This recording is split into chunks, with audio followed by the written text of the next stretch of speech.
first time I've done a live with my cell phone, so you gotta forgive me. I'll be driving on the way, but I'm gonna be chatting. Once we get to the actual hum meeting, I'll be chatting with everybody at the hum meeting.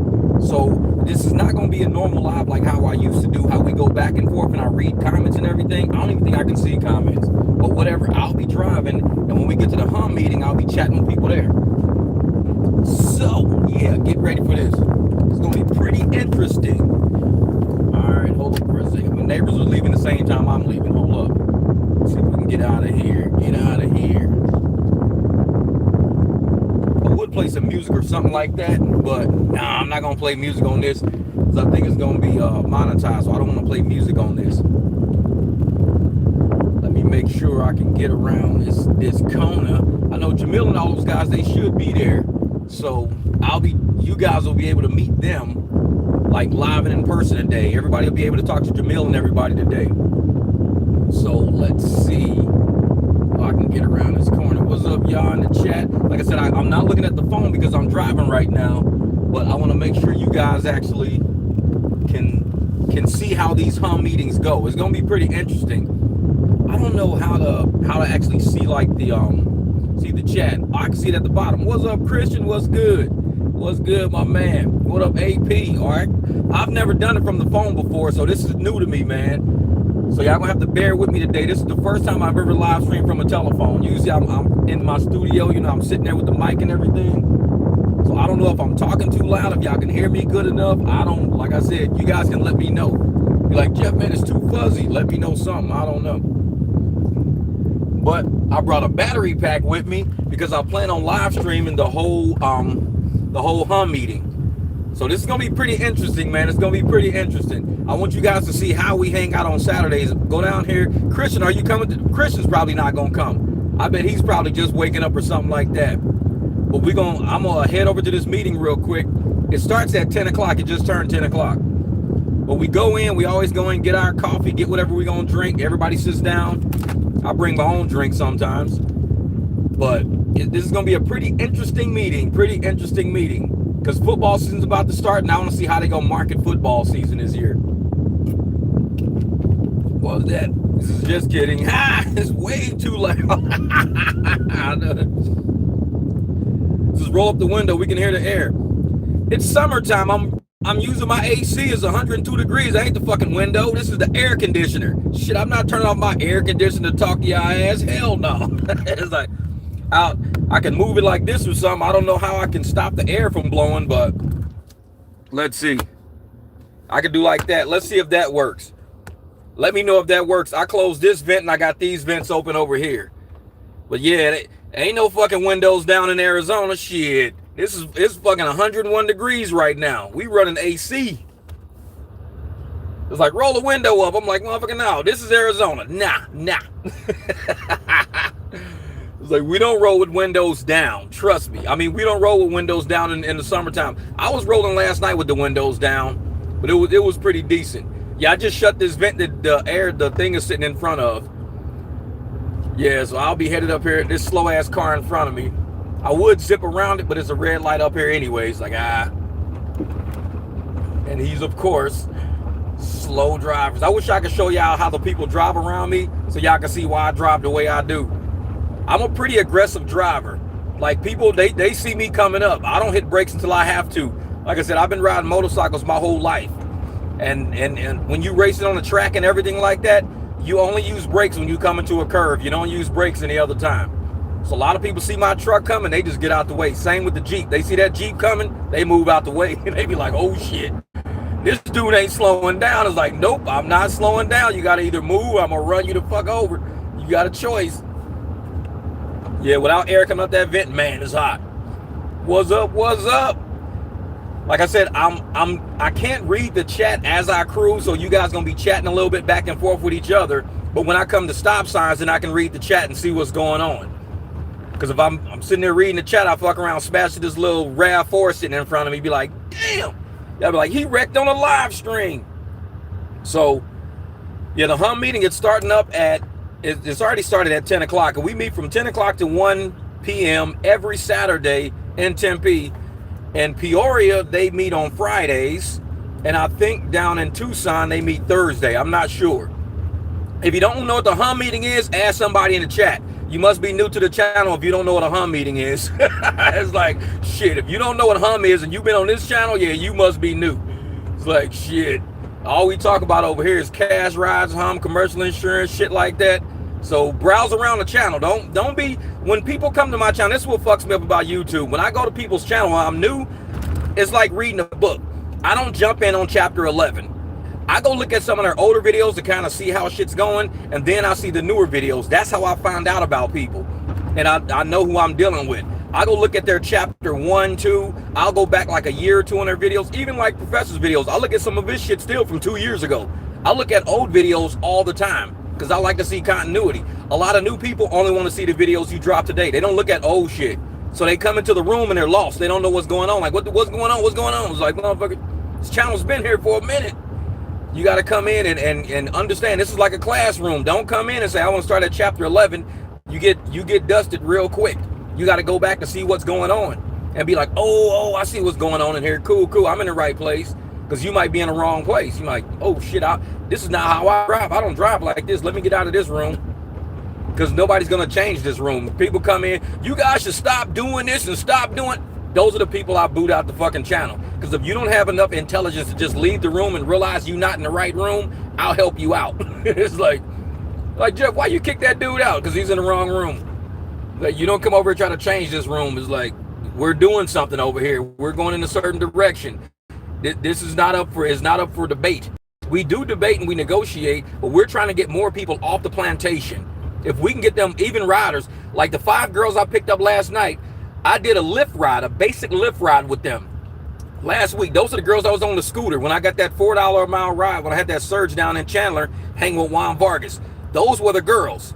So I picked those, and there was only 2 girls that night. So I picked those 2 girls. Last night they text me. I'm sitting in the studio. They said, hey, Jeff, this is the girls you picked up, in Chandler that was on the scooters. I said, hey, well, we got 5 of us tonight, and we're trying to get to Tempe. I was like, oh, no problem. It was like a 10-minute ride to where they were. Went down, picked them up. They were at a 7-Eleven. Picked them up at a 7-Eleven and brought them down to Tempe. They kicked it all night in Tempe. Then they texted me and said, hey, can you come get us? I was like, I'll come get y'all. Then they texted us and said, never mind. She just got in touch with a family member. We're going to get a ride with them. I was like, oh, no problem. She's like, but thanks for the ride. We'll contact you if we need you again. All good, all good. But that's what we do, you know what I'm saying? What up? Well, like Robert Reese in there. What up, my man? Just give him the old Ice Cube look. I know it'd be like, that's just funny as hell. That's funny. Well, I'm passing by Mill and Southern right now. I'm almost there. Like I said, the meeting's not too far from where I am. So this is going to be today's going to be an easy day. I'm going to walk in. I got stuff I got to give to Jamil and everything. I could do that later after the live stream. But I want to go in, get situated, let you guys kind of see how the meetings are organized, like all the people that are there, the little coffee shop we hang out in and stuff like that. Oh, come on. We got this Ford Flex moving slow as hell. Like, this is the only reason why I don't like driving in the daytime. Like, I drive like I got somewhere to be. These motherfuckers driving like they counting the rocks in the road. It's like, come on, man. You got to go. If you ain't driving, I'm going to leave you behind. Now I can go. Let's go. This big ass truck is this motherfucker's like a race car. Everybody be like, man, it's a 3.5 turbo. This truck, like I said, to be a truck this size, this thing can get up. This thing will move. And people be like, man, and everybody who's got a truck, when I pick them up, they go, man, this truck's got some serious pickup. I'm like, yeah, it does, man. So that's when I test drove it. I was like, yep, this is the one. This truck can get it, man. I got to have something that can move. I even supercharged my Jeep. What's up? If you have never seen me on this channel, you don't come here often. If you've never seen Jeff do intro and promo for me, you're lost. Exactly. Robert, man, you always on there. Robert Reese. He's one of the OGs of the channel, man. Shit, I've been fucking with Rob for about 2 years now, man. So me and Rob, we go way back. Rob, from back in the days when I used to podcast from the garage and everything, man. Rob's been around for a minute. Robert Reese has been here. I know he's busy because he's got a lot going on. Because like I said, when you're a YouTuber and you run a channel, people don't see you all the time because they don't understand the administration of a YouTube channel. I could spend up to about 6-7 hours every day on YouTube. That's a full-time job. I spend about 6 hours a day on YouTube, from videos to editing videos to answering YouTube support when YouTube support need to ask me something or review something I've done. YouTube's a full-time job and I don't get paid a lot. I get probably, some days I get like $34 a day, maybe, on YouTube. But I put in 6-7 hours on YouTube that day, but I get $34. But I still do it.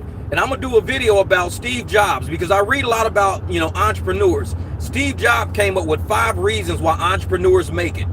And I got it in my phone. 5 reasons why. The main 2 is you need perseverance and you need passion. That's just, he said, if you don't have the 2 P's, perseverance and passion, you'll never make it. Most successful entrepreneurs, some of them have passion, but they have no perseverance. Some of them have perseverance, but they're doing something they don't love doing, so they don't have passion for it. You need both. You've got to have passion. You got to I read Steve Jobs shit a lot. I listen to Nipsey a lot. Like I said, I listen to a lot of dead people, because dead people that succeeded quick, I don't know, there's something about them, man. It's like, I listen to a lot of dead people. It's like, man, they got it in life real quick.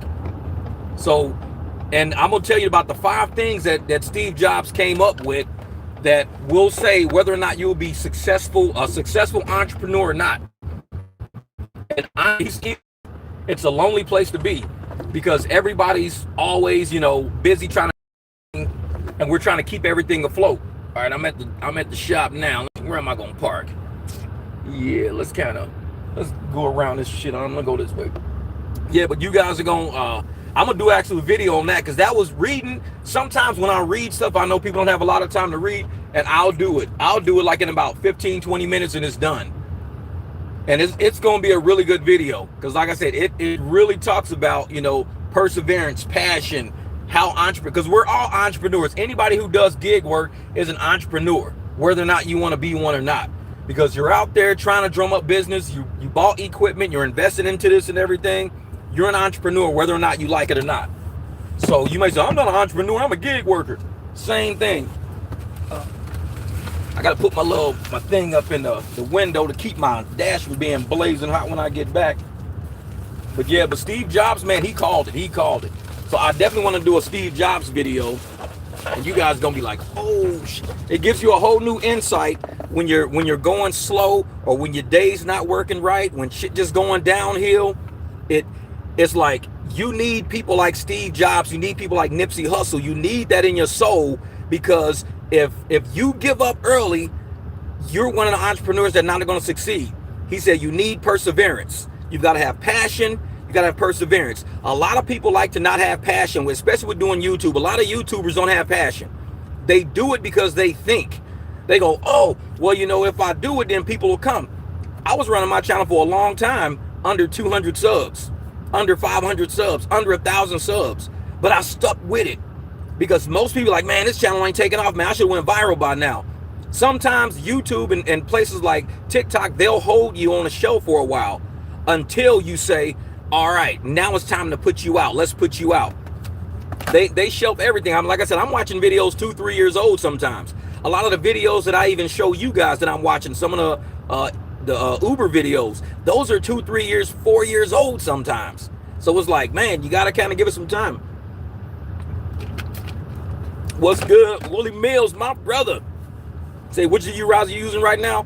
This is a big expedition. I didn't feel like taking the Beamer today. Usually I bring the Beamer down here, but I didn't feel like uncovering it and everything, wiping it down. So I just hopped in this thing. It's all dusty and shit. I don't care.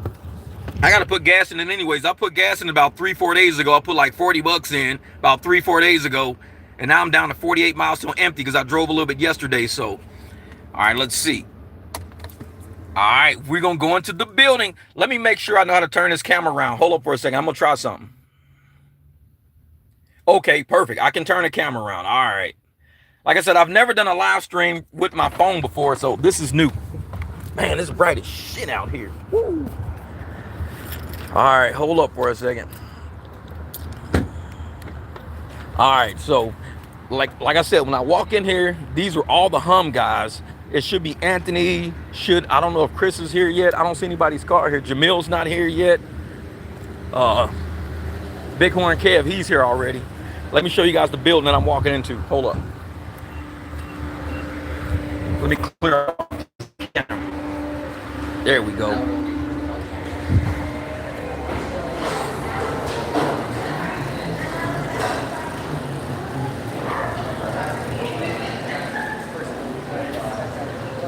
What's good? I'm live streaming right now. Hey, that's my man Eddie right there. What's up? Y'all know who this is. Y'all know Big Horn in the building. You already got something to drink already? No, just go ahead and start now. All right, cool. You ain't drinking today? I will. What, you want a Jack Coke? What do you want? We drink. All right, cool. No, that's funny.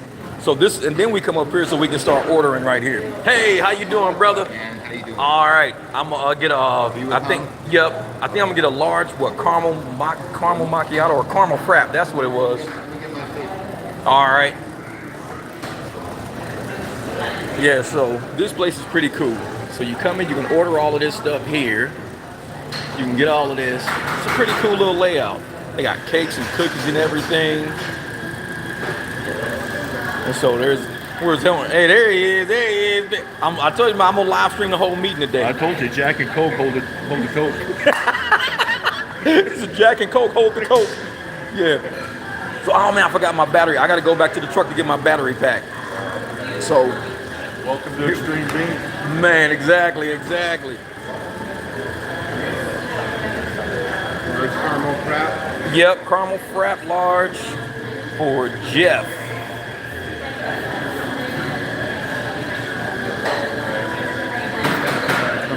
All right, cool. Then we got Kev's here too. All right, let me run to the truck real quick. I gotta go grab my thing, but I'll be right back.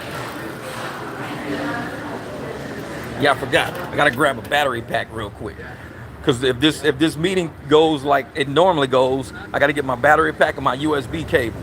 But I'm gonna try to read some of you guys' comments. Once we start talking and having an actual meeting, I'm gonna try to read some of you guys' questions to the people in Hum, because I know a lot of people got questions like, when are you coming to this city? When are you coming to that city? Today, I'm asking questions. In the live stream, I'm asking questions to everybody to say, hey, these people want to know, when are you coming to this city? Are you even looking into this city? How many people have downloaded the app in this city? I'm going to be asking some questions because I know we talk on this channel about Hum a lot and stuff like that, but I want the people at Hum to have real-time access to all the drivers who got questions and stuff like that.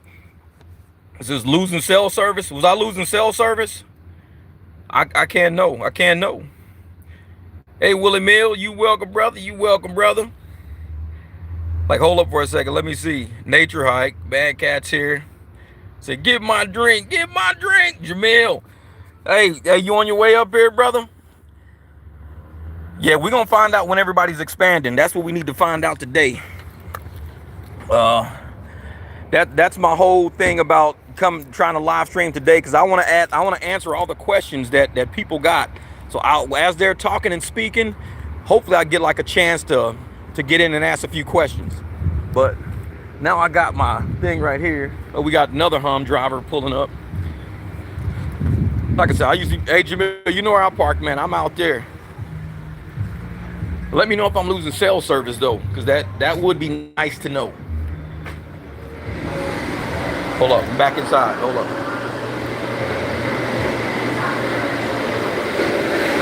So Big Horn Kev, what do you got to say to the people out there in the world, man? Hey, hungry mouths or closed mouths don't get fed. Was that? Yeah, whipped cream. Yeah, thank you. Open mouths get plenty of bread. Time to get this money today. Hell yeah. So yeah, but I think Christian said I was kind of losing cell connection. Are we sitting in there today? Yeah. All right, cool. I'll sit like by the door, because I know in there, especially with that closed room, sales is gonna be killing me. Main thing this is, man, is to learn from seasoned pros like Jeff, myself. Oh yeah. Cool. Thank you. I'll show y'all what I got. Yeah. And that's Kev. Kev got a daiquiri right there, man. He's got a strawberry daiquiri.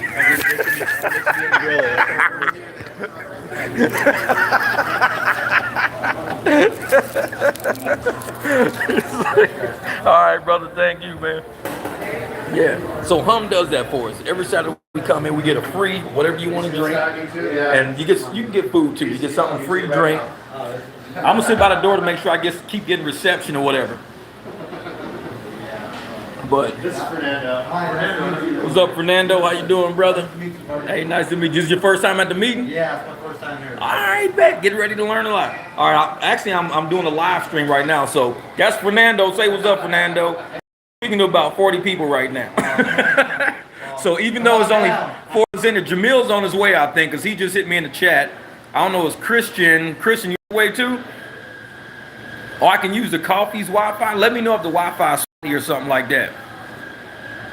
Because hey, Eddie, we're actually in Idaho, right? We're in Idaho right now? We're opening up Idaho right now, yeah. I don't know a lot of details about it, but I do know that we got some guys there, and Gary's been working. I saw a ping on the chart for Idaho. I saw a ping up there. Did you see? You was on the live. You saw it? Yeah, there was a ping for Idaho up there. I was like, So that's the next market is Idaho. Yeah. Let's do it. Because we got Chicago in here, Texas, Mississippi, Tennessee.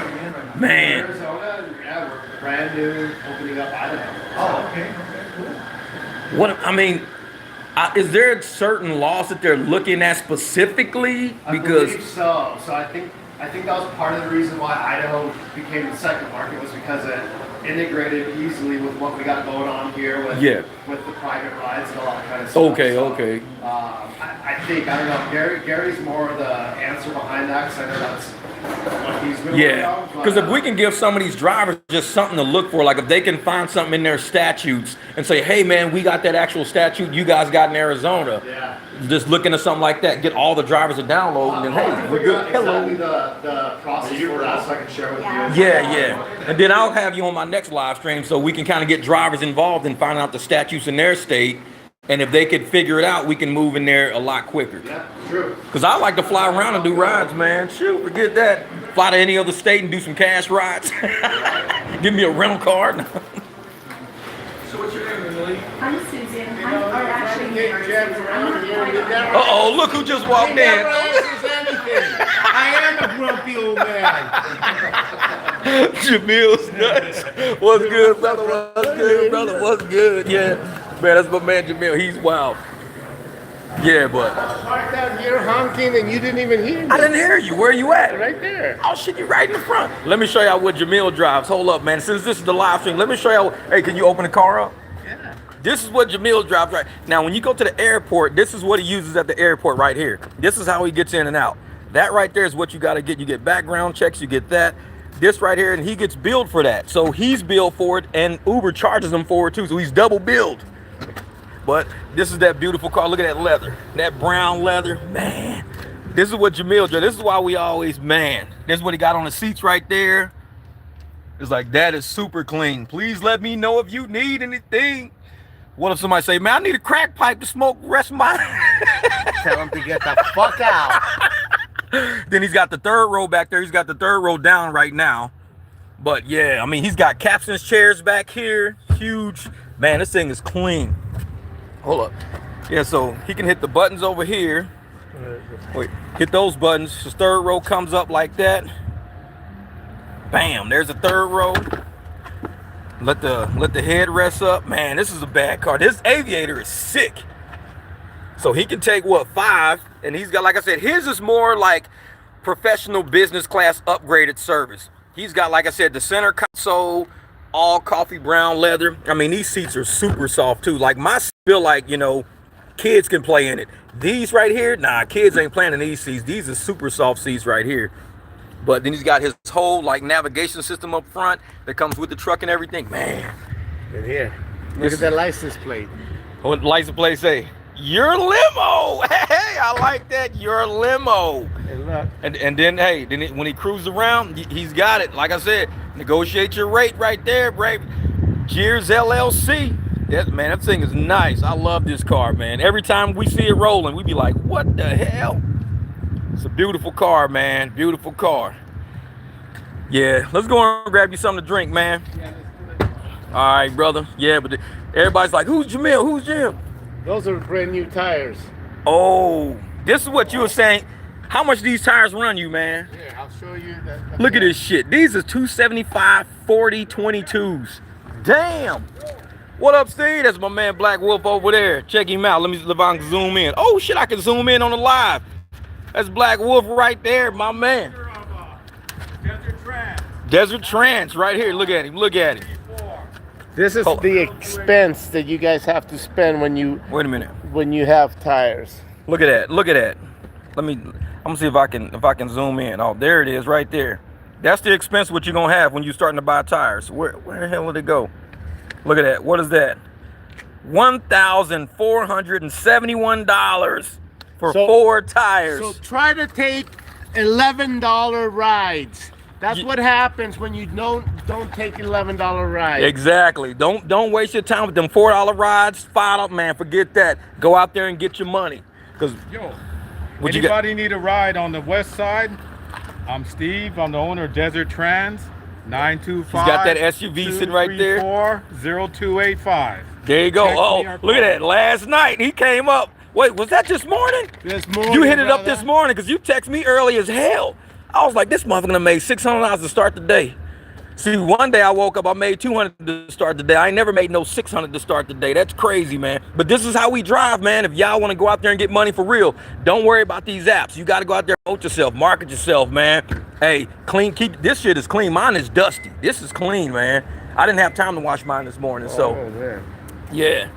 But man, yeah. Now we about to walk back in the building real quick, man. I appreciate you guys on this live stream. It's a little different live stream, but I'm gonna try to hold it down for y'all today, man. Let me see something. Come to ATL, I see you.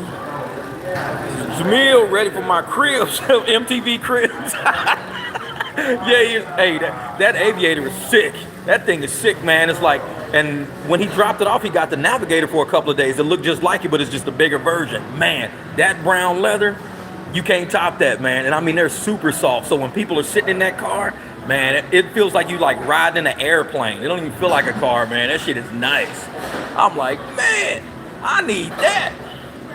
But this is what we do every Saturday, you know what I'm saying? Everybody gets up, do their morning rides, get all their morning rides out the way, and then we come have coffee together and we all chat business for about 3-4 hours, for real. It's like a business meeting every weekend, 3-4 hours, we sitting here chilling. So, you know, Steve, he comes all the way from Glendale. He comes from way out in the west. I come from over here down by the airport. Jamil comes up from Gilbert. Kev comes from East Mesa. What up, Alan? Alan's in there. He snuck in too. I'm gonna stay while they're in there chatting and talking and stuff. I'm gonna stay out here for a second. But when more people show up, I'll go in there. I'm gonna try to read some of you guys' comments in a second. But see, and Hum covers this. You know, we come in, we can get some breakfast, you can get you some croissants, get you some coffee, whatever you want. Hum will cover it all. Because every Saturday you come down, they say, hey, if you show up, we got breakfast. Breakfast is on us. So every Saturday, this is where all the drivers have breakfast together. It's a pretty cool hangout. And when the weather gets better, we can go back outside. Because that's where we used to be. Oh, here's Jamil, my man. Tell you that's a badass aviator, man. That shit's bad. Hey, What, look Sun at our City? hats. Look at our hats. Hey, look at these hats. Check them out. Check them out. This is how we get down right here, That's baby. business hats. Drivers. And last night I was cruising. Some dude, he was like, hey, man. I had the black one. He said, hey, man, I like that hat. I was like, hey, man, this is my transporter hat. This is how we get down, though. But what, Sun City? Oh, Roxy, you up in Sun City? Well, right now we're all down in Tempe. Roxy, where are you at? Where are you at, Roxy? You in Fresno, California? Robust, what's good, what's good? Oh, yeah, you know I'm gonna give me a Lambo Urus, man. I don't care if I get it for like 1 year. I'm gonna get a Lambo Urus for 1 year and just drive the hell out of it. I'm gonna pick up everybody for $3. $1.59. $1.59 rides. With a stop added, I don't care. Can we add a stop? Sure, knock yourself out. It's like, man, Lyft gonna be like, this dude is not letting us make no, because you saw that one I did this morning, that ride where they charged that dude $72. $72. This is how they getting people, man. And it's funny because they were talking about price gouging, like recently in the government, they're talking about everybody who's price gouging right now. Uber and Lyft for price gouging. I wonder if they're gonna cover that because Tony West. I wonder if they're gonna cover that. You know what? Uber's I got people sending letters. Hold on. Let you talk to Jamil. I got people sending letters to Kamala, not Kamala, well, letting her know that her brother-in-law is involved with Uber, and she knows that. Yeah. But the fact is that And the Justice Department too. Right, and the Justice Department, and that they're gouging us as personal drivers. Yeah, You know, yeah, they're because taking they're money putting this on our 1099s. That's That right. $72 goes on my 1099. 100% of it, and then you still have to take Expense out all everything expense out. Yes. And I'm sitting there like, man, and this is how they get. Oh no, Jeff earned $72. No, I didn't. I earned $35. This is how they're playing everybody, man. It's bullshit. It's bullshit, man. Oh, okay. Roxy says she's on her way. Wait, come on, Roxy. Let's go. Let's go. What's up, Armando? What's good, brother? What's good? And like I said, when the meeting starts in a second, I'm gonna let you guys kind of hear what's going on in the room back there. We got about 2 or 3 new people in there already. So they usually introduce people to Hum, kind of show them what it is for the first like 10, 15 minutes. Then the floor opens up and everybody kind of talks about, you know, how their weekend went, new things they're trying with the app, any issues they got with the app. I know Chad will be here. Chad's been having problems with his app because he messaged me yesterday. And I think Anthony's supposed to fix his, because I'm like, ain't nothing wrong with mine, man. I'm gonna sit this phone down here. There we go. This is how we do right here. Is my shirt backwards on this live stream? What up, Rasha Rodeo? Yeah, because on my screen everything looks backwards. Is my shirt backwards? Am I gonna have to like fix my live stream? I hate reading shit backwards. Look at that. He got a strawberry daiquiri too. No, Daytona was Jeff stole my ideas. No, he said Jeff stole my idea. No, Roxy said hers has been messing up for. Okay, cool, it's fine, not backwards. Thank you, Bubba Sue, because I'm like, man, is my shirt backwards? Because I'm seeing it backwards. So Roxy said her app's been messed up for 4 days. It's not working at all. That's what Chad's is. Every time he tries to go on there, it says like no network connection or something weird like that. And so mine is working fine, but I'm still not getting that many pings though. But it works. I actually did a ride yesterday, and I hit the highway and everything, and it never re-rang like it normally does. This is not backwards, but upside down. That's funny. It's like, maybe that's my phone then. I'm just kidding. That's kidding. Like, man, yeah, Steve's in the building. So hopefully we can get this meeting on. I'm trying to see where everybody is. Is everybody in there now? How many? All right, let's go in there. You said there's some more people in there. Let's go check this out. Yeah, let me know if y'all can hear it. Let me turn this around real quick. You sit right here so you can have the... Yeah, have the Wi-Fi. Yeah. Let's put it this way. The last 3 weeks. There we go. You in? All right. In requested rides. June, now we got 5 rides in time off. July, 3 rides. This month. So this is everybody here, kicking back. Okay, so Oh, it's gonna be kind of hard to hear because we don't have a microphone in here. Oh, let me scoot back. All right, I'm gonna talk to you guys because you're not gonna be able to hear because people are speaking kind of low, but they're talking about the issues they're having with the apps right now is what they're covering. One guy said he only got 3 pings in July, only 3 pings. But me in July, I probably use the app. I got no pings in July. That's because I don't turn my app on. So what I do is I sit there and I use it. I turn it on when I'm getting ready to do my private ride. So I'll do about 2, 3 private rides a day, and that's the only time my Hum app is on. I used to turn it on and leave it running all day, but when I do that, it sits there and then I forget about it. It'll ring at like 2 o'clock in the morning, and I'm like, oh hell, I forgot the Hum app was on. It's like, man. So it's not backwards, but it's inside out. I don't know. Well, it's good that you're here today, right? Oh, Daytona, the SUV is on the apps now. They got my SUV on Hum now. So when I did that ride, I put that video out this morning. That rate that I showed that I got from those 5 girls that I took last night on the cash ride, that was actually the XL rate. If it was the actual sedan rate, it would have probably been about 16, because it was only 12 miles. So I would have got about $16 to $19 for that ride if it was sedan. But I ended up getting 34. It was only 12 miles.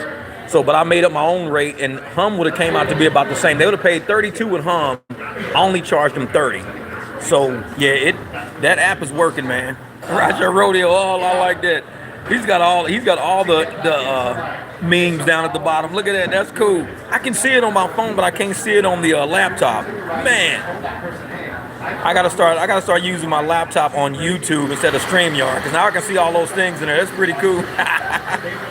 What up, No Sear? Yeah, let me turn it around real quick. All right.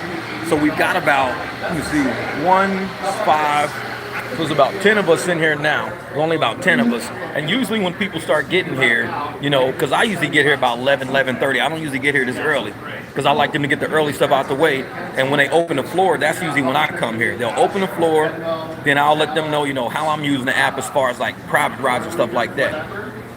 But a lot of new people, every week there's new people showing up. And it's cool because somebody will come one week and we don't see them again for another couple of weeks. The second time they show up, they're like, oh man, I got so many private rides out of this app now. It's cool, I love it, man.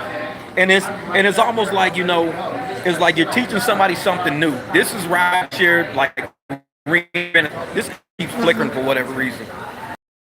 This is me. Oh, that's a light up there, that's what that is. There's a light up there flickering. But it's kind of like, doing Hum is like starting rideshare all the way back over again. It's cool how it goes because you think you know everything about the apps as far as, you know, where to cherry pick, where to accept pings. With Hum, there is no cherry picking. Every ride you do could potentially be a banger. Every single ride could be a banger. It's just your negotiation skills. Can you show up? Can you talk to this person? Is this person willing to convert and understand what you're doing? That's what Hum is all about. It's not about, oh man, I gotta go find a banger. I gotta go cherry pick. Not with Hum. You can take a $12 ride on Hum, $12, and make $40, $50 on a $12 ride because it's all in how you talk and how you negotiate. Your counter offering, last night, Jesse Barrera, he hit me up last night. It was good, brother. Yeah, some more people are showing up now. Like, people are showing up in the thing. So Jesse Barrera hit me up last night. He picked up some guys on like Lyft or Uber or something like that, and he was converting them over to Hum, talking about Hum, this and that. They ended up giving him $200. They Zelled him. He sent me the Zelle. $200 at 3 o'clock in the morning. They Zelled his ass to hang out and be their ride home from the strip club. They Zelled him $200. I was like, what? He says, yeah. So he sent me the screenshot. I said, dude, they just Zelled me $200. I hate that flickering, man. That flickering is killing me. I don't know why it's doing it. It's that LED light up there is like flickering like this, like it wants to turn on, but it won't. It irritates the hell out of me right now. But yeah. No, there's no referral link. There's no referral link at all. Sometimes I pick up a passing Uber freezes. I explain to the customer, I'm sorry, I'll cancel the ride, then do what you want. Get out, call another Uber, or I'll tell you what. I mean, 2/3 of what Uber costs. Exactly. You know the game. You know the game. Hey, and this is the thing. What Steve just said is that's game. That's free game for all y'all out there that ain't even paying attention. That's free game. The app froze up, man. I want to get paid for this. The app froze up. That's how it works. Says Juan Vargas, man, he's down in Goodyear, Buckeye Goodyear right now. So he's down there. Hopefully he'll end up cruising through one day. But he doesn't do Hum. Juan Vargas, he does like just Lyft, Black, and Uber. That's it. So they usually have a refer a friend code. Who's they? They are who? Says they have a refer a friend code. Well, I think you're talking about like gig apps. I think gig apps would have a refer a friend code. This is a business app. That's why I try to tell people Hum is not what you think it is. It's not what you think it is. Hum is your own business. See, with Uber and Lyft, you never build your own business. You're using their customers. They pay you. Uber and Lyft pay you to bring other people to the platform so they can do slave rides. That's why you get referral codes. They say, can you refer another slave? And so you do that. You go grab another slave and they drive on Uber to get all these referral. They give you a referral fee. They get all these bonus dollars and they can only do rides on the app. With Hum, we don't do rides on Hum. We don't do rides on the app. We use it for commercial insurance. You can do it on the app if you want to. And I show what the app would pay on most of mine. But with Hum, you're doing your own thing. They just give you the platform to say either if you're not a good salesperson and you want to do only the rides we send you, you could do that. But if you're a business person, you're an entrepreneur, and you want to go out and make your own money, we give you commercial insurance to do that too. And I introduce people to Hum, but while I'm introducing them to them, I'm also converting them on the spot. They can always use Hum if I'm not available. That's totally cool. They're going to save money. But Uber and Lyft don't want you to do stuff off their platform. They say you have to drive on. They want you to be a slave. That's how they make their money. So them paying your referral is pennies in the bucket. I mean, Hum won't pay. You'll make your money on Hum on your very first. If you pay $30 a month, you're making $60 on your first ride. With Uber, they tell you, oh, you don't have to pay us. It's a totally free app. But it's not free because they're charging somebody $72 and they're going to put $72 on your 1099 and then they're going to pay you $35. So you got to expense almost $37 on your 1099 so you don't pay taxes on the 72 you didn't get. You only got 35, but they're going to say you got 30, you got 72. That's how these apps screw you every time. And they want more people that they can do. It's all tax evasion on the apps. They evade paying taxes by giving you the entire amount on your 1099. And they say, oh, we're not an earner, we're tech. We don't earn any money, we're tech. We have losses all the time. The more slaves they got, the more people they got on the apps doing that don't understand what's going on, that's how they get away with it. Man, this flickering is killing me right now. I gotta move. I can't stand that flickering shit.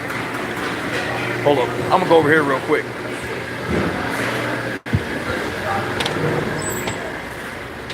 Yeah, because I can't sit at that shit. It keeps flickering in my face the whole fucking time. I hate that, man. People need to fix their shit. But I'll go back in there when they're ready to chat anyways. Yeah, but I can't sit there the whole time. I mean, that shit was flickering in my face. But that's how it works, man. So if you or stone or indigo, this might be a touch question, but do you view Hum? I don't know how's it spelled. As a Hum is spelled like it sounds, H-U-M. That's it, just like it says in the description, H-U-M. There ain't no special way to spell it. So is it a stepping stone or an indigo? I think I can drive it. To me, this is what it's to me. I pay $30 a month. I pay $1 a day. $1 a day for commercial insurance. $1 a day for commercial insurance is what I'm paying right now. I could go get my own commercial insurance for like $600-700 a month, but then I'm up to $20-30 a day. So do I want to pay $20-30 a day for commercial insurance, or do I want to pay $1 a day? So I pay $1 a day for commercial insurance. I make up my own rates. I do my own thing. I could do this shit for eternity, real shit. But I'm not going to do Uber and Lyft for eternity, because Uber and Lyft, they're not going to give me that type of money for one thing. Like you just saw last night, I did 12 miles for like, they charge the dude 72, and I got 35 out of the 72. I mean, he could have just paid me 50 and been done. I'd have been like, okay, could just pay me 50 and we'll be done. But don't charge somebody for black car service, but pay me at an XL rate. That shit's not right. If you're charging somebody a black car service, then pay me for black car service, because that was a black SUV, but it was an XL price on Hum. I could do that on Hum all day. 11 miles on Hum was $32, and I charged the girls $30. I went 12 miles on black SUV, and I got $35 on that. So if Lyft's black SUV is the equivalent of XL for Hum, I'd rather just do Hum. Because if Hum gets a XL rate, a luxury rate, then they're going to pay me at a luxury rate. Right now, people are doing black SUV, getting charged black SUV prices, but I'm being paid at an XL rate. So it's like, no, I can't do that. But as long as I got Hum, I could always go buy more cars. All I got to do is pay my $30 a month. Say, hey, can you put this car on there? I could just make up a rate. I can see somebody across the street right now. Hey, man, can you take me to the airport? Sure can. How much? I don't know, $40. That works for me. That's Hum. You can just make that shit up. That's why, on Uber and Lyft, you're not a true independent contractor unless you force yourself to be one. They're not going to tell you that you're one. They're going to make you think you're their employee. Hey, we got a ride for you for $12. You want it? Nah, I don't really want it. Okay, we got a ride for $7. You want it? But these people are all paying 2 and 3 times that amount. So I'll go talk to the person, be like, listen, this is what they're trying to do. They're trying to charge you. Did it glitch out? I don't know. It's saying it's back now. Something happened. Is my Wi-Fi not doing well or something like that? I'm gonna see if I can get on their Wi-Fi thing. I'm gonna touch it, and I don't know if this will work. Because like I said, I've never done it. No, let me cancel that. I'm gonna cancel that shit. Yeah, let me not mess with that. Yeah, I'm not, like I said, I've never live streamed from a cell phone before. Shit's kind of weird. Because I think I need a better connection out there. I don't even know. Yeah, because it said it was reconnecting, whatever that means. I have no bars, but I got how much? 84% battery life. I'm good. I'll figure out how to live stream from cell phones, man, because like I said, I'd rather do this shit from home. But yeah, with the, when you get say, hey, Jeff, South Carolina, it's not your Wi-Fi, it's Uber and Lyft, they hate you. They probably do. They're like, hey, he's talking shit about us. But there's no way myself doing Uber and Lyft long term. Not after, you know, doing cash rides, private rides, and doing people who appreciate a driver and will pay for a driver. Once you've done that and you've experienced that before, it's hard to go back to bullshit rides. I'm telling you, man, it's like eating steak. Then somebody say, hey man, you want hot dogs? You don't want to go back to hot dogs when you know it's a steak sitting on the other side of the counter. It's like, dude, but it's a steak sitting right there. Bruh, eat this hot dog. We even put like ketchup on it for you. You might not want that hot dog because you know it's steak and it's steak and it's steak. So when we go out and we're doing, what up, Brian? So when we go out and we're doing rides, to me, this is steak. This is all cash rides. And I'm sitting there going, man, I could do a $5 ride beyond. Uber and Lyft, they'll send me something $9, $8, $4. I do a $65 ride. That's like 5, 6 rides on the app. That's about 5 or 6 rides on the app, $65. And that's 5 or 6 decent rides. They're gonna send you a bunch of, they were sending me $3.47 XL rides last night. Like a 1.5 mile, 2 mile rides, $3.47 XL. This is 5 people getting in my car for $3.47. I was turning that shit down. Cause I'm not gonna get out of my car, let the seats up, do all it for $3.47. No, they're feeding you hot dogs the whole time. Let that shit go. Cause at $3 rides, I gotta do 20 of those rides to make $60. I gotta do 20 of them. 20 of those shit rides to make $60. Or I could do 1 ride on Hum and I'm done. Like I said, I do it all the time. When I leave the airport, every one of my airport rides, $70, 55, 65, every single one. There are no $9 rides. When I do Lyft and Uber, when I used to, my airport rides $9, $11, $13, $17. Every ride I do now, 55, 65, 75, 130. Did a $130 ride from the airport, $70 ride. Jamil set me up with a $70 ride from the airport. Once you had steak, it's hard to go back to hot dogs, man. It's hard. And when I'm sitting, I'm looking at all these rides coming through, all I'm thinking is these people have no idea they've been gouged. They have no idea they've been screwed right now. So what I do is say, hey, exactly, it's 70 cents a person. That's what it is, 70 cents a person. So what I do is I'll just say, hey, listen, this is what I'm gonna do. I'm gonna do this ride for you, but I'm gonna put it on a different app. I say, because I can't do it on the Uber app. The Uber app is charging you, but it's not paying me. I'll do it on another app where it's charging you the same, if not less, but I'm getting paid most of the money, so it's a more fair deal. And people always wonder, why can a small app pay you that much, but a bigger app can't pay you? I'm like, because they got a lot of lawsuits, a lot of overhead, a lot of stockholders they got to pay back. Uber and Lyft's in the hole. They're hurting for cash right now. And the fact that they're hurting for cash right now, that's how they're screwing all of us over. They're fucking with all of us because they're hurting for cash right now. Yeah, it's greed, man. It's greed.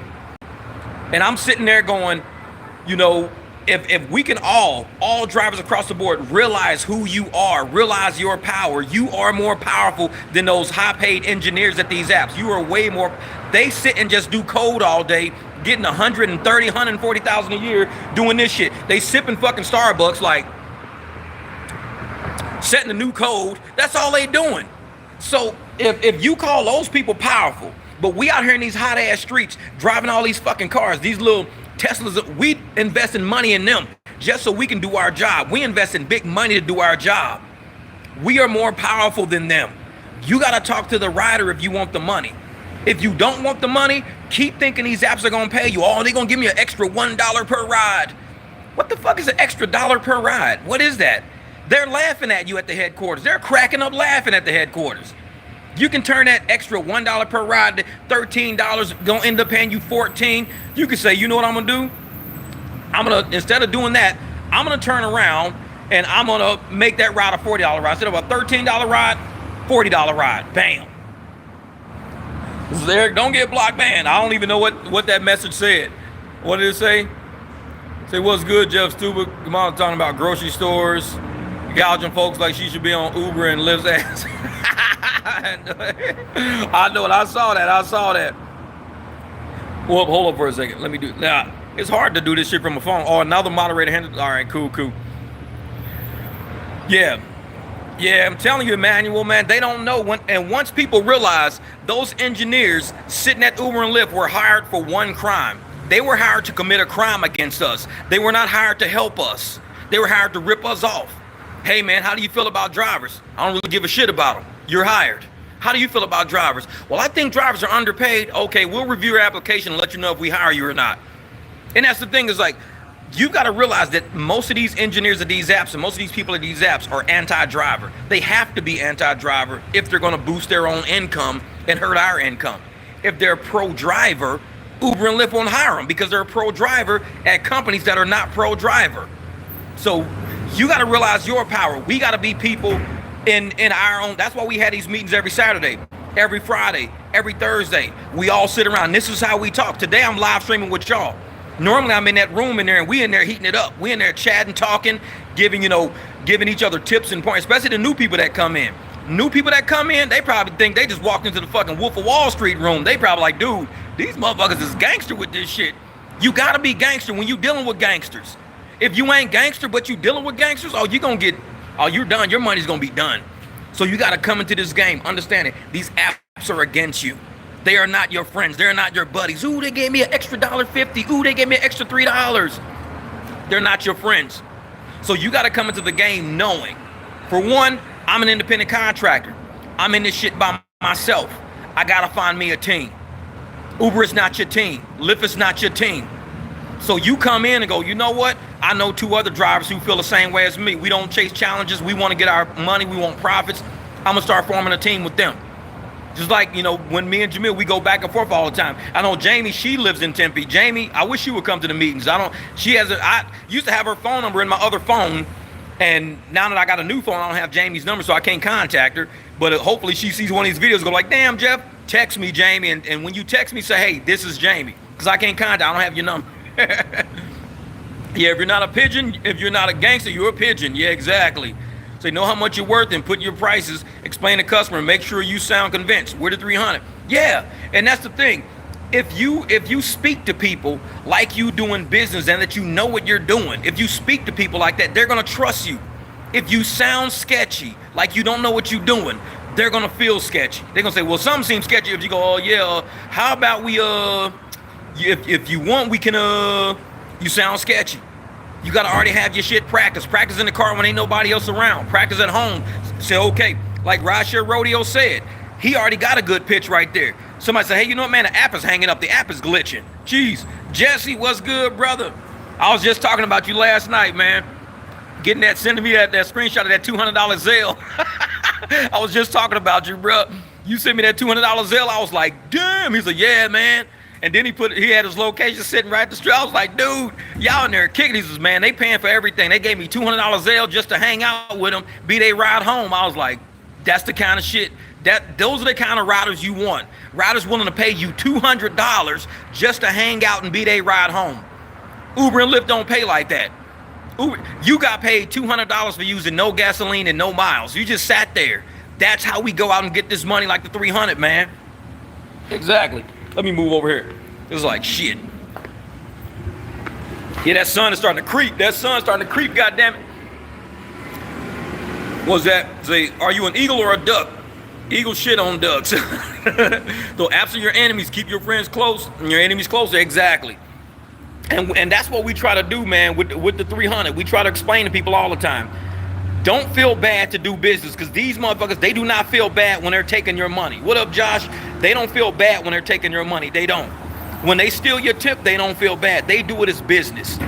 They go, oh man, what we gonna do is we gonna let this rider get a $15 tip and give him $5. You think they feel bad doing that? No, they don't feel bad doing that. So you gotta say, this ride, I think I'm worth $25. This app is trying to pay me $9. This is a $25 ride all day. If I'm trying to get $2 a mile, this is a $25 ride all day. Offer $25 to the person.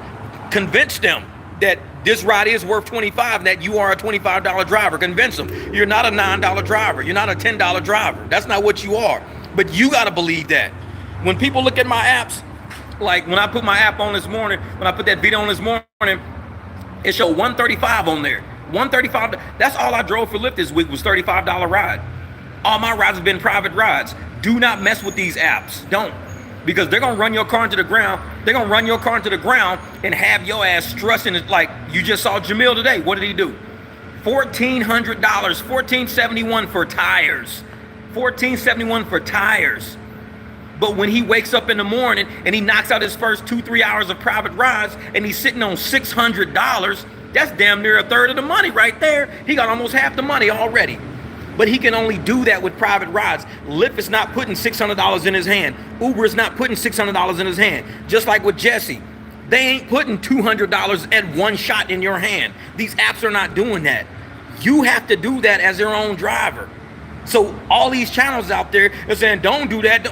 They're making people feel like a fucking pigeon. Don't do that. It's too risky. Just stay a pigeon. Drive on the apps. Yeah, and when it come time to pay $1,500 for tires, what you gonna do? You think any of these channels gonna fucking send you some money for your tires? Hey man, I've been following your channel, dog. I've been following your channel. I've been on the apps. I haven't done any cash rides, just like you said, don't do them. But man, I need a new set of tires, man. $1,300. Only got like $600 to my name. Can you send me $700-800 to help me out? I've been watching your channel, man. They're gonna be like, fuck no, I'm not. Go out and make $600-700. Well, I'm trying. I'm following your channel. I'm following your channel. I'm staying on the apps. I'm not leaving the apps. I'm being a pigeon just like you told me to be, and I don't have enough money to fix my car. Can you help me out, man? Fuck no, I'm not. Don't let these channels talk you into fucking poverty. For real.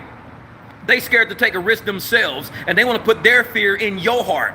I'm scared. I'm gonna wreck one fucking day. I'm scared. I'm gonna wreck. You think Jamil was scared when he made that 600 this morning? Fuck nah. He wasn't scared. Jamil was like, 600, let's go, let's do it. You think I'm scared when I'm making my $50-60 runs? I'm a driver, this is what I do, I'm professional, this is what I do. So if I'm scared to do my job, I probably shouldn't be doing my job. You think a heart surgeon is scared when he starts working on your heart? Nah, he's confident he can do it. Otherwise, why wouldn't he do it? If you're not confident in what you do, maybe this is not what you should be doing. If you have that much fear that you, oh, I don't know, man, you probably shouldn't be doing it. Well, somebody can. You should know how to drive in these streets. I'm gonna show you how these streets look right now. I'm gonna show you how these streets look, and I'm gonna tell you how I drive. What up, Jamil? What are you doing? I'm still live streaming, man. I'm fighting with customers and all. So this is what the streets look like out here today. This is what Southern and Butte. So you see how easy, like there's a white car riding the curb lane. That's what I wouldn't do. I wouldn't ride in the curb lane right there. I don't like that lane. I would be in the lane where that tow truck is out there. Tow truck's professional driver. He's in the right lane. Look at all these cars. Like that car's in the curb lane because it's turning. That car's behind it wasn't turning. That's the black car is the type of car that rear ends cars that turn. Because a lot of people out here do not use their turn signal. That's why I never ride in the curb lane. Because people in the curb lane will be like, oh shit, I almost missed my turn. And they'll lock up their brakes. Like that gray car is in the wrong lane because it's in a curb lane. All these cars following this big truck right here, like the truck is gonna turn, well, he's coming to a stop. But all these cars in the curb lane are all in the wrong lane. You shouldn't be in that lane. You should be a lane over. Only get in that curb lane if you're making a right turn or if you gotta pass around somebody, swing around somebody and get back into that inside lane. That's what a professional driver does. Because I don't wanna risk somebody going, oh shit, I almost missed my turn. Slam on their brakes and now I just rear-ended them and shit because I was like looking down at the navigation system. Driving is an art. Driving is not putting your key in your car and just driving down the block. You got to know how to navigate in these streets. When I'm looking at people driving, I'm like, there's a big ass truck with a trailer. I should have showed y'all that. Big ass truck with a trailer in the curb lane. Those kind of cars are notorious for locking up their brakes at the end. And when they hit their brakes, you right up in the back of their ass yet. Bam. And it's like, man. Yeah, I think they're in there. Jamil, he just ran to the bathroom. But that's what I'm saying, man. You know, a lot of people don't understand. When I'm explaining how to drive a car, I'm not talking about turn signals, and I'm not talking about, you know, how to turn your steering wheel, the radius of a turn. I'm saying placement of your vehicle on the highway, placement of your vehicle in parking lots, placement of your vehicle on common roads. You need to know where to place your vehicle. That makes you a good driver. Because if you put your vehicle in harm's way, that's your fucking fault for not being a good driver. Don't ever drive in curb lane unless you have to make a right turn. Or if you got to pass somebody who's going too slow in the left lane, go curb lane, swing around them, get right back in the left lane again. Curb lane is the worst lane to go. All your accidents will happen in curb lane. Do not sit in that lane. People forever. And like I said last week, when I was taking, like a month ago, I was taking these people in a truck. I picked them up at Arizona Grand. I was in the left lane. It was a big ass truck with a trailer in curb lane. Somebody pulled out too far coming out of some apartment complexes. This truck slid. It was big ass plumes of fucking white smoke, smacked right into that car. Curb lane. Don't ever use curb lane, because people are on their phones pulling out of parking lots, and by the time they look up, they're halfway in the street. Anybody coming down curb lane is going to hit them because they're halfway in the street. Be a professional driver. Know where to put your car. No channel talks about driving. They always talk about how you can trap surge. They talk about, oh, you can get surge if you do this. Or if you hit this challenge, oh, you can save gas if you just coast downhill. They don't tell you how to fucking drive though. This is a professional. You think NASCAR people just got their driver's license? No, you got to be at a certain fucking level to drive a car at that speed, doing the maneuvers they're doing. I used to race bikes. I could be on a track going 80, 90, 100 miles an hour, and we damn near touching knees with each other going through a turn. It gets that damn scary out there. But you have to trust the person next to you. If you don't trust the person next to you, keep your car away from them. There's not a lot of people I trust on the street. So one day when I drive, I'm going to show you guys as I drive how many cars are actually around me. You be like, damn, Jeff, there's no, because I will find a pocket in traffic that has no cars except me, and I will sit in that fucking pocket the whole way. Because I don't tailgate people. I don't want to be sitting next to nobody. I will find a pocket of traffic where there ain't no other cars. I can drive. I'm good. Stay away from everybody, and your shit won't get wrecked, and you won't wreck your shit. Been doing this for a long time, man. And no channels talk about how to drive. They talk about, oh yeah, if you drive on Friday, you can make a lot of money. And you can wreck your shit on Friday too if you don't know how to drive. But yeah, I think they're in there. What time is it now? Let me see. We've been on this for about an hour. It is 11. Yeah, I'm about ready to walk in there and see what they're talking about. The thing is, I wish I had a microphone with this so you guys can hear them talking. Because if you can't hear them talking, it's almost like, man, you guys just be looking at the people in the room sitting there. You can't hear nobody. So now I need to find out if I can do a live stream, but use some type of microphone. I don't know what this is. Let me see something real quick. No, I'm not touching that. I start touching shit on my phone, this whole thing will shut down. I'll have to do that with a different live stream. I have to start toying around with it to see what all these buttons are. Yeah, closed mouths don't get fed, and that's what happened last night. I pitched my business to him, and that's how I got paid $200. I'm telling you, Jesse, man, it's too many channels out there. They pitch fear. They don't pitch bravery. They don't pitch success. They pitch fear. Be scared on the road. Be scared if you don't have insurance. Be scared if you're not on the app. Be scared if the person's not, vetted already by Uber and Lyft. Uber and Lyft vet these people and they still fuck you up. Too many channels pitch fear. I'm sorry, but I'm not scared. And when I hear channels pitch fear, I gotta get up and walk. I'm like, man, fuck this. I gotta go. I gotta fucking go. I just get the fuck up. Because I can't deal with scary ass people, man. I'm from the hood. Just because I'm corporate don't mean shit. I'm from the hood. Everybody in my family know where we from. We from the streets of Memphis. We from the streets of St. Louis. We from the hood. They were like, Jeff, why you hanging out with these scary motherfuckers on YouTube? Oh, man, I don't know. I ain't never been like that. So my channel ain't never been like that. Anybody scary don't like my channel. I just don't like risk. Then go somewhere. Nobody's telling you to like risk. I'm telling you, get on a channel that you feel comfortable on, that's going to help you make money, that feels like a support group. And about Steve Jobs, that was one of the 4 things Steve Jobs said. Surround yourself with people that support you. Damn, that truck loud as a motherfucker. He said, surround yourself with people that support you. That was one of Steve Jobs' things. He says, surround yourself with people that support you. That don't mean surround yourself with a whole bunch of subs and people that don't give a shit about you, people talking shit, hating on you. I block ban those motherfuckers. When I read that article yesterday, I was like, everything Steve Jobs is saying, it resonates in my soul, because that's how I am. I only surround myself with people going in my direction. I don't like people. It's cool if you disagree with me. We can disagree, but we're going in the same direction. We can disagree. Let's disagree. Let's go in the same direction, because you might be right. But don't be against me. If you're against me, I'm going to get rid of you, because I don't have enemies in my camp. If you're an enemy and you don't like me and you know I don't like you, you shouldn't be around me. That's just fucking common sense. I don't have enemies in my camp. Somebody trying to sabotage me, jeopardize my shit, wish ill on me, you're not in my camp. I don't fuck with haters like that. And I'm probably one of the realest channels out there that tell you that shit. I don't fuck with haters. You can hate me all you want, but you got to create a whole new channel for that shit. Don't bring that over here. Go create a I Hate Jeff channel and do that shit over there. Over here, we're talking about progress. We're talking about going forward. Somebody still in there? Yeah, we talking about progress. We talking about going forward. Rideshare wrote, thank you, Steve, brother. I appreciate the super chat. Earn smart, be safe, and hustle every day. And that's what I'm talking about, man. That's the kind of heart you gotta have in this world right now in 2024. If you earn smart, you be safe, and you hustle every day. You wake up, put breakfast in your system, hit the road, be like, this is what we gotta do, man. I gotta at least make, before lunch, I wanna make 150 before lunch. Cash rides is how you do it. Because if you're doing it on the apps, they're gonna throttle you. Don't complain when you're getting throttled. Be like, you throttle me if you want to. My next ride, I'm gonna convert that shit to a cash ride, throttle them if you want to. So the moment they fucking throttle you, that's when you say, now the system is playing. Now it's time to do cash rides. Let's go. Let's go. If they give you a good ride, oh, you're acting right. Give me a good ride. Work with me as a team. Uber, work with me as a team. Lyft, give me a good ride. I'll do it. But if you fuck with me, I'm starting cash rides from here on out. So you only got one shot to fuck with me. That's it. You got one shot. And they know. They send me like one ride a day because they know any other ride after that, after they screw with me, I'm converting the rest of the night. They know that already.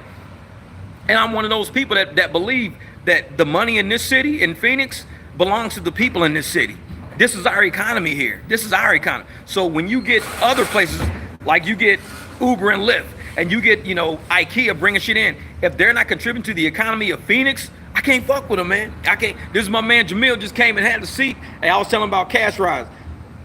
Hey, give him some cash ride tips. Give him some cash ride tips. What do you want me to tell him? I'll be very honest with you. The easiest way to get in cash rides is always, after you have finished with a customer, give them your business card.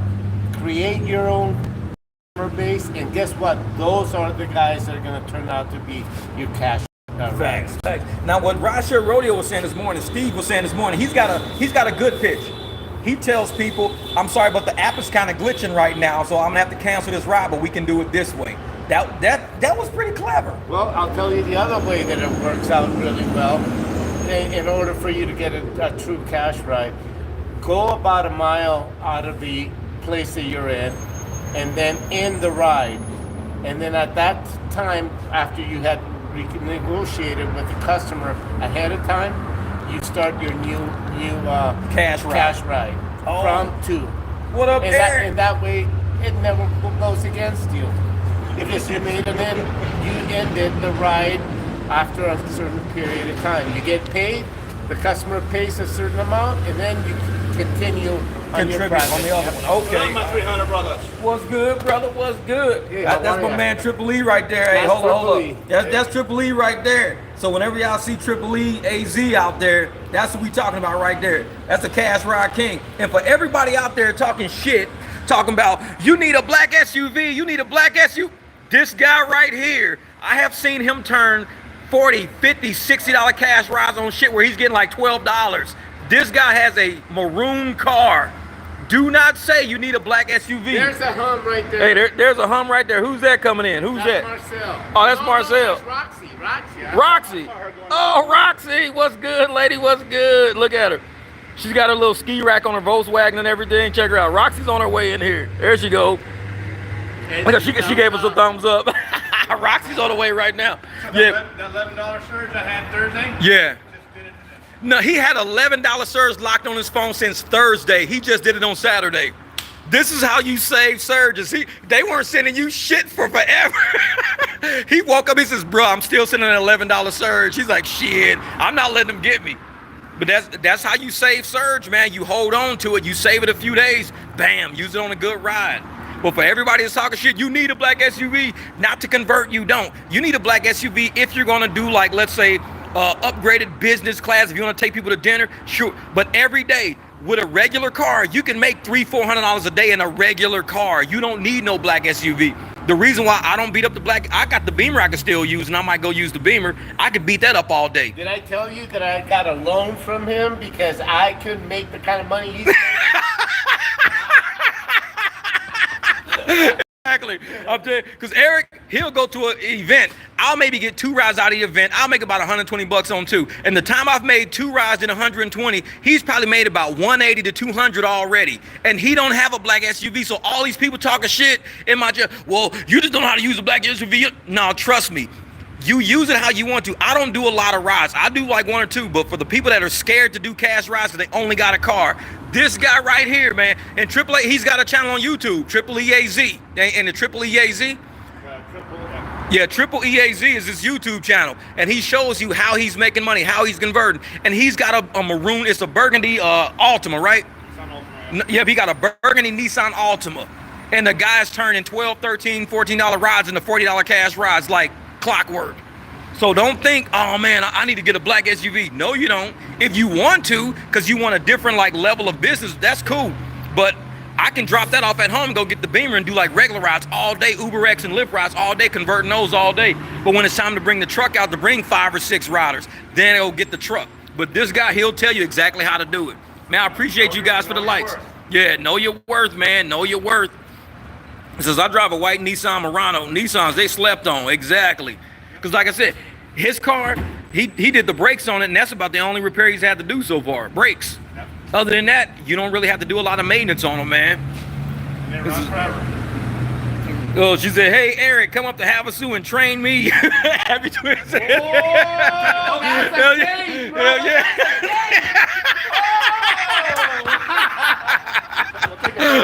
We be out here clowning. Hey, Black Wolf, my man. Hey, and Black Wolf, he's got the website. So what's your website?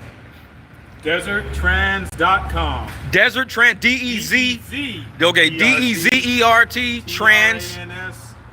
.com. All right, deserttrans.com. 925-234-0285, West area. Make sure you clip that and use that on Facebook. And clip that part of the video and use that on Facebook. Because the thing is, you know, when you guys see how he's got his website set up, for everybody who's scared, you got to use the apps. You got to use the apps. We got drivers in Arizona who are very, very out there. We start going out there. We like to get out there and show people this can be done without an app. It can be done without an app. You've got to do all the marketing yourself. When Uber and Lyft is taking all this money off the top, they call that their marketing expenses, their marketing fees. If you're marketing for yourself, then you're not paying nobody no fees. Pay yourself those fees. So what you do is go get you a website, get you decals on your car, get you business cards, get on Facebook, start a whole new fucking website up or a social media page. You can get out there and do your own thing. A lot of channels, they put that fear in your soul. You're gonna lose your house and your kids and your dog and your cat in the fucking litter box. They tell you everything, like, because they want to put the fear in your soul to stop you from getting this money. Like I told you, I've been doing this since I was 15 years old. I'm 51 now. Ask anybody over the last 36 years of my life. Has Jeff ever been sued for his house for doing this shit? Has Jeff ever lost his house? Has he ever totaled a car out doing this shit? Ask 36 years. If I've been doing this for 36 years, you ain't putting no fear in my soul. I'm sorry, you talking to the wrong motherfucker. Because I know me, I know how to drive. I've been doing this long. Maybe you don't know how to drive, so you are scared. You cannot put your fear into my capabilities. My capabilities are based on what I know what I'm doing. And I'm gonna keep doing what I do. Whether or not somebody else do it, I don't care. But don't tell me to stop doing what I do. I just show people that it can be done. Whether or not you want to do it, not my business. Jamil, you do it. We all do it every day. We go home with a car not dented up, not scratched, no lock every single day. Thank God. Exactly, thank God. And you got other people out there every day. Yeah, man, I'm driving on these Uber apps. I made $29 a day. You know, I made $36. Man, no. If I'm having a day like that, I better be doing cash rides that day. Because I'm not in these streets all day for no $29, $19. I'll go home with a goose egg with $0 on my shit before I let them have me doing 2 and 3 rides for $30. Like, no. Because one of those rides gonna get converted. It's like, I'm getting $40 out of one of them rides, goddammit. Like, man. Say, Bitcoin Kev gave a hum training video this morning with Square. Thanks, Kev. Oh, nice.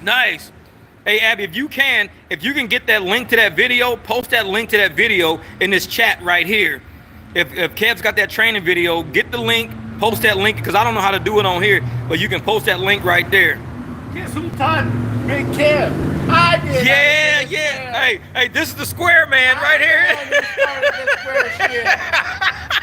Because I had Square on my phone, but I use Square for my mechanic business. I never thought about doing this shit for rideshare. Jamil started saying, bruh, there's too many business people out there that need receipts. And I was like, I never put 2 and 2 together. Like I said, this is why we have these meetings. You got drivers that are sharp as a tack. They own that shit. You have a cell phone. You have the ability to download apps. I already have my whole account set up and everything, but I stopped using that shit like in 2017 when I stopped my mechanic business. I never thought about using it. I've been doing rides since 2019. Never used Square till after I met Jamil. He was like, why aren't you using Square? That's a tool in your fucking toolbox. And Big Kev got into it, and Yep. then Marcel did, and everybody after that started to go on after it. Yep. And that's what this channel does, you know what I'm saying? We're basically a free information channel. We help people out. We try to take care of drivers. We help you maximize your potential and your capabilities. Other people are going to diminish you. They're going to tell you, be scared. You know, don't drive off the app, stay on the app, don't get deactivated, don't get canceled. I wish they would cancel me, because if they cancel me, guess what? You're forced.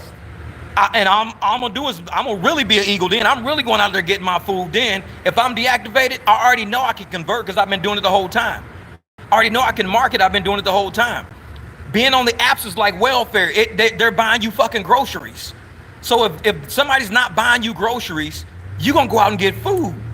You're gonna go out and eat because you won't have nobody buying you groceries no more. The app itself is making you a lazy person. Yep. Because it's making you think, oh, I can pick this one, I can't pick that one. Oh, this is good. I'm not getting any home rides. How come I'm not getting any home rides? Well, you know why? Because you're not converting. Yep.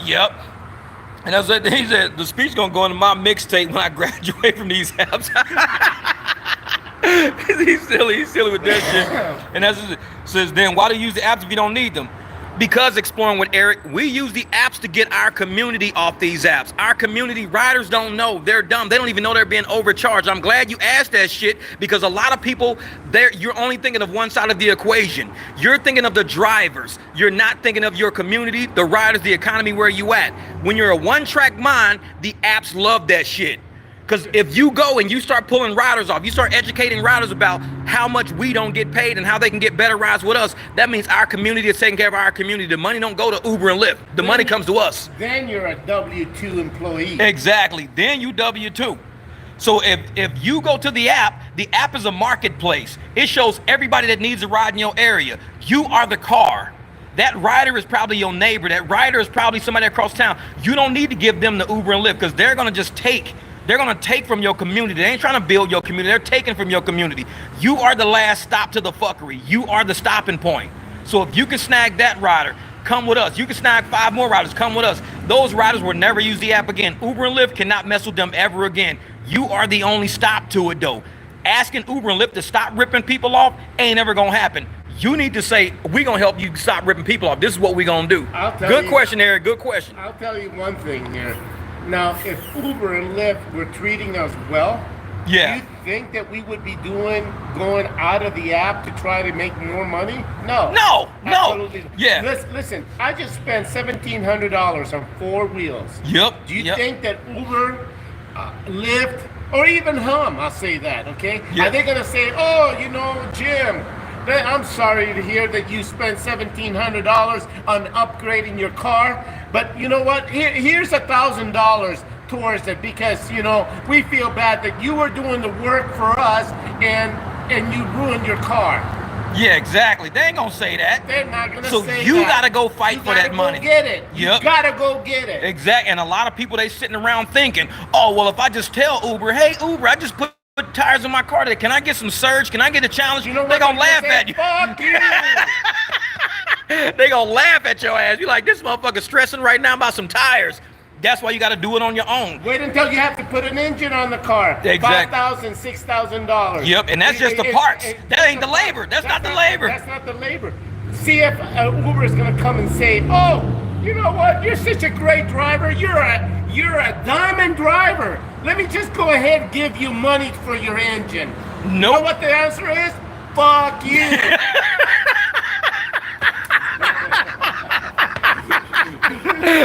He said, you know what that answer is? That's true. They're not going to help us. No, they won't. So that's why we, you know, the way the 300 run and the way we do it around here, man, is we just try to help people realize one day you got to wake up. Even if it's like saying, I'm going to start with just family and friends. Like Time to Wake Up. Time to Wake Up from Colorado. He's always on the channel saying, I'm doing family and friends all day. If you got to start with your family, your friends, cousins, friends of friends, and that's how you start developing your feeling for doing cash rides. Do that. At least go out, make $25, make $40, do it. And then once you start branching out, now you're into the 70, 80, 100, 200, 600. Now you're starting to build on that. But you'll never get to that point sitting on the Uber apps. Uber and Lyft is designed to make you lazy. They're designed to keep you sitting around. What you got, Eric? Last month's private ride. Hey, this right. Let me show you. These are all last month's private rides on Eric's. Look at that. That's a full calendar. That's all private rides. All private rides right there. That's July. All private rides. That's awesome. Uh-oh. That's an awesome thing. This is awesome. Exactly. That's how you do it right there. That's a man that knows his business. Yep, that's it. And when you start booking rides like that, and you have a full calendar of nothing but private rides, you realize the apps cannot treat you better. And I'm guaranteeing each private ride he does, he's probably getting anywhere from $2 to $5 a mile for each private. Oh, those are continuous clients. Those are his day-by-day clients. That was just Roxy right there. That's how you do a business. Yeah. That's what's called a book of business, guys. A book of business. Yeah, exactly.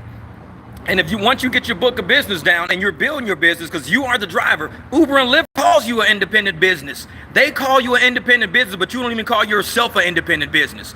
They call you an independent contractor, your own business license, you're 1099, you're making your own money, you do your own accounting, you do your own supplies, you do your own repairs on your car, but you call yourself a fucking employee. Come on, man, you gotta wake up and realize if you ain't out there getting that money, you are the business. They're nothing but tech. You are the business. You can use their tech if you want to, like Eric was saying on here. Why do you use their tech? We use the tech to rescue our community. Our community don't even know we exist. We have to go tell them we exist. When they get in our car, hey, listen, check this out. I'm gonna do this ride for you, but I know you pay like $80, $90 for this. I'm gonna do it for like $65 for you. Oh, really? Yeah, and I can do it. I can pick you up from the airport every day if you want. Cool, let's do that then.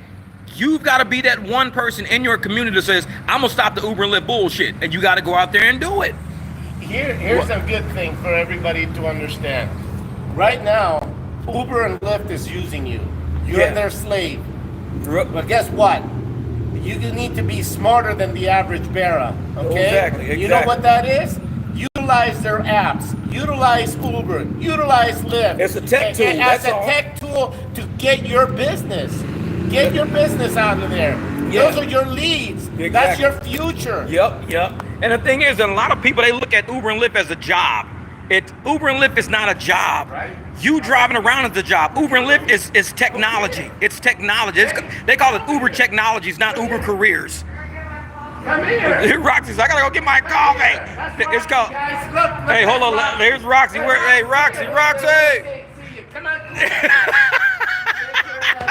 That's the lady with the Jetta that you saw coming. That's Roxy right there. Everybody's like, who's Roxy? That's Roxy right there. The driver in a piece of shit Volkswagen. Your Volkswagen out there getting it. There's Frank. Frank's in the building, man. Everybody. Frank, Yeah. New driver, Exactly. What's up, Frank? How you doing? We doing a live stream right now, brother. A new Uber. Hung driver. Oh, Yep. Did I say Uber? Oh, Fuck shit. Uber. I knew I was in the right place. I could hear him all the way out in the parking. Oh yeah, man, we out here getting it in today. Yeah, I think they're still educating the new guys in there, kind of bringing them up to speed. Because there's about 2 or 3 guys in there right now. So definitely, yeah. But and that's what most of us do as the OG drivers. We come here to support the new people coming in. It would suck if the new people showed up and there's only like 3 new people, but none of the OGs were. So the OGs, we come down, we have free coffee, we hang out with each other, catch up over the week. We get inspiration and motivation with each other. This is the first time I've ever did a live stream from here. So Eric, you live stream on your channel, can't you? I can. I haven't done it in a long time. Yeah. This is the first time I've done it. It's okay, but man, I like to be in the chat, man. I love to be in the chat. It's like shit. I'm like, good opportunity, people that have questions. I love your podcast because people ask questions that somebody would not think of asking, or it was good. Afraid to ask, and they get to answer for them. Yeah, exactly. We're here to help everybody out. And like I said, and even like when people ask questions, when they ask questions and the questions seem kind of like they don't understand, it's like they don't comprehend what's going on. So we explain, this is what's going on over here. Because a lot of rideshare channels, they like to show you what they made for the week on the app to say, hey, look how amazing I am. I made $1,019 this week on the app, $1,019. But you did like 150 rides. You worked like, 65 hours.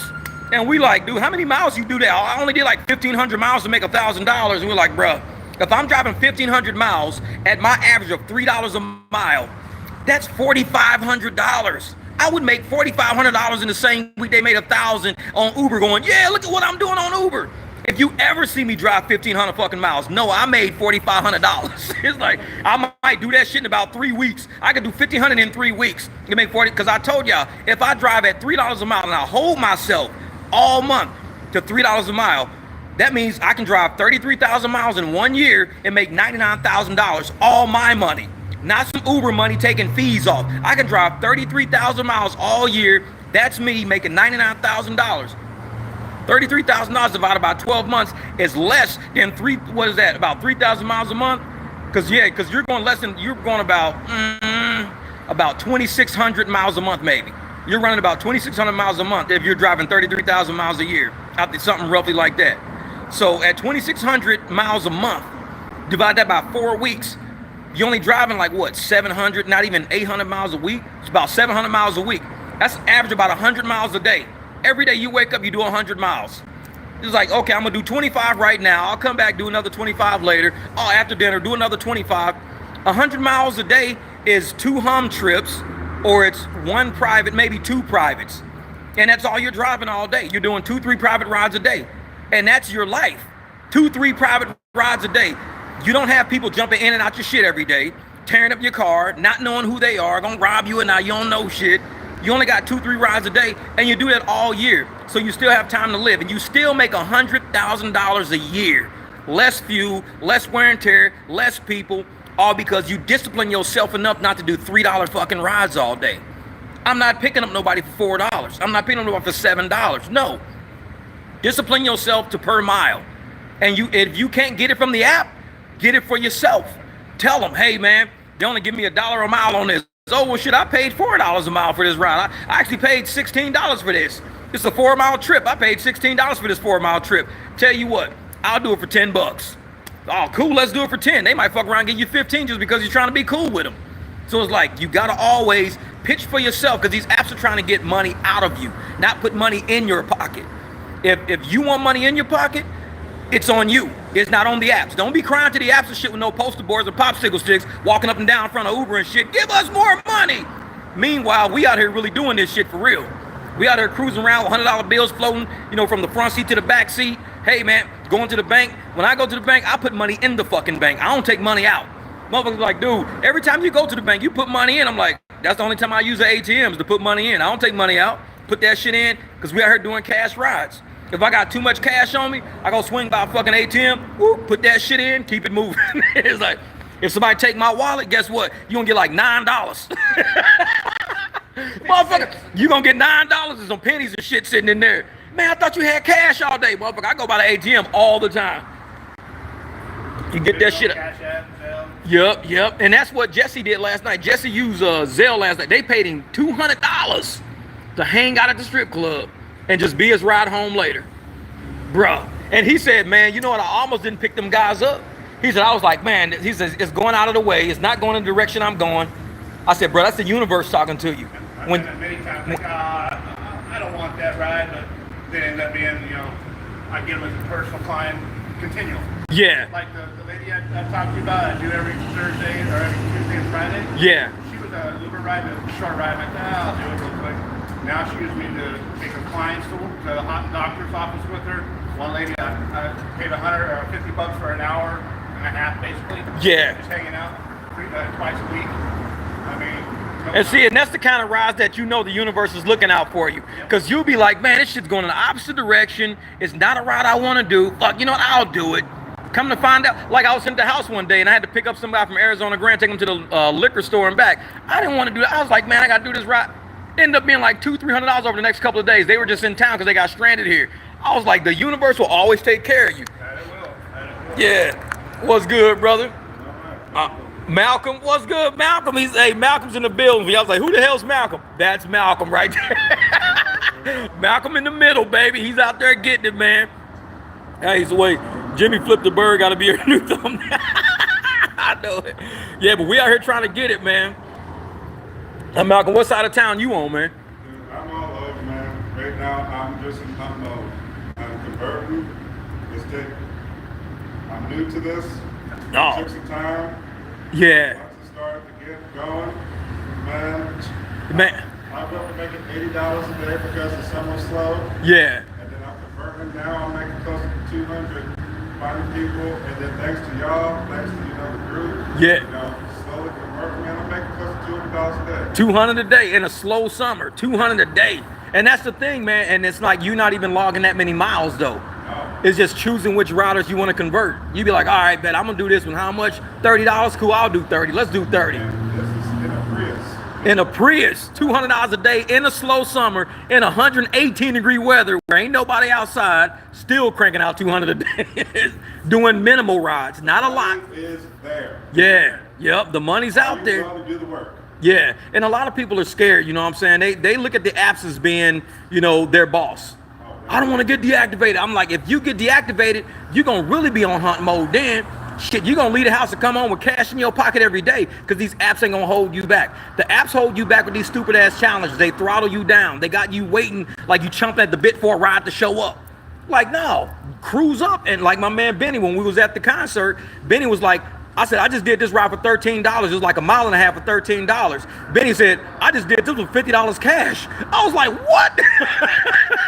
He says, motherfucker, I don't wait on these apps. I was like, damn, I need to change my shit up. I said, I thought $13 for a mile and a half was good. He said, nah, man, I did this $50. I picked him up right outside the concert, brought him right across the street, $50. This is how you get money, though. And we talk to each other, and we educate each other because the money is here in our community if we leave it in our community. And we recirculate the dollars in Phoenix when we don't allow these apps to take money out of our community. The moment the money leaves and everybody's broke and destitute, that's when we end up like, you know, like Chicago. We end up like Detroit. We end up going out because all the money has left the city. Left the state, Yeah, left the state. And man, we got to do it. Oh, Chris said he's on his way. He's on his way. Yeah, come on down, Christian brother. We here, brother. Like I said, they just sitting there right now just bringing all the new drivers up to speed, catching everybody up, which is cool. That's what I like about it. Let me see how much, 71 yet. That's what I like about it. When we get new drivers here, we know that they may be scared. They may not know a lot about what we do. We may seem kind of out there. That's because we're passionate about it. Like I said about that Steve Jobs shit. You need to have perseverance. You need to have passion. That's the 2 P's Steve Jobs talked about and all the shit he said. You got to have passion because passion is that engine that keeps perseverance running. Because you ain't gonna have no staying power if you ain't got no passion. If this ain't the shit you want to do, you ain't got the passion for it. I want to go out. I want to save my community from these bullshit apps. I really want to do that. And it's a big task, but when you got a solid ass team around you, the task slowly starts getting fucking done every day. You grow from a group of 3 to a group of 9 to a group of 27 to a group of 100. And now we all out there fucking doing it now. You see cash riders all over the internet, all over every channel. Cash rider, and you got the fearful pigeons. You guys need to stop doing that. And I'm telling them, the fact that we doing cash rides is realistically helping your ass out. Because the apps got to start paying y'all ass more because they see we leaving the apps. And the apps are going to be like, you know what, well, we need to start paying more because we ain't getting shit out of most of these rides. So cash rides is helping the whole economy out. Competition. And I'm going to explain to you about the Sherman Antitrust Act and competition. The reason why the Sherman Antitrust Act, because they want to break up Google right now. Google just got hit with Sherman Antitrust violations. So you know what they're going to do with Google? They're going to separate Google into a lot of little Googles. Like Googlettes. A bunch of little fucking Googlettes. And so they're going to do the same shit with Uber and Lyft. If you have a bunch of small Uber and Lyfts, not just one big, guess what? All these little small Uber and Lyfts are not going to have to compete to get drivers. So they got to pay us better to get us. It's how competition works. Pushing Waymo, Yep. that's part of their antitrust. They're pushing Waymo too, yep. And so the thing is once you get a lot of pockets of competition, everybody's price and service has to be increased and you got to pay drivers more. With Uber and Lyft, you only got 2. And Uber and Lyft is the same fucking company anyways. So there's not a lot of competition. Therefore, they can fix the price, they can set the price, they can finagle and manipulate the market, and nobody's really affected because Uber and Lyft, the same company with the same shareholders, they're the ones running it all. Break it up into a lot of small companies. Guess what? You now have 200 small rideshare companies all over the place that want riders and want drivers. So what they got to do? Prices got to be decent and drivers got to be paid or else they all leave. You need competition. Without competition, we're screwed. And that's why the Sherman Antitrust Act was created, to make sure that the field is even for everybody. If your product and your service sucks, the market's gonna kick you out. Uber right now, Uber and Lyft can suck. They can have busted cars, broken down cars, shitty drivers. Nobody has a choice. There's no competition. There's no choice out there. Hum is not big enough. Rides is not big enough. Empower, Revo, all these companies are not big enough to take up the markets that need to be serviced right now. The NEMT markets, the regular markets. Nobody's big enough. So you got two companies that can do the shittiest service possible and blame it on the driver. Oh, we'll deactivate the driver for that bumper hanging off. They ain't gonna deactivate his ass. They're gonna send him to you, that's all. Oh, we'll deactivate that driver for his car smelling like shit. We'll deactivate him. They can have the worst products on the market without competition.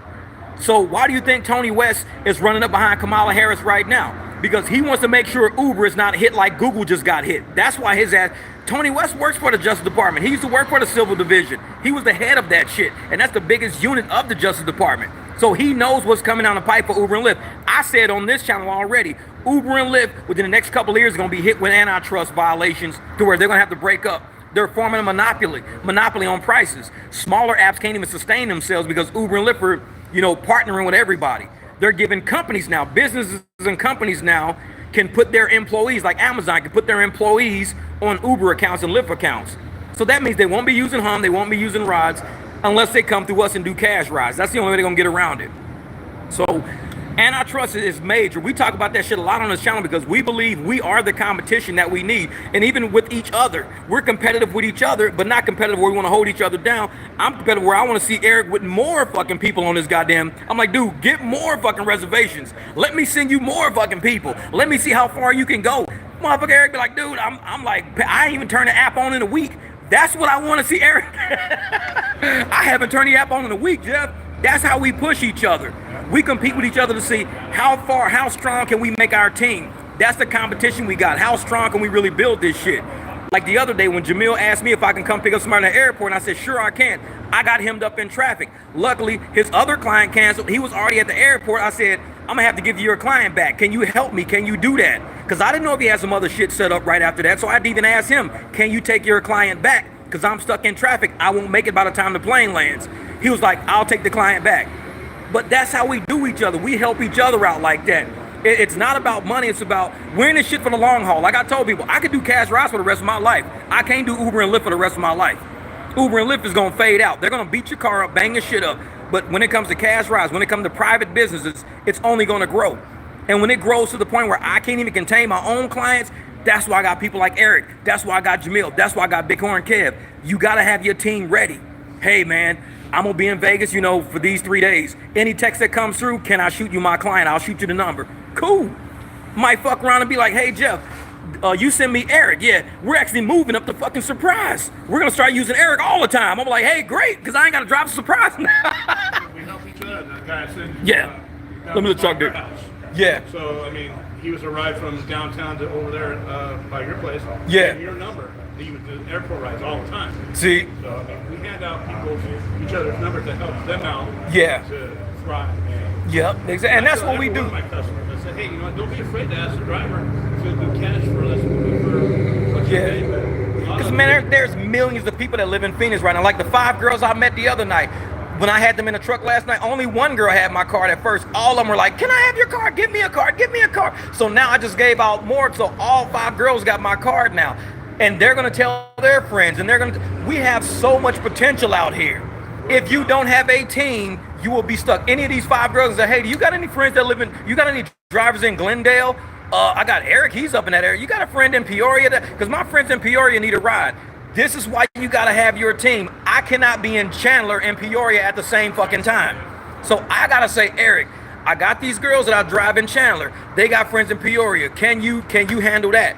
Here's the phone number. He can take as many as he can. If he's got to pass them off to Marcel or somebody, he'll do it. But you got to make sure you give your team, you put some on their plate too. And your team's going to get stronger. It's going to come a point to where we ain't going to turn these apps on. We're going to have a whole team around us. We got millions of people in this city that we can still eat off of. So therefore, the more people I meet, the circle starts expanding. I got a team around me. I'm not scared to give my card out because I already know I got people on my team already. It was like, shit, here you go, Eric. Here's 2 people right there for it. And Jamil do that shit to me all the time. Jeff, can you do me a favor and pick this guy up? He's like up to 51 because I'm right on 48th Street, so I can hit the 51 real quick. Jamil's way down in Gilbert. So for Jamil to drive up and pick him up is pointless because I'm already on the 51. So I'll do it. And I'm out, I'm done. It's like, all right, cool, no problem. I got it, man. It said the 300 is the rider's other option. Uber and Lyft is like Coke and Pepsi. The 300 is RC Cola.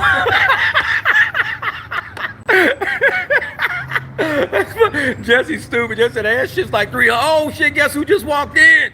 AJ. Yeah. What's good, brother? What's good? Hey, man. Hey, this is Urban Hiker for everybody that wants to know. This is AJ, right? Urban Hiker. 300. What's up, everyone? Day driver. He's a day driver. We got the night squad and we got the day squad out here now, man.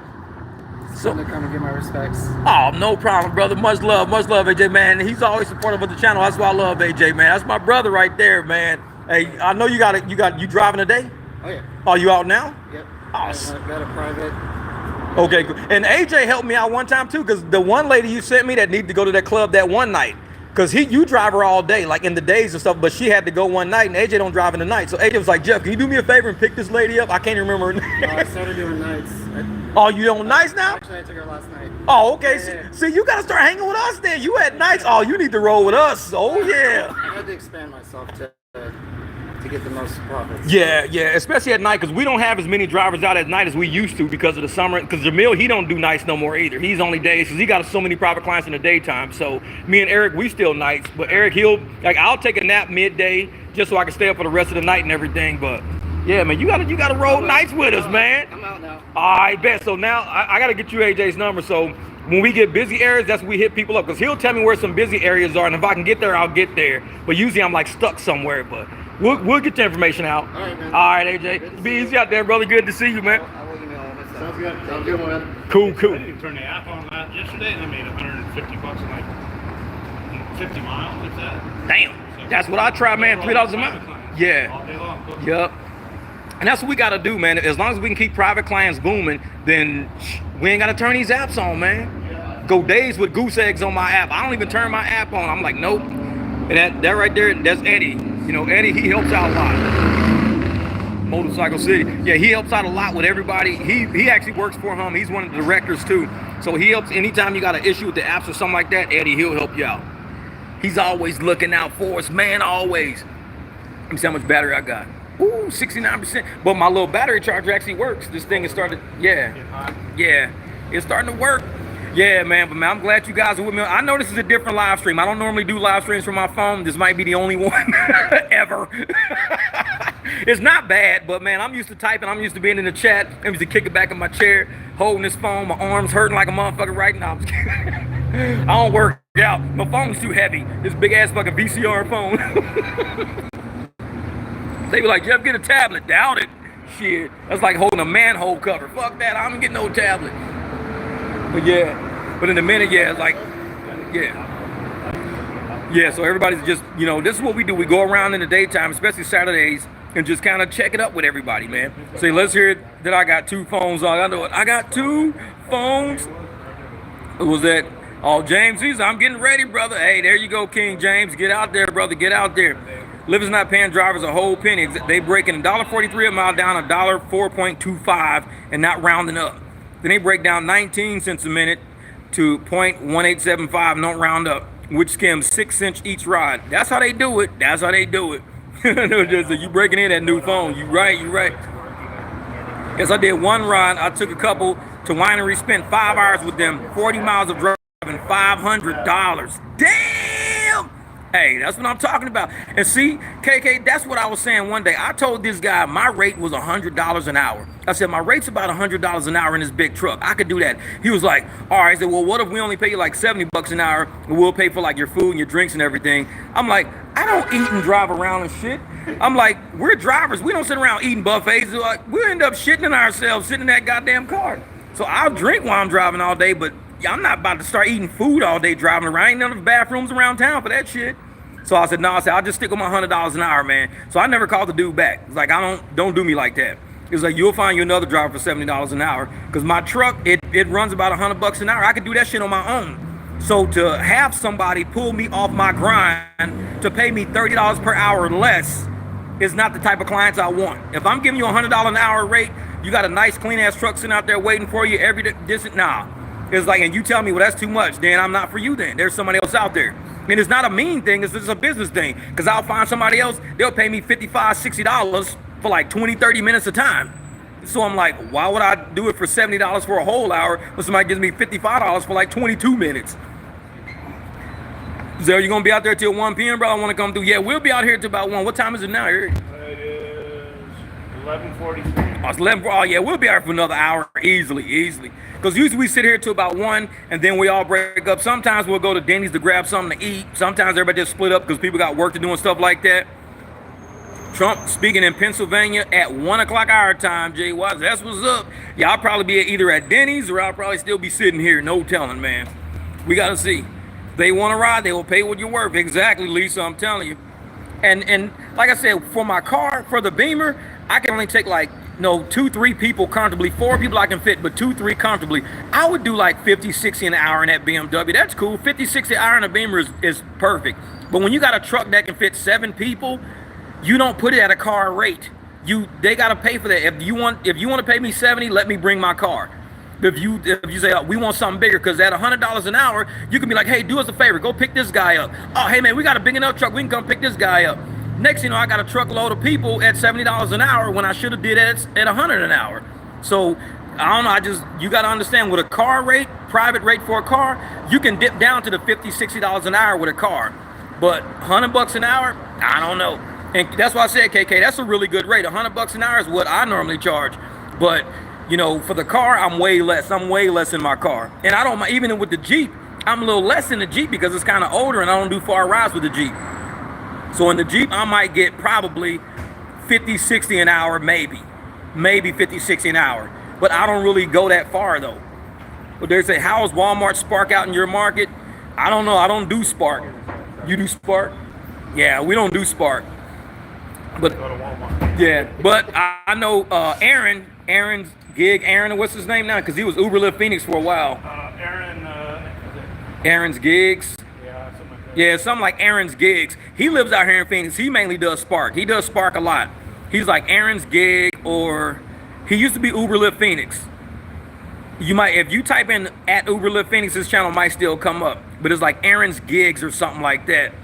But he does Spark a lot. He does a lot of delivery and stuff like that. Yeah, Malcolm says Spark is okay. Yeah, that's correct. Okay, cool. So you mean the guns and ammo? Oh, no.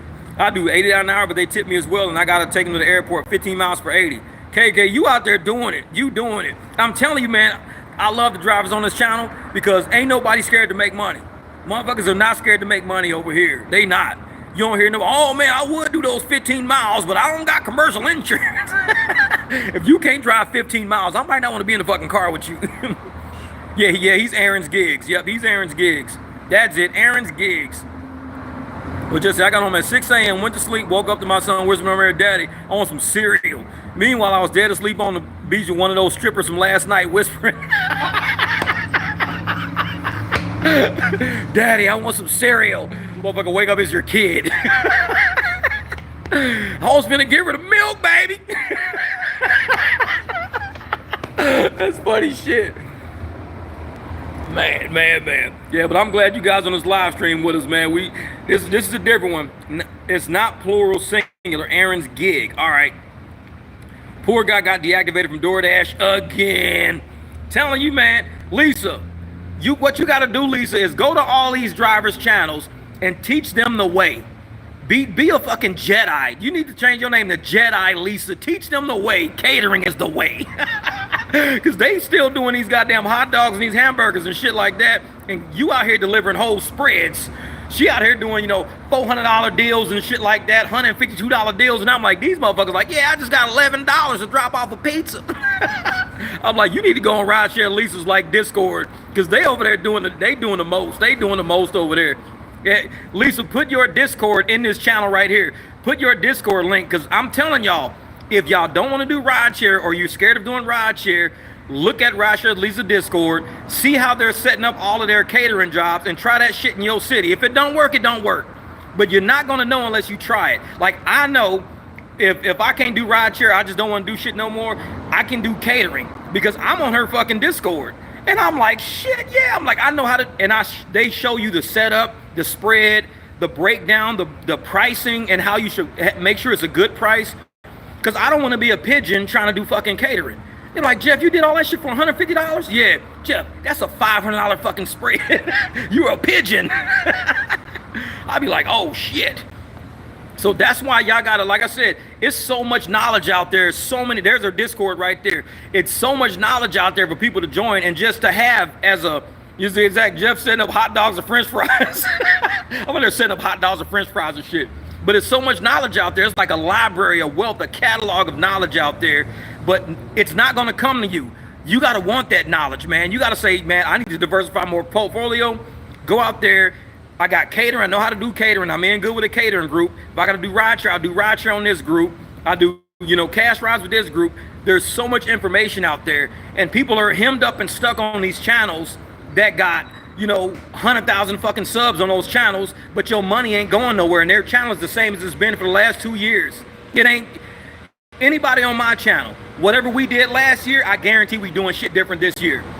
That's just real shit. We advance over here. We move. If you're not elevating and advancing, you're on a dead fucking channel. You're on a dead channel. If you still chasing surge and that's all you doing, if you still trying to do challenges and that's all you doing, you're on a dead channel. Rideshare has evolved now. People are realizing we're independent contractors and these apps ain't gonna break.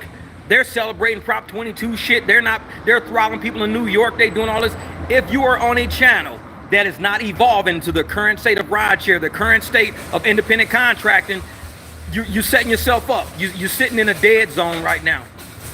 Where we are, we're gonna help elevate you. We're gonna either have you doing permits, either have you getting some cash rides, either have you trying to get commercial insurance, figure out how to get it, get on somebody else's commercial insurance, pay them a chunk every month. Hey man, can I get on your commercial policy? What if I just pay you $80 a month, $100 a month to be on your policy? You gotta figure something out. Because the current state of rideshare is spitting you out. You got Waymos coming out. You got Tesla trying to get into the game. They're getting rid of drivers. If you're not getting your money now, you're getting played right now. Stack your money because you're going to have to do something else in about 4 or 5 years. When Uber and Lyft, when they're done doing what they got to do 4 or 5 years from now, everything, if your house ain't paid off, you're screwed. If your car ain't paid off, you're screwed. All this shit, you got to get ready for it.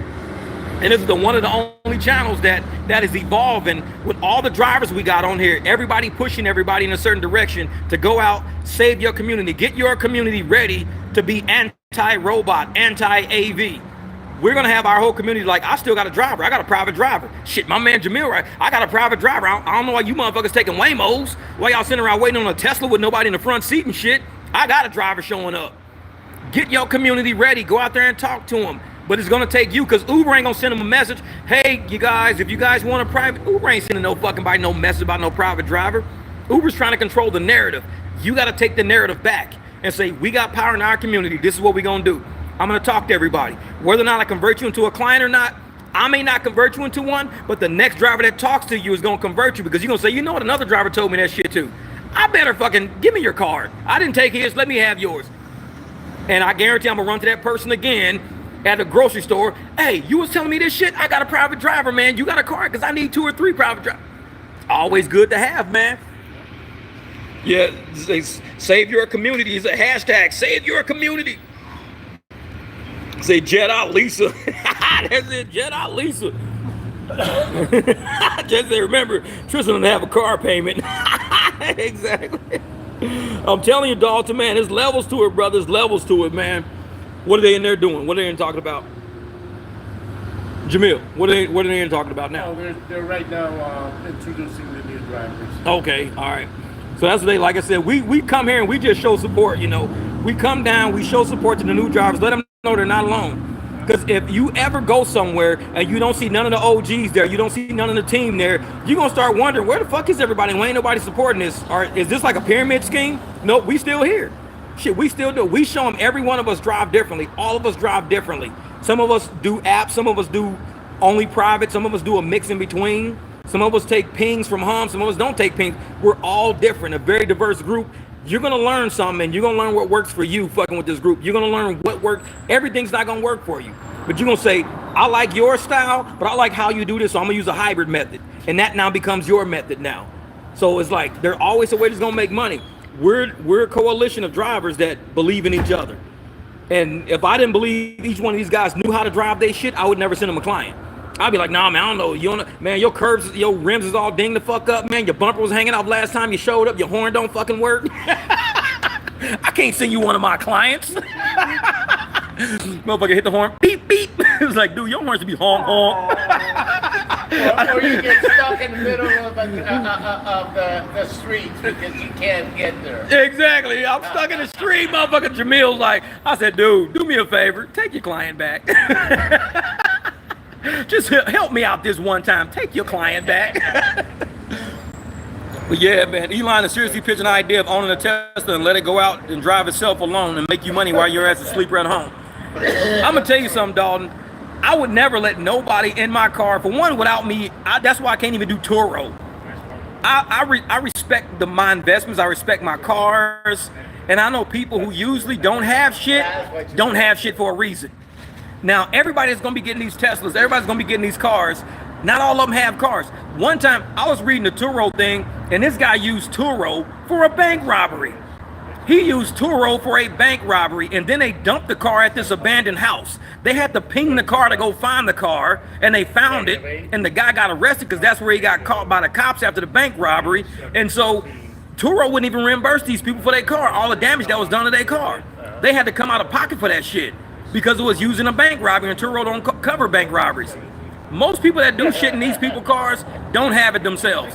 I would never give out my car to nobody. I will drive you around. I'll open the door for you. You know, you can go on a date, you can go to the movies, treat you like VIP, but you're not taking my whole car. Hell no. And that, like I said, that whole Elon stuff, yeah, let your car go out and make money. No, I'll drive you around. Let's go rob a bank. Exactly. Not your car. Get your license plate and everything. You get like 80 tickets in the mail and shit one day, like, where are all these tickets coming from? Oh, bro, it was running red lights, stop lights, speeding and shit. You got all these tickets, and does Turo pay for all of that? No. Is Elon gonna cover all that? No. Nope. They'll be like, well, that's on you. All these tickets that's on you. I'm sorry. You have to have a special agreement with them. Exactly. The crime policy. Yeah, paying an additional $100 a day for the crime policy. Like, shit. Yeah, that's right, Kay. Most passengers enjoy talking with the driver. Real shit. Yeah. Jeff, Vegas is losing the battle out here. We have drivers in our private community group turning against one another, reporting each other for cash rides. Wow. Dog, that's crazy. So they out there reporting each other for cash rides, man. I'm gonna tell you something, man. This is real shit right here. I grew up in Vegas. I moved out there when I was 22. I left when I was 38. Vegas is rugged. It used to not be like that. We used to do shit in Vegas where we would comp rooms, comp dinners, you know, give people free play for this and that. Vegas used to be a hospitality town. This snitching shit going on right now, snitching on each other, cash drivers snitching on each other for doing cash rides. This is what they doing in Vegas. Drivers are snitching on each other for doing cash rides. Back in my day, back in the 90s, would have knocked that motherfucker out in carjacking. You snitch on me if you want to. When I catch you, your car is now my car, motherfucker. When I catch you, your car belongs to me now. They would be sleeping in Lake Mead. They be sleeping in Lake Mead, motherfucker. Yeah, they don't understand what's really real. When somebody's really out there trying to do an honest living, doing an honest job, getting their money, using their car the right way, and you trying to prevent that, you stand in front of a man's way of feeding his family, I feel for you and your family. Because that man at some point is going to come to a point of frustration. He's going to be like, you know what? I'm going to go get the motherfuckers that's snitching on me. That's it. And that's how it works, man. That's really how it works. And that's street code. That's street code. There ain't no bullshit. That's street code. And if you think you can outlast street code and outlive street code, knock yourself the fuck out. Go for it. Try it. I mean, I'm not telling you not to. Go snitch on something like snitches get stitches. Go snitch and see what happens. You might be like, yeah, I told on 2 dudes. Yeah. Next thing you know, your motherfucking car got 4 flat tires, windows is busted out. You got a GoFundMe to fix your shit. You're like, what the fuck happened? Oh yeah, man, everybody been saying you the snitch. You the snitch of the group, man. And you got busted out. You the snitch. We ride together, we die together. Exactly. Like I said, we out here, and I tell motherfuckers right on my page, I do cash rides. I don't give a shit. You can tell motherfuckers if you want to. That's not gonna stop me. Even if I was in Vegas, somebody say, yeah, Jeff, we heard you been doing cash rides. I'm like, and? Your point? What's your point? Well, you can't do that. Says who? You tell me who can't. What if I'm just giving them a free ride? How can you prove that the ride's not free and they just giving me like a donation or charity? Motherfucker, you don't know. So you stay out of my car, stay out of my business. Go do your own fucking thing. And like I said, You let motherfuckers out there, you know, in Vegas start snitching on each other. It's not gonna be pretty for a lot of drivers. You're gonna be hearing shit, you're gonna hear drivers turn up missing all the fucking time. Because when it gets desperate and it's time to make fucking money, ain't no time for the games. Anybody running schemes and snitching and all of that shit, y'all out of there. A cash ride is an honest negotiation between a driver and a rider. That's an honest negotiation. What is it worth to you for me to take you to the airport right now? It's worth $35. Give me $35, I'll take you to the airport. That's an honest negotiation. I ain't got no cell phone jammer keeping you from getting, I ain't got no blocker, I ain't got no queue holding you up. It's two people talking.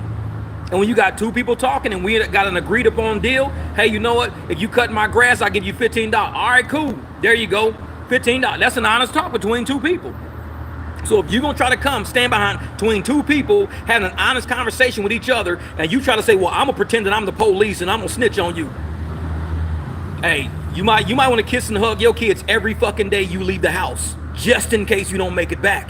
Cause snitches in the real world, like I said, it's street code. Shit's street code. I don't make that shit up. It's been like that since before I was even born. Shit's been like that. So you take a risk fucking with the wrong people. I put my shit on Front Street. Let me find out the motherfucker fucking with me. Let me find out. Let me find out. Y'all might be like, man, Jeff ain't posting in like 8 months. Motherfucker, my probation is coming up soon. I will post again when I'm out on parole. What happened? I'll tell you on the next live stream. Shit. Uh-oh, I see Christian out there cruising by all slow. I can hear his system bumping. Yup, you can hear Christian's system bumping out there. No, man. My private customer I picked up August 10th. Yeah. $250. Damn. And that's like 7 miles round trip. Look at that. I'm gonna show y'all something cool. Hold up, wait a minute. He just started driving this person around August the what? 10th? August the 10th. Check this out. August the 10th. Already $250 since August, and he picks them up every day. Look at that. Bam, bam, bam. Every single day. And that's since August the 10th. No app involved. Straight honest negotiation. Hey, you know what? What's it worth to you? It's worth this much. All right, bet. This is what I'll do for you. That's how business goes, man. We pushing for drivers to protect their families. I'm not trying to snitch on Eric so he can't fucking take care of his family. What kind of fucking person is that? Where you snitch on somebody so they can't take care of their family because you jealous that you can't go out and negotiate like that. What kind of a person is that damn jealous? That's what I'm saying. Y'all gotta get some real good teams out there. Get your team solid with motherfuckers who are like you. If you get anybody on your team that's a snake, a snitch, a backstabber, fucking kick them out. And if they say, well, man, why can't I be a part of your group? Tell them to their fucking face. Because you a snitch, you a snake, and you a backstabber. If you tell them to their face, then they'll stop being like that. But if you say, oh, man, it's because, you know, we meet too early on Wednesdays for you, man. Don't bullshit them. Tell them straight up, you a fucking snake. We don't fuck with snakes over here. And you got to learn how to be real with people. And people ain't going to like you. It's cool. Fuck them. Uh-oh. Look at this guy right here. He coming up like he's in the mafia. Look at this shit. This your man Christian. Hey, when y'all see C-Fike, that's C-Fike right there. Y'all see C-Fike. This is my guy right here. Hey, we heard you bumping. Oh, you heard me bumping? Yeah, we heard you coming around the corner. I was like, wait a minute, what's that? I'm like, that's probably Christian. Sure enough, we see you cruising by. Make a note. See, he get tips for bumping. He plays like a bunch of fucking, you know, Sir Mix-a-Lot and shit when he's cruising around. He's an EDM. Oh, he got lights and everything with his car. His shit's hooked up. I need to get that on mine. Yeah, one guy is like so impressed with it. He's like, here's $60 out of the blue because your system's shit. So. Damn, man. See, that's what I miss about the Jeep, man. The Jeep used to give me some good tips, man, because it's a system in that motherfucker. The Beamer is clean, the truck is clean, but it don't get tips like when you got a system, it makes all the difference that night. It makes all the difference because people are like, oh, this is my song. Play that, play that, play that, and it's that vibe, man. Y'all, you start seeing them $20 bills flowing. Yep, you start seeing them 20s flow. I don't get it like I used to, but I've been thinking about taking it because I do my own systems. But I want to make the trucks different, so I'm thinking about taking it out to a shop and seeing what they can do and how much would they charge. Because I don't know if I can hook that truck up to where I can still load luggage and all that shit in the back and have a system the way I want. You'll be paying for it, but... Yeah, that's the thing, man. It's like, how are y'all going to get those speakers in here, man? It's like, because I need speakers that are not too big, but I need more bass. The tweeters are good. They just need an amp with it, but I need more bass because once that bass is in there, it's a wrap. It's a wrap. Depends on how loud you want to go. You want people outdoors? Like mine's all internal. Mine's internal, yeah. I mean, I got that little 12 back there in that trunk. Yeah. That thing still bombs. but it's more inside. It sounds good. See, I got inside. that 10, man. I don't want people to be like, oh. Yeah, I got that 10. This is your man Alan right here. Look at him. That's Alan right here. This is Alan. Look at him. Look at him. Come around. This is Santa Claus' little brother. Look at his beard. Check his beard out, motherfucker. That's Santa Claus' little brother. Look at him. Hell yeah. Ain't nobody in the group got a beard like that. Bighorn Kev be trying. My little shit. Nah, this is like a fucking eyebrow on my chin.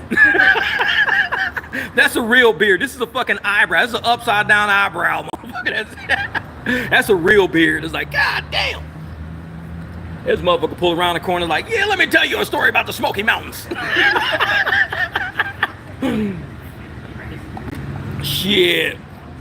Oh, AP, Black Santa said, what's up? Hey, Aaron Parker the same way. Aaron got that big, he got a huge gray beard too. That's black. I call that Black Santa.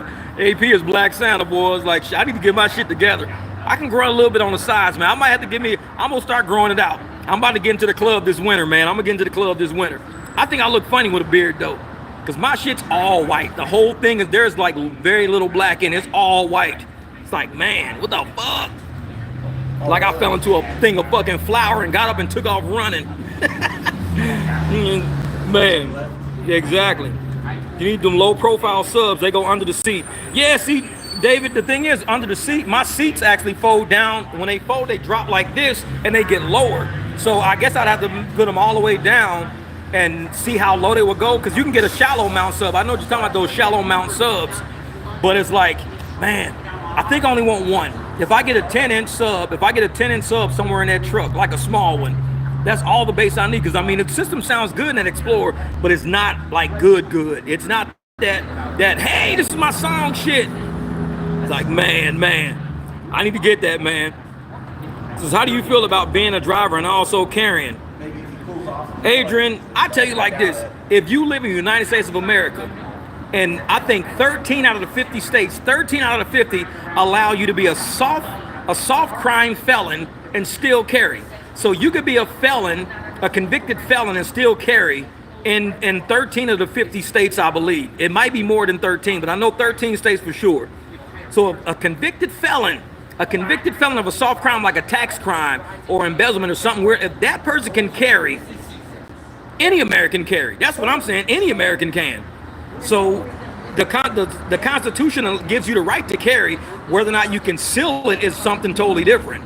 So I don't view myself as a driver. I'm still an American. I mean, like right now, I'm a customer of a coffee shop right now. So I'm the customer of a coffee shop. I'm not a driver right now. When I leave from being a customer of the coffee shop, I get back in my truck. I'm still a private citizen in my truck. If I turn the app on, then I become on the app. But at what point do I need to turn the app on and throw my gun out of the window to say I don't have a gun while I'm a driver? I'm not throwing my gun out of the window. I'm a customer at a coffee shop. I'm gonna go get in my private vehicle. I might turn the app on. I may not go all the way home to drop everything off just to turn my app on. I might turn my app on right now. So I'll say, listen, I happen to be an American citizen, constitutional amendment, second amendment, and I happen to turn an app on. Because I turn my app on, if I throw my gun out the window, I could be charged for not securing my firearm. So I gotta keep it on me, even though I have the app on. If I make it home at some point, I can put it at home, but I'm not going all the way home from where I am just to drop it off to abide by an illegal fucking term of service anyways. No. Yeah, you could be a convicted felon and still run. I'm telling you, Dasher, you could be a convicted felon and run for the president, because it depends on what kind of felony you have. You can have Class D felonies. Class D felonies are based in like family court and shit like that. So you can have a Class D felony, pay $5,000 fine, and you can still run for president. You could still actually be any politician. You could be a senator. You could, run a company. There are felons that run companies. So it's like, I think people think the word felon is a bad word. I don't think felon is a bad word, because there are people who have never been convicted of a crime or maybe only had misdemeanors, and they're the worst people on this planet, and they're still walking through our communities right now, and they're not even felons, but they're doing some crazy shit. I mean, look at the guy who tried to kill Trump. Was he a convicted felon? He didn't even have a crime record. Look at Timothy McVeigh, who blew up the IRS building. Was he a convicted felon? I think people get hung up on that word felon, and it kind of like this. It moves you away. It distracts you from the true people in our society that will fuck you up. The quiet ones are the ones you got to worry about. The felons are the only ones that been caught. We got a lot of people that ain't been caught yet. They do shit every day. You got people out here that got to register in communities because of what they've done in the past. They got to register and shit. I'm worried about that person more than I'm worried about anybody else. We got people who ain't even been registered yet because they ain't been caught yet. Those are the people I'm worried about. So somebody saying, hey man, you a felon because you said some wrong shit on your tax return. I don't give a shit. That's your tax problem. That's not mine. And that's Trump shit. Trump, he had accountants submit his taxes. So when he had all those accountants submit his taxes, he probably knew, he probably didn't know. I don't know, not my fucking problem. But he got convicted of a tax crime. That's a soft crime. He can still run for president. He can still own a firearm. It's a soft crime. So once you start looking at the level of felony that you have out there, that's when you really start narrowing down law. I'm not a normal average fucking person walking the street. Like I said, I dig in law all the time. The average person gonna hear the word felon, and the first thing they think about is killing, murdering, 50 years to life. That's what they think about. A lot of felons get convicted and they don't even have to go to jail. They get suspended sentences. So they're a felon that never even goes to jail because it's a soft, they pay restitution, they never go to jail. The charges on their record, it could be expunged at some point. They can have a vacated sentence or anything like that. So people that don't know law, don't know crime, I really don't listen to them that much. I'd rather go research it from people that know, go to a law page. And most law firms that have law channels out there, you can see what they say about the law and how their attorneys talk about the law versus how the average McDonald's employees are, oh, well, Trump's a felon, I'm not voting for him. I'm like, shut the fuck up and give me my fries, man. There's a reason why you're here. So I don't really listen to a lot of people talk about law if they're not in that realm. If they just heard the word felon, oh, felon means you're in prison. A felony means 367-day conviction. Once you have a 367-day conviction, that's more than 365, 366 days. A 367-day conviction is a felon. Some people get charged 363 days. It's 4 days that get you from being just a misdemeanor to a felon. 4 days. It's a 4-day variance. That's it.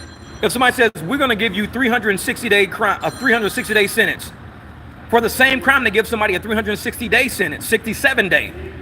So you go, dude, it's only a week's difference. 1 week is the difference between you being a felon and not a felon. 1 week. Not the crime you do, it's the amount of time they fucking attach you to. That's it. So I don't even worry about that shit, man. I don't worry about that shit. Yeah. So I tell people these hands are registered weapons. I got a flashlight. Yeah. Exactly. Majority got probation. That's it. They got probation. On average, how many felonies are we committing today as American society? Exactly, Dalton. Exactly. And like I said, they say, even the Supreme Court Justice Gorsh, he says every day the average American commits at least one felony a day. At least one. At least one felony a day. I probably committed a felony walking into this coffee shop recording everybody without their consent. I probably committed a felony, but it don't fucking matter to me. Somebody can say, hey man, I was on this live stream, I was here and there, and I'm actually in a witness protection program, and you videotape me, and I'm in a witness protection program.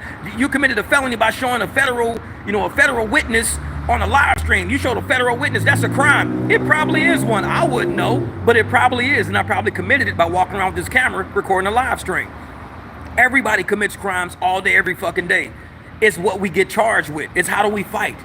So I'm sitting there going, you can charge me whatever you feel like charging me with.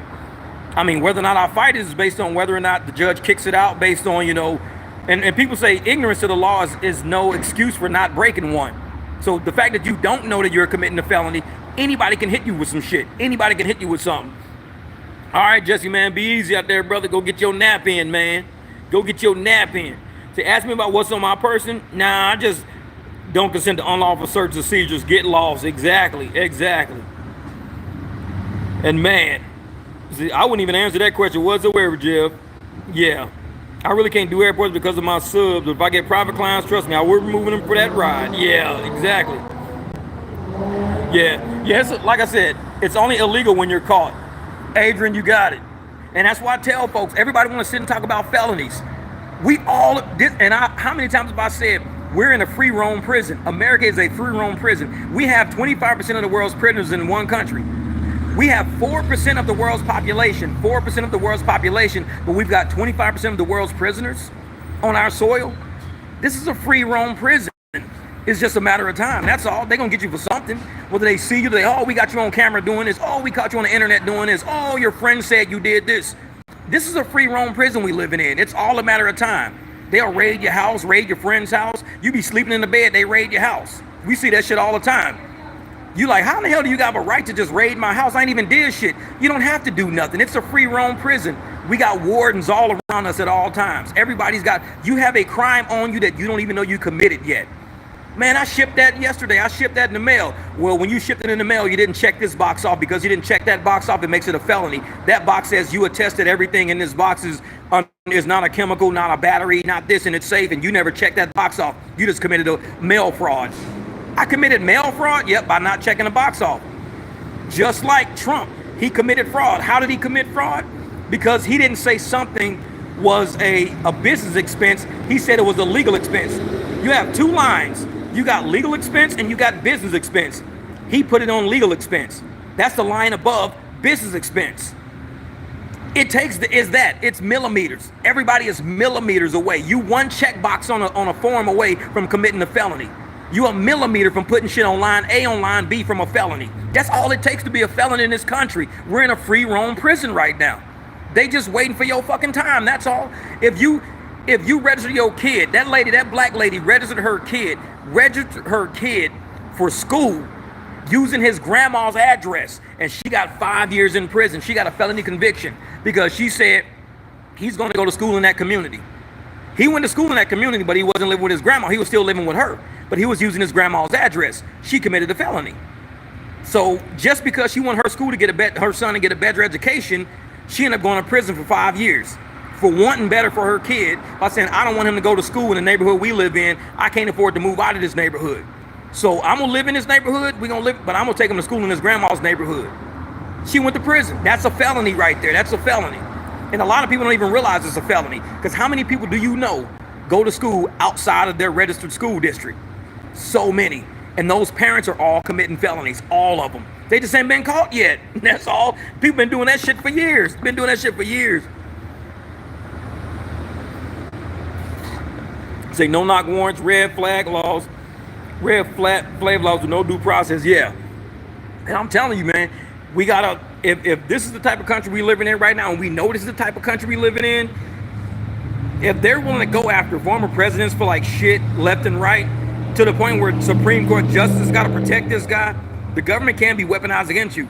And as a black person, you should already know that shit right off the bat. Don't be stupid. Don't forget how black people were treated in this country, all because Obama was president years ago. Motherfucker, we didn't forget. We still remember. We may not act on it every day. We may not protest every day, but we remember how this country was formed every day. And when we see that shit happening to President Trump, it brings back memories of us. It brings back memories of how black people were water hosed down, treated, houses raided, shit burned in front of our houses, the whole public hating us, going against us, and the police like, oh, I guess you just shouldn't have been black. Don't know what to tell you. Hey, officer, we need help. These people is chasing us down, trying to drag us with chains and shit. Really? I guess we'll come down and help them. That's the country we come from. So when you see a government man weaponized against somebody, it brings back memories to a lot of black people. It brings back, we know how government can be used as a weapon. We see you doing it to your own now. You did it to us, now you're doing it to your own now. So why do you think a lot of black people support Trump? Because, dude, honestly, you're on our side now. Now you see what the fuck we go through. We can only tell you so much. We can only tell you so much. Now you see what we went through. You can empathize with what we went through. And they tried to kill you. And we say the government always trying to kill us. People trying to shoot us every day in cars at stoplights. Trump is basically living life as a black person for a minute. As a very rich black person. He's living life as a rich black person right now. And it's like, so it's like, hey man, when the government's used against you as a weapon, the only thing you can do is hope and pray that they don't get you. They don't get you, man. Oh yeah, Abby, that's what they did. They got that lady, she's a felon. And that's the thing, when people say, oh, you're a felon, they call Trump a felon. They don't realize they're talking shit about ladies like that too. She's a felon. She's a felon. And people say, well, you should have just put your kid in that stupid ass hood school instead of trying to put him in a better school. No, you don't say that to a mom trying to wish best for her kid. She's still a felon no matter what. She's a felon, but she was doing something to help her family, and the courts deemed her a felon for doing it. Once you let certain court systems lock you into somebody, you're fucked. You're fucked. It's like what Sergio say, hey, what up, Jeff? Got a passenger for you looking for an SUV ride tomorrow morning from downtown Phoenix to airport. Cool, Surge. Just, hey, shoot me an email, brother. Just shoot me an email, man.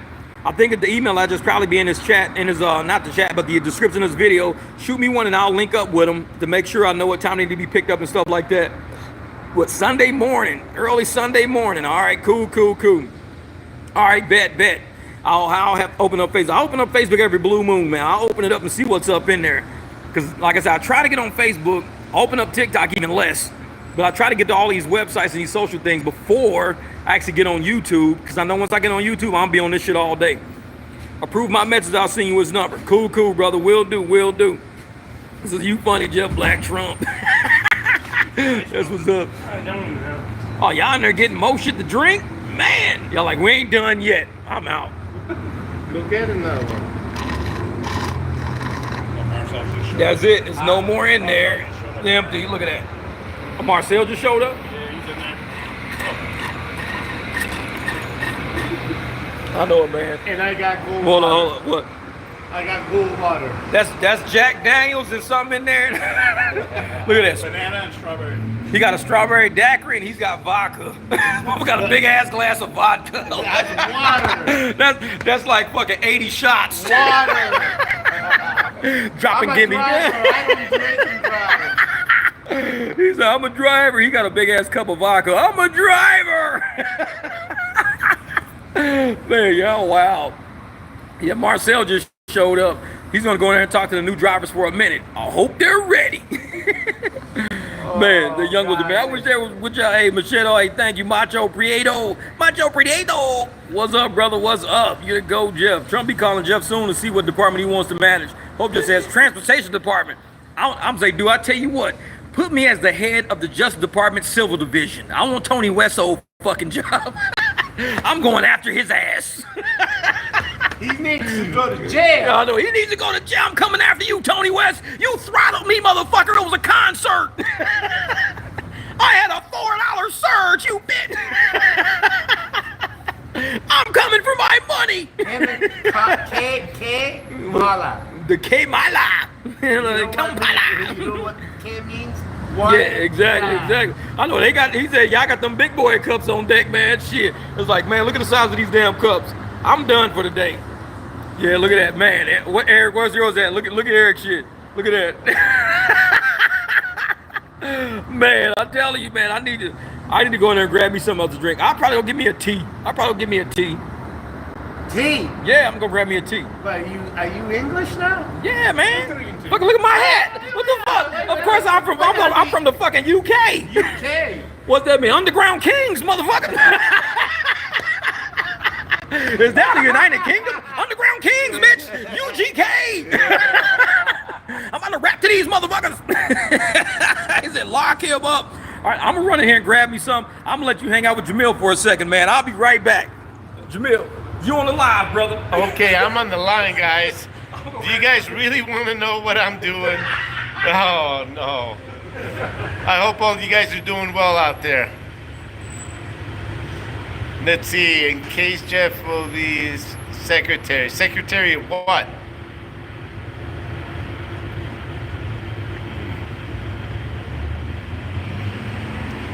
So how many people are out there from Arizona? Tell me what you guys have for Arizona, California. Do a roll call. I really want to know, where is everybody from? Ohio. Hello, Ohio. How's business in Ohio? Dallas. That's great. North Carolina. Philly. Holy man, the 300 is really expanding. That's awesome. Mississippi. Peoria, Arizona. That's it. Another Arizona. New York. Central New York. Are you by Utica?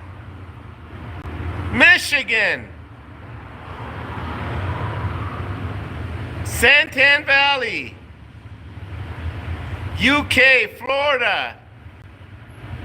UK. Underground King.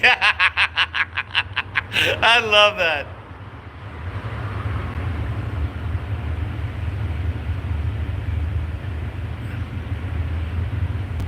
45 minutes from Utica. I lived in Utica, New York for 3 years. Beautiful, beautiful area, the Adirondacks.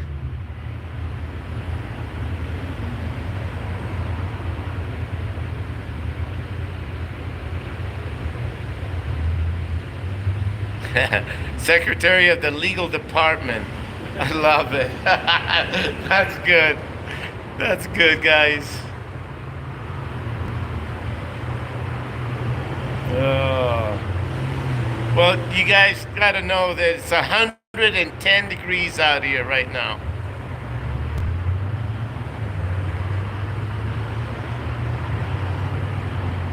You got a lot of Uber trips there?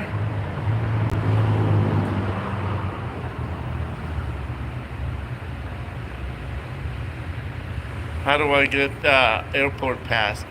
Well, listen, you know, there's a ground transportation area that you go to, and you fill out certain information, you get your background check, you get things done there, they give you your pass, and you're able to pick up and drop off at the airport as a livery service. You don't have to be in the Uber or Lyft or Hum app to do that. You can do that anywhere. Yeah, you can do it anywhere.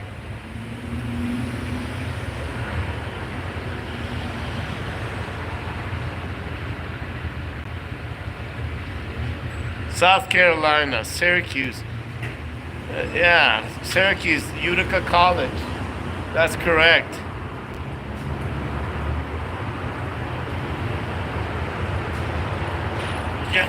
Now, when you talk about you have all your insurance insurance and permits, do you have commercial insurance? Are you using a commercial insurance base?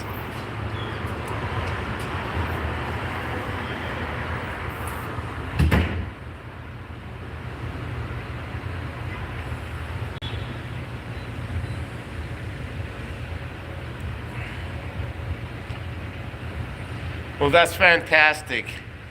I mean, I would always encourage everybody to never break the rules and laws with Uber and Lyft, but try to get them to give you leads for private rides. Because the leads is what's going to make you money, guys. You can get a lot of cash doing this, getting leads.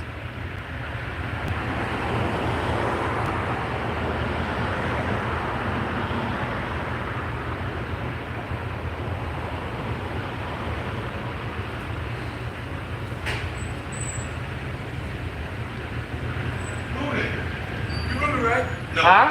You're not moving. I'm not moving. No, I'm not Ruben. I'm Jamil. Jim. How you doing? Hi, how are you? Here's another of our famous Hum drivers. What you doing? Online live. We're doing a live podcast. Ah. Yeah. The biggest thing, like Jamil was saying, use the apps, whatever, turn and make your own clients. The guy that was doing, that did $250 since August 10th, he wasn't an Uber ride. I converted him to do me in the morning time and in the evening, to and from work. I mean, that's all it is. You know your worth, and that's what the name of the game is. Promote yourself as a private driver and get those people. Because he's paying one thing and you're offering him this. Yeah. You have the convenience of knowing I'm going to be there at 6:30 in the morning and at 3:30 in the afternoon. You don't have to call and wait and wonder if someone's going to cancel. So that is the bonus, and people don't understand that. Now, do most of your private rides start in your community though? They start in your area? Oh yeah, and they were all. I guarantee they were all Uber rides at one point. Like the lady I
Something happened, man. Jamil hit the sound thing. That's cool. No, but I was saying, no, you good. No, but I was saying, you know, if we give all the newcomers the room and we come chill somewhere until sometimes when it's not a lot, we all sit in there. But normally we'll let them have all the information first, figure out how to use their apps. A lot of them have app issues and things like that. They can cover that with Anthony. Is Anthony in there now? Yeah, no. Because I think Eddie's just in there, right? Eddie. Yeah, so we let them cover it all with that. And then from there, it's like, man, say, oh, Jeff looks at the chat. I'm at the chat now. So once we let them, you know, get all their stuff done and covered, then they can come ask us questions. We can kind of give them the extra little bit on how to get that extra money. Like, yeah. But no. We're waiting for Chris to show up. Okay. Yeah, it's been a pretty good chat though, man. I'm glad you guys came. I'm gonna go show you guys the room first. Let me show you. Because like I said, I'll show you guys what it looks like in there. Uh-oh. Here comes the other Marcel right there. Hold up. That's the other Marcel right there. What's good, brother? Oh, nothing, man. I'm going to show everybody, though. I'm just live streaming right now, so. You been doing cash rides? Oh, yeah. Oh, hell yeah. He said, oh, yeah. So I'll show you guys, like, what everybody's in the room right now. Oh, there's Marcel in there. So here's everybody up in here. Christian, what's good? Yeah, they even sitting on the floors in there. What's good? What's that? What's that? Everybody can drop off at the airport. They write their stuff on the back of the car. I like that. To the back. So we leave the blank. We have to put their So wait a minute, so you put this on their tag or something like that? when I drop them off. Nuh-uh. Yes. That's what's up. Yeah, my luggage says Marcel. It's like, you're not Marcel. On the back, they put their. I like that, man. You might want to type on the back stuff like, you know, name, state, phone number, stuff like that. Yeah, I like that. It's pretty smart thinking, man.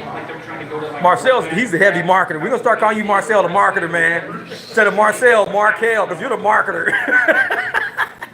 That's the heavy marketer right there. We're going to get some tags. Well, yeah. Tags made up. So that's Marcel 1, Marcel 2. We got 2 Marcels. Yeah, hold up for a second. Yeah, so that's what they're doing in there. So Marcel's got luggage tags, man. Did y'all see the luggage tags he's got? Damn, that's pretty clever shit. I like that. I'm gonna have to get some Win Networks Travel luggage tags. Win Networks Travel. Right. That's what he was telling me yesterday. Yeah. That he wanted me to put my business cards in it and pass them on to people. See, now that's smart shit right there. So what y'all can do, like I just saw Marcel's, get you some like, go on eBay, Amazon, I don't know where it gets them from, luggage tags. And when you're picking up your private clients, and a lot of people don't have luggage tags already. They get the ones from the airport that says American Airlines and shit like that. So what you do is you just get them, but leave the airlines blank. Just leave the airline on it blank. And you can put their information on it, this and that. And you know if it's a private client, you can already have it all printed for them and everything like that. Because you can take a picture of it and always have their tag made out. So when you get to them, hey, I already got luggage tags for you. Put that shit on that thing. What airline you going? Southwest. Write Southwest on there. Because sometimes they go Southwest, sometimes Delta. Now they got a luggage tag. So people that you pick up off the app, put it on there because now they have it on their luggage when they're going to pack up. Exactly. Even if you don't put their information on, your information's on there. Your number, so when they say, dude, what's that guy's number that picked us up from the airport? Oh shit, he's got a luggage tag. And you can get a lot of those luggage tags, like that was actually one of those nylon cords. You can get the like the canvas, the spongy cords like that. I had it because I used to do that when I used to get car tags and stuff like that. I used to have those little tags for car keys and shit. So I like that idea, man. I like that. That's a good one. Yeah, because we do a lot of airports. If you're like me, I still have luggage tags on there from God knows where. Calls a mail with fucking Eric's got he's got motherfucking luggage tags from 3 trips ago with lipsticks kissing on them. No. Come back, baby. That was from 1972. 1972, fucking Costa Rica. Yesterday was the 55th anniversary of Woodstock. What? 55 years. 55 years of Woodstock? Damn. So that should happen like 4 years before I was born. Damn, I just missed out. Oh, by the way, the magician has his hat too. I got hold on. Let me show you how Brian. Everybody sees Brian in there all the time. Brian be in the chat. That's Brian right there. Brian Sarenson. You guys see him in it. He's a very sharp guy. This guy knows more about app technology and shit like that than you guys think. He's a sleeper. No, I think he's a magician. He's a magician too. He does magic tricks, but he's also a fuck. I'm telling you, man. I think he can hack Uber and get us more surge. He's and sleeping. a space scientist. And he's a space scientist. He knows shit about NASA and shit like that. So, bruh, how come my phone Wi-Fi keeps dying? Man, I can hear them now. At least I couldn't hear it when I was it. Yeah, exactly. Luggage tags. Yeah, man. Luggage tags. If we can, like I said, you can go get those. You can even get the small ones for like keys, like mechanic shop keys. They got tags with the real small tag on it. You can at least have your name and number on that. Just typed on it, wrote on it, something like that. You can attach that to the luggage. But that was a cool idea, putting your whole card in there. That was pretty clever. And on the back of the car, you can already have it made out for different clients. If you know, let's say tomorrow I got to pick up a client from the airport. I know their name, I know the city, and I know their phone number. And I ask, well, what airline are you going? American. I write it on American. I create the tag tonight before I get to their luggage. So their tag is already made. The moment I show up, as I'm loading their luggage into the back of the car, I'm putting the tag on. I say, hey, I just put a tag on your luggage for you, so if you don't get one at the airport, there's already a tag on there. They go, oh, thank you. They can turn it over like, oh, shit, all my information on everything? Damn, you prepared that pretty fast. I prepared it the night before. So it was already prepared before I came and picked you up already. Once I got to your luggage, I just wrapped it up for you. It's like, man, I need Brian to train me too. I need billboards in Western Arizona. Oh, yeah, yeah. No, Lisa, I just drove by NASA in Florida. That's Brian's old stomping grounds. Brian, he like makes rockets and shit like that. He does all the technology and stuff like that. All right, William, go out and get that private ride, brother. Go out and get that private ride. But yeah, definitely though, man. Like I said, these are different ways that we can start marketing ourselves and actually getting like, you know, good money. Because there's no way that we're gonna be on the apps for eternity. You've got to find ways to market yourself. It's gonna cost you a little money to go out and get tags. Cost you a little money to get cards. Cost you a little money, but you're gonna get a return on it. The moment you hit a private ride, $100, you're gonna be like, damn, it just paid for my cards plus gave me like $50 profit. Damn. So we gotta learn how to do that shit, man. We gotta learn how to do that. And a lot of people, like I said, we're not gonna have as many drivers wanting to do it, because once we start, the apps are gonna start trying to counter us. I think that's Christian. Yeah, that's Christian. Is that Christian? No, that's a Prius. Oh, that's Chad. Is that Chad? That's Chad with that little Prius. Yeah, with the light on top. I guarantee. Yep. He must have found a sub somewhere. Somebody gave him a sub for a ride. You know, Chad always doing weird ass deals. Hey man, we're trying to give away a Great Dane. I'll take the Great Dane. I'll give you cops for a ride. I'll give you 2 beer mugs for a ride. Okay. Chad always got a deal going. You show up at that motherfucker house like the swap meet. Where you get all this shit from? I've been doing cash rides, but I do trades. I got 2 phone charges for a ride. Like, oh shit. Now Chad, he's the guy. He's survived without Uber and Lyft for a long time. This dude, he does nothing but cash rides. He's surviving. He's at Monty Hall. Exactly. Man. Monty Hall. That's Chad all day, every day. This motherfucker will have deals. He be like, hey man, I just got these brand new shoes. They be some nice ass shoes too, and they were just my size. I did it for a ride. It's like, damn dog, he be doing deals for everything. Oh yeah, traffic is kind of building up behind me. Let me see if you can see this. Yeah, so traffic's kind of building up a little bit, but what time is it now? I think it's about 1 o'clock now. Yeah, it's about 12:30. So I think most of us are gonna probably go take naps, do errands, whatever we gotta do, and from there we're gonna probably start driving later because it's Saturday. So we know it's gonna be some money out there tonight. So today I hope everybody's amped up, everybody's ready to go get this Saturday money. People gonna want to go to dinner, shows, clubs. Be ready. Have your pitch already ready. Rideshare Rodeo, Steve, he already told y'all what to say. He already told y'all what to say if y'all was paying attention.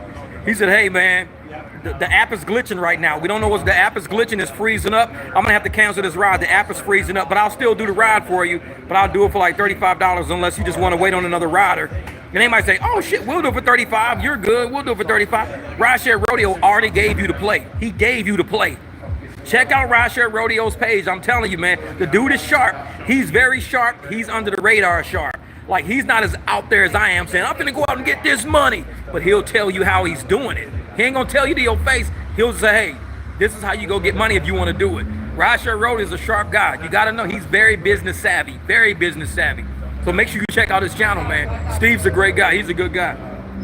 And if you guys haven't seen the video with the hum song, there's a video out there that Joe made, and I made a video this morning, and I put in the description the actual link to Joe's song. Can somebody go to Joe's page, Lake Fall Studios, and get that Why Isn't Anybody Singing About Hum video? Yeah, Lisa, that's what I was just about to talk about. And get that link to that video and put that link in this chat. That is a good song, and the Uber song behind it was hilarious. It's got the chicken dancing, following following Dara all over the place. That shit was funny as hell. So see if you can go get that song off of that video off of Joe's page and just put the link right there. Yeah, man, I like Steve. Steve, I'm telling you, man, Steve's on his way. He's gonna be the podcaster that actually blows up. That you're gonna see, you know, 100,000 subs. He's gonna have important people on his channel and shit like that. My channel will probably be small for a long time, but it's cool. We're a small group. We're doing something a little different. But when I see big podcasters, I see how Steve shit is set up. It's set up just like that. I like how he does his channel. There you go. That link right there, that's a hum song. Man, that song, that needs to be the theme song. Every hum driver needs to play that for their rider in their car today. Play that. And they're gonna be like, I ain't never heard a song this damn good. That shit right there, man, is good. Oh yeah. That damn Uber song was funny as shit with that chicken. That chicken follow him everywhere. That shit was funny. Then they had Darren them doing that dance. They had Professor now. You out of here? Yeah, have a good one. All right, Christian, man. We'll see you, brother. Yeah, then they had they had the Professor and Pedro driving around man. That shit was so funny. That shit was funny. I was like, dude, that video was pretty dope. He got some dope edits, man. I like him. Well, let me show you. Everybody's kind of chilling outside right now. So we got folks out here working, you know what I'm saying? Everybody's working. And this is what we do, you know, a lot of us drivers, we just kind of come out, we hang out. A lot of people are still in the room right now. Some of the newer drivers who are just getting set up on the app, they're in the room right now.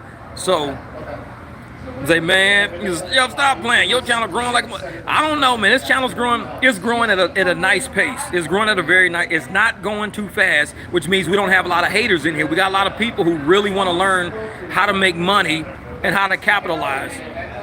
So, we're in Tempe right now, Abdul. We're in Tempe. So we got a lot of drivers that want to capitalize on, you know, the industry, the rideshare industry. And using Uber and using Lyft, you're not going to capitalize in the way you can. You've got to have private clients. You've got to have people who are willing. Oh, here comes Chad. Chad's walking up. That's Chad right there. That's Chad right there. So you got to have people who are willing to step out and do something a little different. Oh, here you go. Damn it. I hate how that shit goes like that. What up, Chad?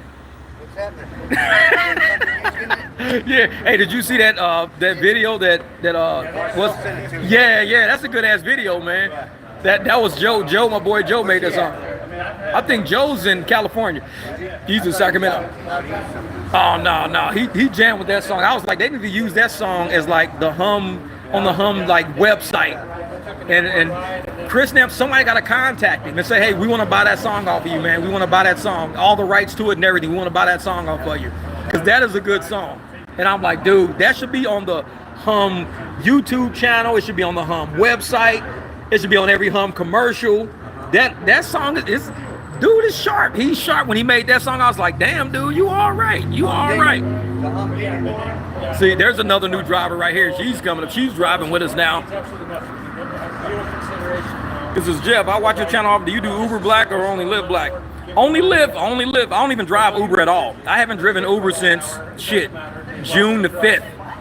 So they got my truck on Uber and everything, but I only do Lyft. I do Lyft and I do conversions. That's it. Because Uber, anything I get on Uber, if I even do use it, I convert it to a cash ride anyway. Because Uber's going to deactivate me one day, so I don't really give a shit. Because I'm more focused on building my private client base right now. So I'm not trying to, be a diamond driver, platinum driver. I'm not trying all that shit. I'm just trying to be like, listen, this is what I'm going to do. But yeah. Hold up. So Chad, how long you been driving, man? Let people know how long. I'm doing a live stream right now. Yeah. 6 years. 6 years. Now, do you do Lyft, Uber, or just Hum? Well, I was doing Uber. I started out doing Uber for a couple of years, and then I got mad at them, and I said, all right, I'll just go drive for Lyft, and I shut them off, and I never turned it back on.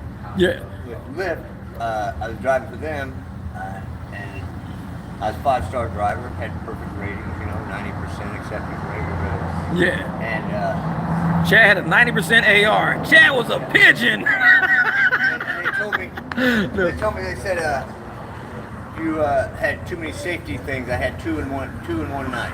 I had people be trying to get free rides. 5 stars and 2. One was a 3-star and one was a 1-star. And Yeah. it shut me off. Wow.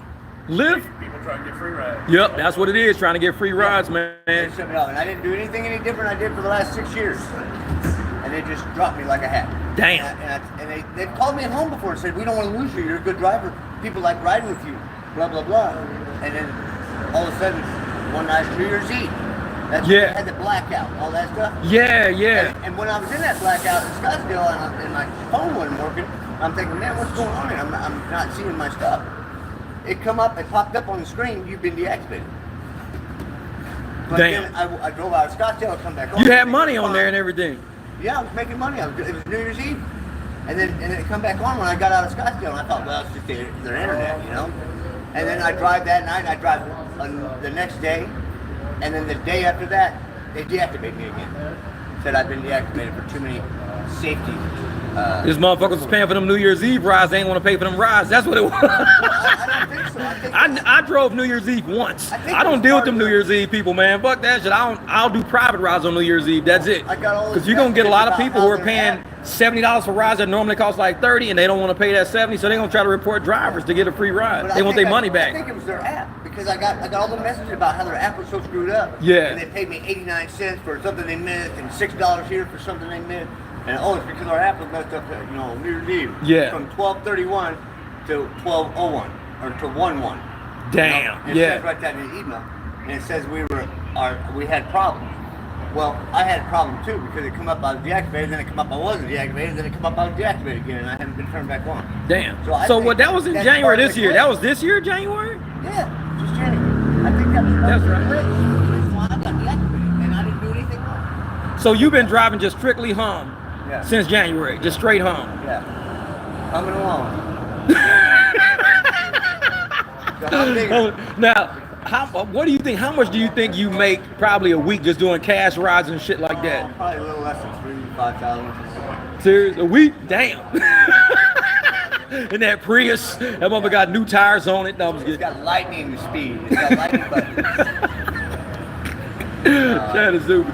Yeah, cause me, I've been running closely about maybe 500-600, but I only drive like maybe 150 miles a week though. That's the thing. I don't drive a lot of miles. I drive probably 150 miles. So I only fill up I actually fill my whole tank up maybe once a week. Cause I'll go half a tank. I'll put $40 in, get a half a tank, and I'll drive that for about 3 or 4 days. Like today, I filled up about 3-4 days ago. I'll put another 40 in today because I got about 50 miles to go.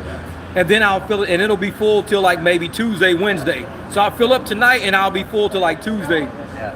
So that's the one thing I like about driving this way, because you make a lot of money in a short amount of time, and you ain't using no gas. Everything's profit. It's like all profit. Me, I don't like sitting though. I like to be moving. I like to listen to my music. I like to drive. Even if I was in a vehicle like yours, I would be driving the wheels off of it, and I'd be out of money because I couldn't gas. Yeah. I park that I like shit. to drive though. Yeah. So that's why I drive. So I think I would have used that, and I wouldn't be able to control myself to where I could make money if I had a tank like that. Yeah. I would be filling it up all the time. Shit. Or I'd be pumping $5 here, $5 there. Yeah, exactly. Well, I'll leave let it. me just stop and get $5. All right, James. Yeah. Man. Work out good for me. Yep. That's why I'm like, nah, man. I keep that shit moving. Yeah, so everybody's still out there chill chatting and shit. I feel like everybody's sitting and waiting on rides. I could be out there making rides, and I'll go out and do 5 rides to their one that they make $35 on, and I think, well, what, Yeah. I'm doing better, but I don't know. People, I guess it's to each their own. Yeah, exactly. Yep. But I just like driving. I enjoy driving. I get along with people if they want to be got along with. You got people that don't want to talk. That's me. I tell people, man, you can't. 100% of the people out there will not be your clients. 100% of the people will not become your client. It's just impossible. If you can convert 30% of the people, and they can become your client. Oh shit, you got these? Who gave you these? For you. Check this shit out, baby. Airport tags. Hell, I was finna buy this shit. Well, go ahead. You first start them. Where'd you get these from? Yeah, Marcel. Oh shit, thanks Marcel. Oh, I got some, brother. Thank you. Yeah, airport tags. That's what we got. This is why we come to the meetings. You get cool shit at the meetings a lot of times. So these are the little airport things. So we're gonna slide our business card in here, and I know I got maybe two or three people I definitely use a lot that I'm gonna have their cards already made up. What is these for? Same thing? Yeah, just lighter weight. All right. I like these. Why did you get rid of Anthony right there in the pink shirt. Pink shirt. So we can write on the back of those two, and that'll stand out on their bag. But I want my card on their bag when they come back into town. Yeah, I like that. I like that. So yeah, we'll definitely be. Like I said, we got all this. We always give marketing gear to each other when we come up here. Always give marketing gear. So these are like the little rubber things right here, and they go inside of the sleeves here. And and it's like a Ziploc, a miniature Ziploc bag. So it's waterproof. So once your card goes in here, have your client's information all wrote on here. Because when their bag comes to that little turnstile, they'll see it. Like, oh, that's my bag. It'll have your card and everything on front. Can't wait to use it. Oh, my airport people gonna be happy as shit. They're like, oh man, I always get there and I gotta write something to stick it on my bag every time, man. They're like, I already got a bag tag on mine, no problem.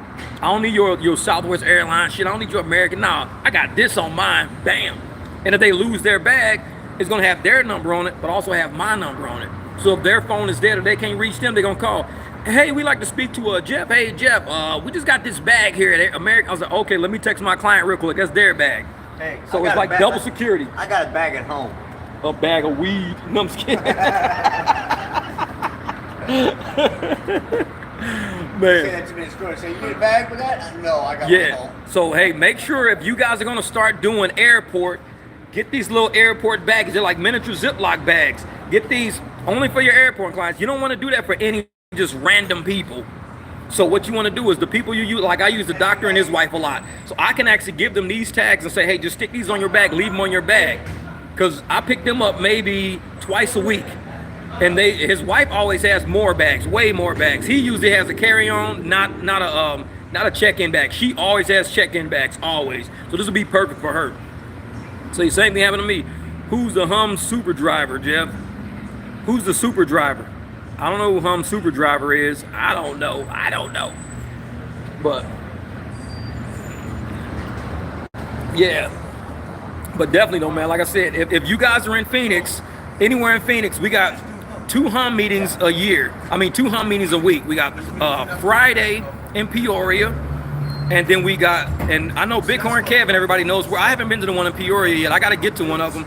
And then we have Saturdays right here in Tempe, and this is where we come every Saturday. Usually about 15 to 20 of us show up, but more have been. One time we came, we filled up this whole corridor.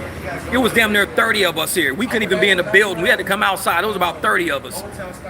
But it's good because we tell the other drivers where the best cash rides are. We don't care about app rides. We're not about app rides.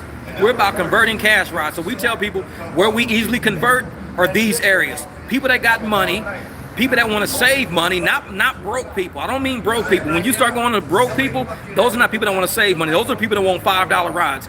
People that want to save money are the ones that are normally paying $80 for a ride, but they'll give you $60. They'll give you $65 cash. Those are the people we talk about.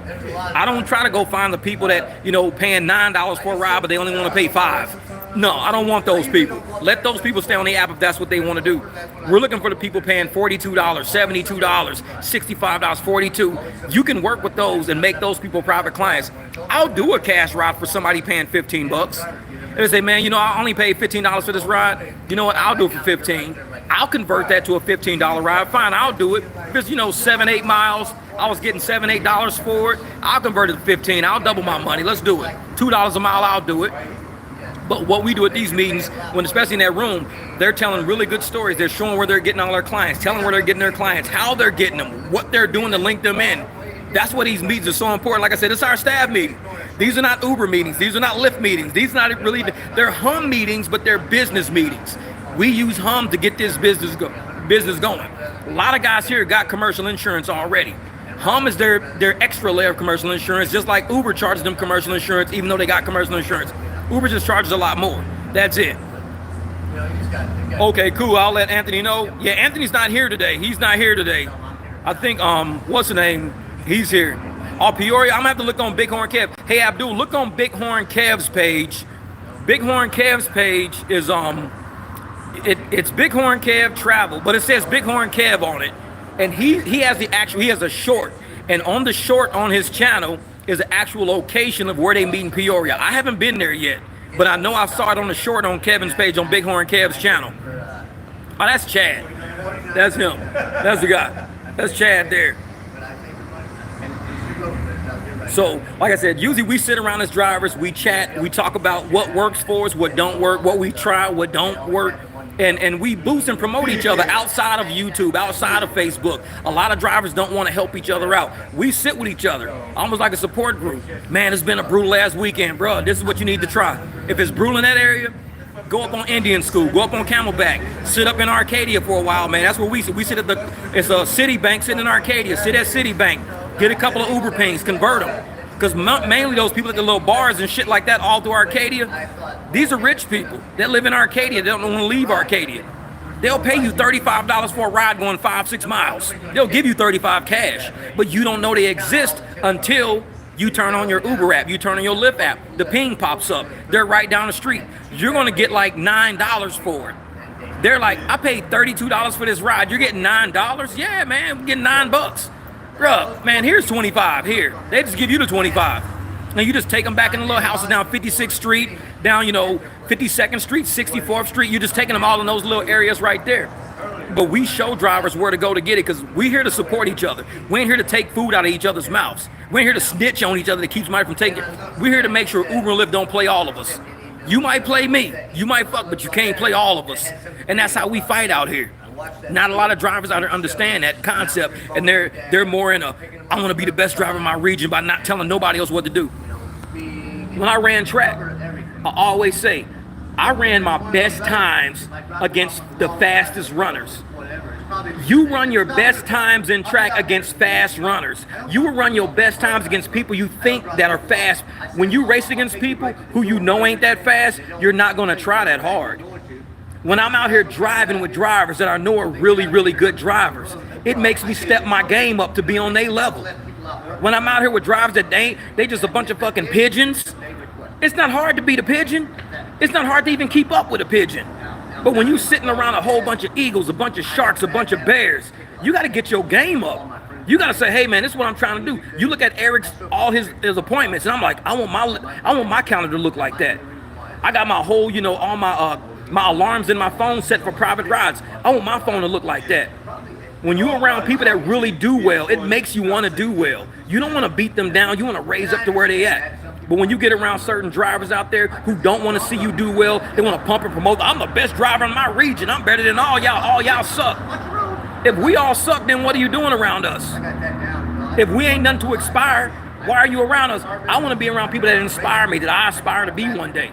Like I said, when I saw Jamil driving the black SUV, I see everybody out here with black SUVs, this and that. I kept my car. I didn't trade my car. Everybody's like, trade that Beamer in. I'm not trading my BMW in. Hell no, I'm keeping it because I use it for other shit. But I will get an SUV because there will be days when I'll need one. And there's a lot of days when I'm picking up 5 people, 6 people, a family of 7. A lot of days, so I'm glad I got that truck because it's already paid for itself, for this year at least. So I just need to go out there and use the truck for what it's really worth. Once football season hit, I'll be taking a lot of people out there to games, from games. Family, 2-3 families. Hey, we got 3 couples. They need a 6-passenger. I got a 7-passenger. We got 3 couples need a ride. Jeff. That's when my truck comes into play. Going to and from games. $100, bam. You do that 6 times in one day. That's $600 in a day. And this truck ain't even going nowhere. 20 miles this way, $100. 20 miles that way, $100. $600. Making 6 trips, $100 a piece. This is what I'm trying to do. This truck can just sit and chill. I can use the Beamer. But when it's time to get that money, I need that other level of equipment. When you got to go dig a ditch, you go get that Caterpillar. You go get that big shit. When you don't need to dig a ditch, just go get a shovel. Go get a shovel, kind of shovel shit around a little bit. But when you need to dig deep, you go get that backhoe. You really start digging. And that's what my truck is. That's heavier equipment right there. Oh yeah, Dash, it's on when football season starts. And the thing is, what people need to do is find out if you are a delivery person. Find out who's throwing all the football parties. Find out who needs football parties catered. Find out, because those could be your clients. They don't have to go through DoorDash. They don't have to go through Uber Eats. They can go directly to you. Hey man, listen, we're gonna place an order over the phone for Domino's. If you swing by and pick it up, we'll give you $15, man. I'll bet, dude, I'm like 5 minutes away from y'all. $3 a mile, $3 a mile. You cruise over there and drop it off, $3 a mile. Find everybody in your area that throws football parties every day. Man, we throw football party every weekend, man. Tell you what, here's my card. If y'all need food delivered, hit me up. These are my rates for delivery. Oh, damn, dude. Just for the fact that we paying you and not Uber is enough for us, because Uber would charge us way more than this. They'll buy the pizza, have you pick the pizza up, shit, give you the $15 cash. Done deal, done deal. Delivery could be lucrative during football season, very lucrative. You gotta know how to run these deals though, man. Yeah, I tried to insert your little icons inside the chat. They're not showing up right. I don't know. Yeah, I see it. Oh, I think I see what it is. I see what it is. You don't have no space in between it. You got all of it as one big thing. You don't have a space in between it. You need a space in between them. It looked like it's all together. Yeah. Find out where the parties is going to be. Exactly. Just find out where the after party is going to be, and you just show up. You show up. And be like, man, this is how you do it, man. This football season is going to be crazy. And I wish everybody luck. You like I said, you got a lot of drivers out there that's haters, that's snitching on each other, fucking with each other. I'm wishing people make money. I want you to make money. I want you to come on this channel, come on a live stream, be like, Jeff, bro, I just made $200 an hour. How? How the hell? Man, I took these people here, they let me wait, and I brought them right back. I don't believe I just made $200. Like Jesse just did that last night at the strip club, $200 in about an hour. And that was aside from the fare that they gave him, $200 an hour. Oh yeah, Daytona, we still on. And I'm sitting there like, every driver on here could do that. Ain't none of us better than any of us. We all need to just emulate what each other are doing and say, how did you do that? Okay, I'm gonna do that in my city. I'm gonna do that in my neighborhood. Phoenix is big. Millions of dollars floating around Phoenix right now. There's no driver out here that I need to compete with. I gotta compete with them, not against them. That's what I mean. I can compete with them, not against them. Too much money out here. Get your team set up together. Everybody's eating together. Everybody's out here doing this. And if you're one of those drivers that think you making $200 a day is hot shit. Oh, I made $200 a day, man. How much money you think circulated that city that day? $200? Do you really think $200 circulated your whole city all day and you got all the money in your city with that $200? There's thousands, hundreds of thousands of dollars circulating the city today, and I ain't coming nowhere close to it. So I really ain't competing against nobody. I'm competing with people. I'm saying, hey, Eric, you on this side of town? Yeah, it's surge up there in your area, man. Make sure you grab that money up there. Look at it. There you go. Oh man, I'm gonna try that. Yeah, he's got this app. Yeah. In my work contact, you want to make sure you go to the app. I sent it to you. Awesome. So I can give that to the customer. I like that, brother. We gonna do it. He's got this app. Yeah, we gonna come. He's got this new app. It's gonna be cool. I like this. Jackson State University had to get it ready. Oh yeah, oh yeah. Says my market is so hard. Well, you're a one driver show. Mojave County was so large. Exactly, exactly. Private rides equal steak. App rides equal fried bologna. Exactly. Because once you've done private rides, man, it's hard to go back to eating bologna, man. It's really hard. You start seeing $7 rides and you feel bad to let somebody get in your car for $7. You feel bad. I be like, and it makes you feel worthless. Like, I'm really letting this motherfucker get in my car for $7, knowing the app is getting like 18, 19, when I could tell this person 20 and they will be completely cool with the 20, because they gonna tip you anyway. They gonna pay 18 and give a $5 tip. You might get 3 out of the $5 if the app don't steal it. So they willing to pay 23. You gonna tell them 20 straight up, and they do it. But to let somebody get in your car for $7 and to look on your list, see $7 rides, $4 rides, $13 for 21-mile rides, that shit hurts your feelings. It's like you eating fried bologna now. And once you're doing private rides, that's steak dinners, man. That's steak dinners, because you ain't got to do a lot of them.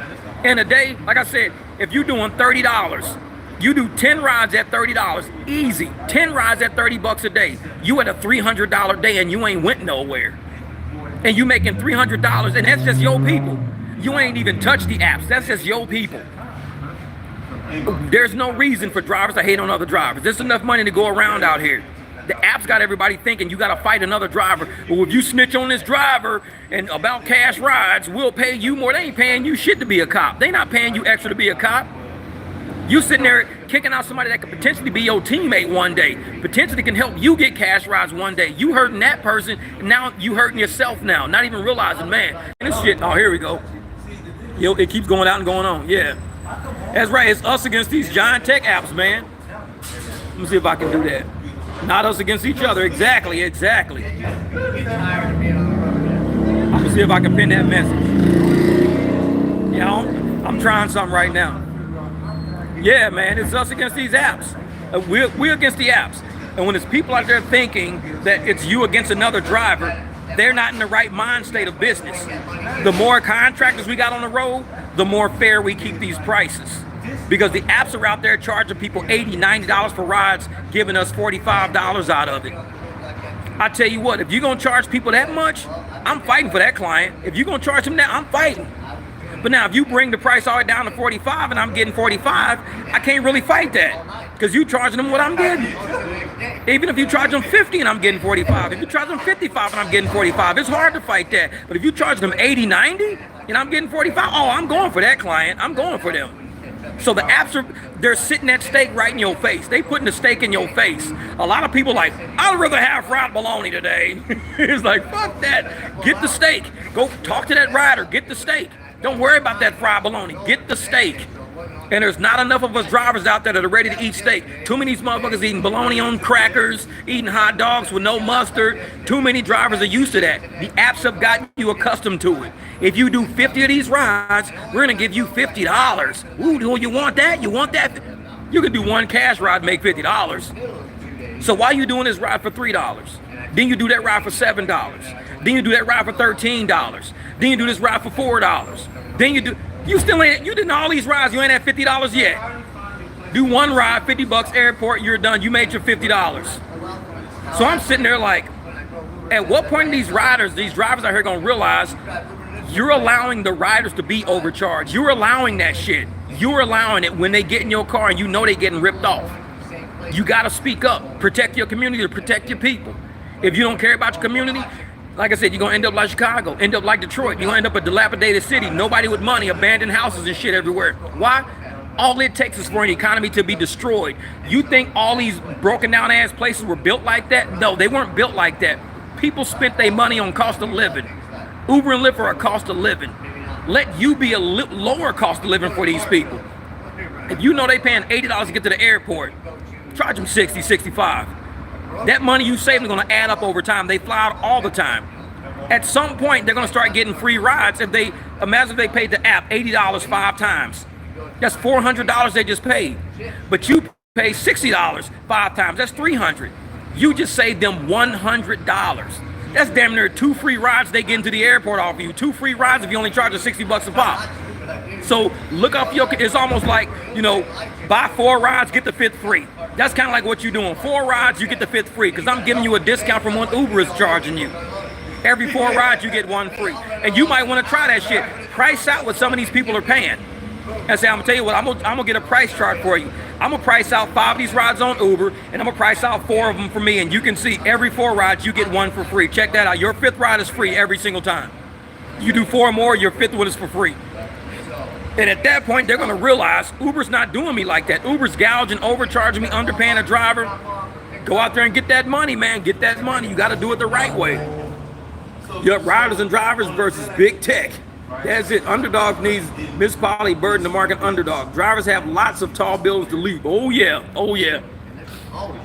They're eating mayonnaise sandwiches. That's what they eating, motherfucker. Stay off the apps. You eating the mayonnaise sandwiches. But man, I'm gonna tell you, but this is, like I said, this is what we do Saturday, I'll probably go home, fix me something to eat, swim for a little bit. See, Eric's got a pool at his house too. Eric will go home, he'll swim, take a nap. Hey, where you going? Shit. I'm working my way maybe up in Scottsdale later on, but I think this area over here downtown, ain't nothing going on downtown. No events, no nothing. I'll see you in Scottsdale then. I'm gonna go to Gilbert. I'm gonna start off in Gilbert, see who in Gilbert wants to go to Scottsdale. Because I used to do that. I'll hit the 60, I'll jump off in Chandler, I'll go down to Warner, start cruising Warner, and I'll take Warner all the way down like to Arizona, and I'll take Arizona South. I'll hit like not Ray Road, Chandler Boulevard, and I'll take Chandler. If nobody in that area wants it, I'll start heading towards Gilbert because somebody wants to get to Scottsdale. I'll probably start last week, see if I can work my way back. Yeah, because last week when me and Juan Vargas was down there, it was all Scottsdale XL rides, $13. Last weekend? 13. I'm like $13. I'm like, these people probably pay like $40 for this I ride. had that one was $13 for 13 miles, but he ended up paying 30 on the app. Damn. That was at 2 o'clock in the morning, so I just think I'm not head. Yeah. Shit, I talk to people, man. I'll let people know, hey, man, I know how much you paid. Check, this is what I'll do, man. Like them girls one time, they were leaving Mesa. They were leaving Mesa, heading up to Scottsdale. The app was trying to pay me like 19. I told them, I said, I'll charge you 35. And they was like, we only paid 35. I was like, well, good deal then. We'll do 35. So they ended up giving $35. It was like, we only paid 35. I was like, there you go. Now I'm getting 35 instead of 19. Shit, let's go. Girls the weekend before that were going to pay 50, and they were offering you for 24. Yeah. They ended up paying you 50 plus 20 for a tip. That's what's up. Man. So yeah, hopefully what time is it now? What time is it? 1 o'clock. Yeah. So yeah, y'all, I'm glad this is a 3-hour live stream. I'm glad you guys jumped on this live. First live on the telephone. Like I said, I don't do lives on the telephone. It wasn't as bad as I thought it was gonna be. It only glitched a few times. You got the ancient phone no more. Man, I'm telling you, man, shit. That 5-year phone I had, tried to do a live stream on that motherfucker, it'll explode in my hand. the motherboard start frying on that shit like, damn. Yeah, but hey, like I said, every Saturday, man, if you guys want to come hang out with us down here, we start this at 10 o'clock in the morning. We go till about 1. We'll probably be here till about 2. It's 1:10 right now. We'll probably be here till about 2. There's still people in the building, still chatting. You know, I think Friday they do it up in Peoria. Did you go to one Friday? Yeah, Friday they go, Eric's, that's his area up there. I'm going to try to make it to one of those. But they're up in Peoria, I think 11 o'clock to 1 o'clock up there. Then they got one in Tucson. They do one in Tucson on Thursday. So I'm going to try to get the Tucson information out there too. So, man, what up, time to wake up, my brother? Oh, yeah, you know I fed the dogs before I left. They bowls be empty, man. They be eating all night. I got to fill them up before I leave, or else they be scraggling around the house trying to eat paint off the walls and shit. It's like, I got to go buy more dog food, come to think of it. The problem with that 4th dog, I'm going to tell you what the problem is with that little ass fucking dog. I don't think whoever had him at first fed him, because he's starting to fill out now. I don't think they fed that dog, man, because I could see it's like a little rib cage when I first got him. He's filling out. I always put food there. He loves fucking food. And my other dogs don't eat that much. They don't. But this dog eats so much, my dogs are scared he's going to eat all the food. So now they all eating all the time. I'm like, bro, I'm blazing through dog food now. I'm like, this little fucking dog got all these dogs scared because he'll grab because the food is too big. So he'll grab a kernel and run off with it and eat it somewhere, and he keeps going back and forth to the dog bowls. So the dogs get scared. So now they all eating all the food. And I'm like, You can find a file hidden somewhere in the dude, I'm telling you, man, this little dog's gonna make my life expensive. He's making my life expensive, man. I was like, God damn, finding dogs on the corner. But there was no way I was leaving that dog. It was hot like this, and he was at a bus stop facing the sun. So I'm like, I'm not leaving that little dog there. I was trying to find him a home, but after like a couple of days, I was like, fuck it, I'll keep him. But now he's like, oh yeah, I'm finna make these dogs eat. Oh, King James, hold up, y'all. Just my boy, what's good, brother? My boy, what up, brother? What's good? So, hey, that's your boy right there, King James. But when everybody be looking for King James, him, he even got the basketball shit on. Look at him. He got a little basketball sleeve on and shit like that. Finna go out and dunk on somebody. This motherfucker, see, that's the thing. What King James do is he'll give somebody a private ride. Then as soon as they get out of the car, he box their motherfucking ass out the paint. He knock them on the ground and shit. Kids be laying all in the grass. What's wrong with our driver? This motherfucker be dunking on kids on their own basketball court in their driveway. Like, King James, stop it. Give me a tip, bitch. Boo. Kids be laying in the bushes. Why did he dunk on me, mom? Got the air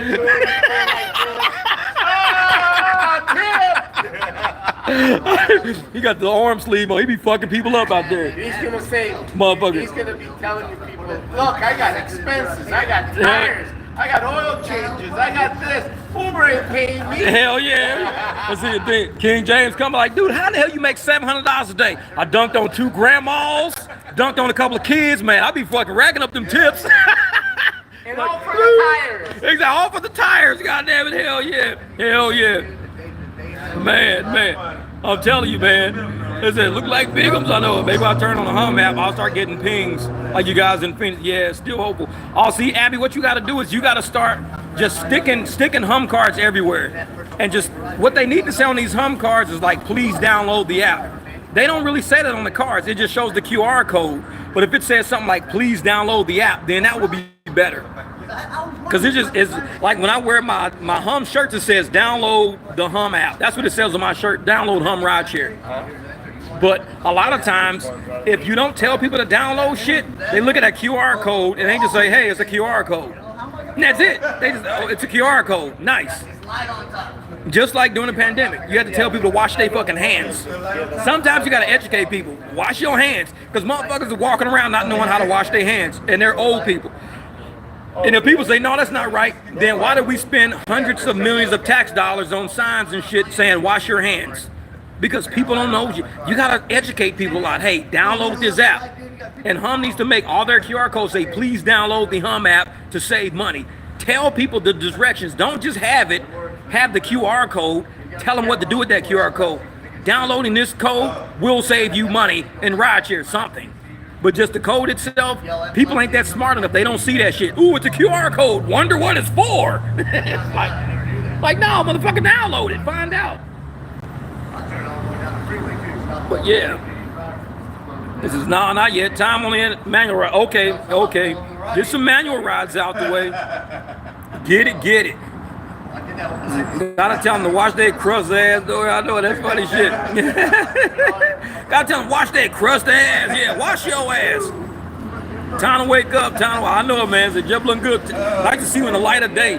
Hey, they only see me in the daytime on like Saturdays. I come here on Saturday mornings. And I even drove last night. I was out last night till almost 3:30 in the morning. I set my alarm, got up this morning, had to go. So, man, we gonna be out there getting it, brother. We gonna be out there getting it, brother. This is Jeff. All right, wait a minute. Let me go through here. Yeah, don't tell you that. Rest in peace, Obama phone. I know, for real. Like, shit. I tell folks, they're like, man, I gotta keep my Androids going. So, shoot, 3 hours? Oh, yeah, we did a good 3-hour live stream. 3 hours? 3 hours and 17-minute live stream, man. Talk. That's it. I could have been doing rides for 3 hours. What the fuck, man?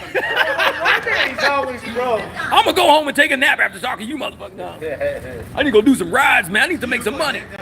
Let's see, 3 hours of doing rides, we can average about 50, 60 hours. Man, I can make $150. Instead, I live stream for free. Hanging out with you motherfuckers for free. That's what's up. But still, we have a good time, though. We have a good time. And I appreciate you guys rocking with us for the whole live stream. Especially y'all that watch the videos, share the videos on Facebook and stuff like that. Because we got to educate riders. That's the whole point. If you're not attacking the source of the problem, the source of income, we ain't never gonna do it. We gotta let riders know every single day. If you post one video every 2-3 hours, that's all you gotta do. Because Uber and Lyft is sending emails all day to these people, sending text messages. They're bombarding people with marketing. If you're not coming on the back end doing the same shit, you're losing. If you look on my Facebook channel, all you see is my live streams, you see my videos, because when you pull up my page, it's just like an extension of my YouTube channel, which what it should be.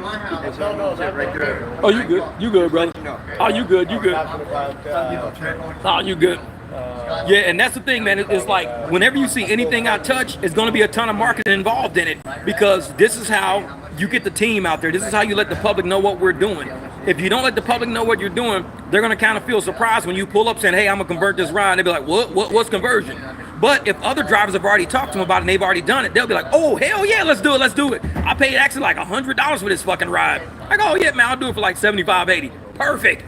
They'll give you 90 anyways. It's like it never failed. What was that?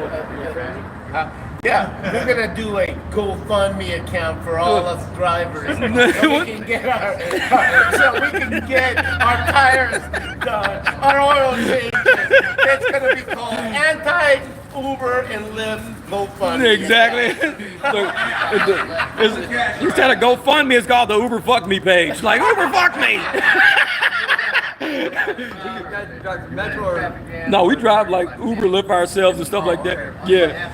Yeah, instead of GoFundMe, we start a whole new platform called Uber Fuck Me. That's it. Is this GoFundMe? It's Uber Fuck Me. The same, it's gonna look just like GoFundMe, but it's gonna say Uber Fuck Me.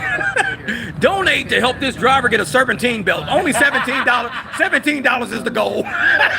Today's goal is $17. $1,700. Exactly, $1,700, exactly.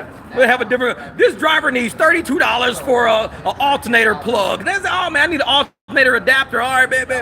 This driver needs a new battery. Gold $200. Man, I'm gonna go to the Uber Fuck Me channel, see what all these drivers need. I need a new pair of flip flops. See how much to go fuck me. I need a new pair of sandals. My sandals broke. Oh, look at that, look at that. Look at that shit. 44 minutes. 44 minutes, $29. $29 for an hour. 44 minutes. Yeah, Are you kidding me? that's all the way up north. They keep doing that shit. You see what I'm telling you? Dude. Go fuck me for Exactly. And we do those rides. We go up north $55, $60. They pay $30. We're doing it for $55, $60. All right, Eddie, brother. All right, man. We'll see you, man. Hey, what's that location you guys go to in Peoria? What's the location out there? We're gonna be changing it, I think. So I'm not gonna hand it out because we're looking for a new spot. All right, cool. Sorry. No problem. Just let us know, man, because we'll let everybody know to be up there. All right, brother. Cool. So Aaron AP said Jamil reminds me of a mafia don. For real, this motherfucker's the mafia don. I run a tire scam. I need some $1,700 tires. This motherfucker come around with some roller skate tires. Like, what the fuck? $1,700 for these roller skate tires? Yeah, man. Like, man. Well, listen, Uber and Lyft is already the mafia. No. They are the mafia. Oh, yeah, exactly. Uber and Lyft is the mafia. We just out here trying to do it, man. John Wayne says, whose pretty white leg is that? That's Eric. Exactly. That's how you can tell we night drivers. Eric's white. I'm not super black yet. I'm still brown because we stay out of the fucking sun. Motherfucker, I'm damn near turning white in this motherfucker. Oh no, look at Jamil. Hairy motherfucker. No, it's for real. Because I'm hairy as shit. That's how you protect this skin, hair, goddammit. This sun out here, you need something, man. I'll use something. Lisa, I got my shirt, but I'm not home to wear it yet. Damn. Yeah, man. No, that's what it's gonna do, man. We gotta start, this summer with this football season. We really gotta come in. We gotta start hammering on marketing and how we're gonna fucking attack all these football parties, all of these stadium rides. I want to go to the stadium and kind of just like take people from that far parking lot, almost from Camelback, all the way to the stadium. Do like $20, $25 rides from there to there, bruh. We can make a killing. If you do 4 of those, $100 real quick, and you ain't even left the street yet. You still on 91st. You ain't even left 91st Street. You done made $100 going up and down 91st Street. We can do it because Uber and Lyft, they gonna try to capitalize on that shit somehow with that Uber shuttle. Did I tell you you can call 1-800-DARA? Go fuck yourself.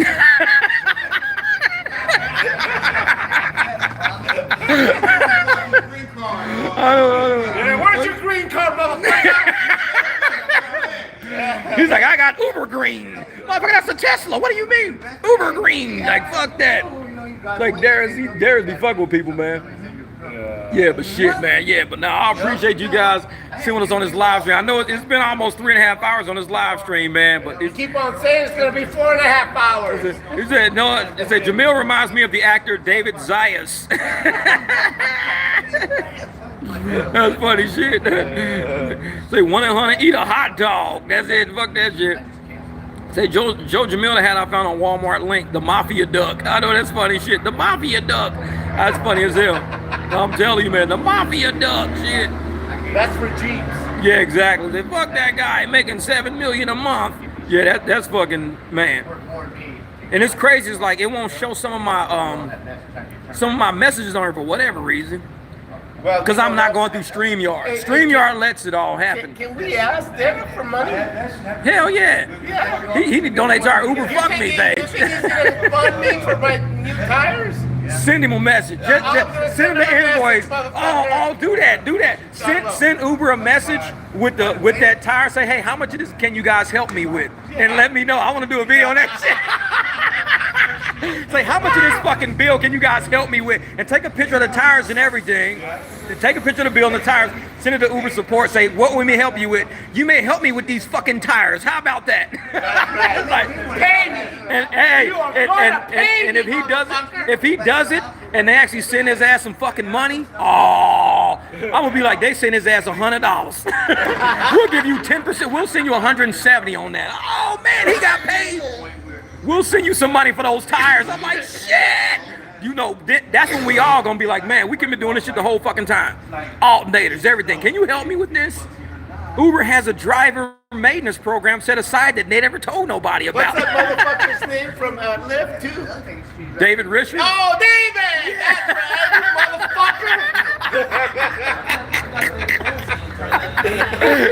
That's right, you motherfucker. No, said Google David Zayas. Hey, Google David Zayas, Z-A-Y-A-S. Google him.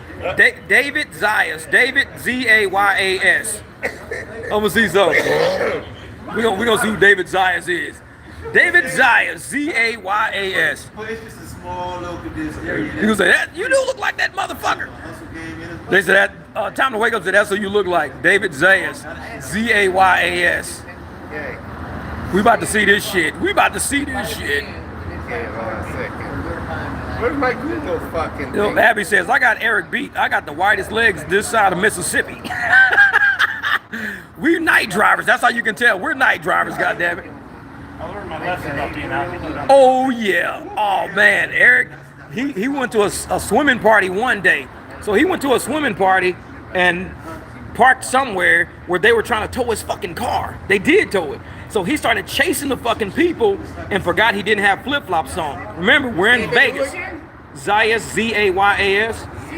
So he was running across a parking lot, like a hot-ass fucking parking lot like that, like a street. 2nd and 3rd degree burns on his feet. 2nd, 3rd degree burns. That was you?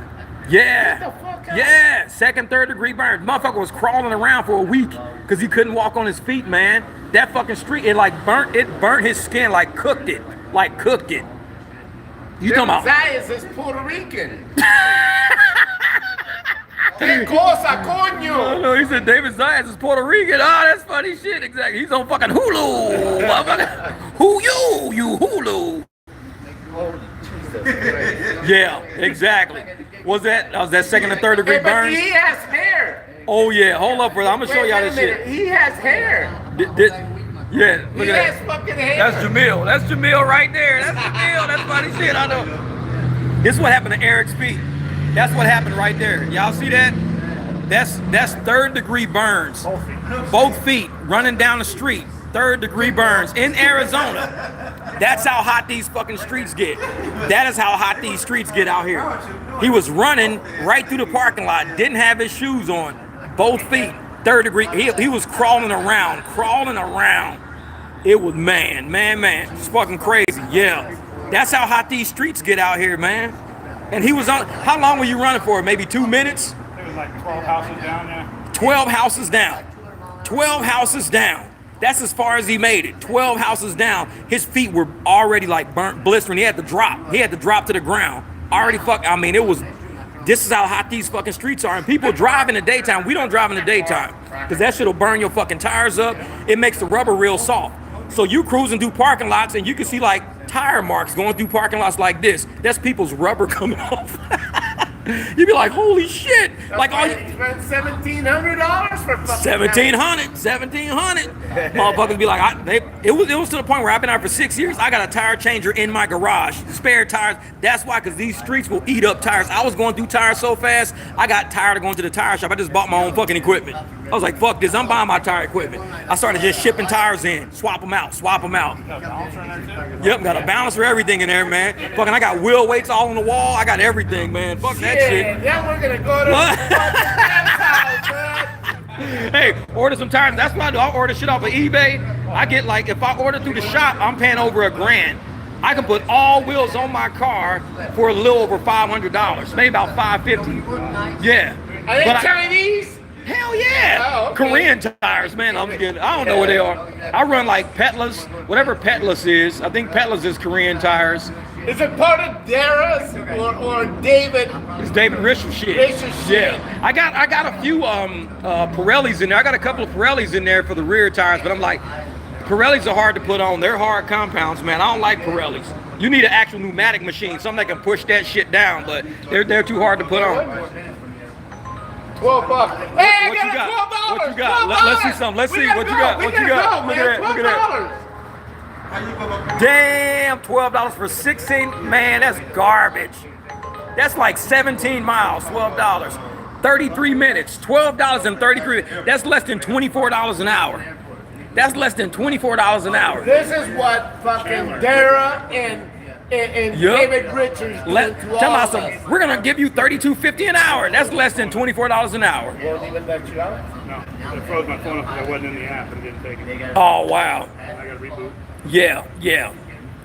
He says, hey, we're going to Just House for tire changes. I swear, man, once you live in Arizona for a while, you start realizing you at the tire shop more than you at the fucking grocery store. Because you will blaze through tires out here. Especially if you're driving in this heat. Like I learned, drive at night. Even at night, the streets are kind of hot. But what I do in the daytime is when it's hot out, I'll go out the front door. My water hose is always on. So I'll just cool all my tires off.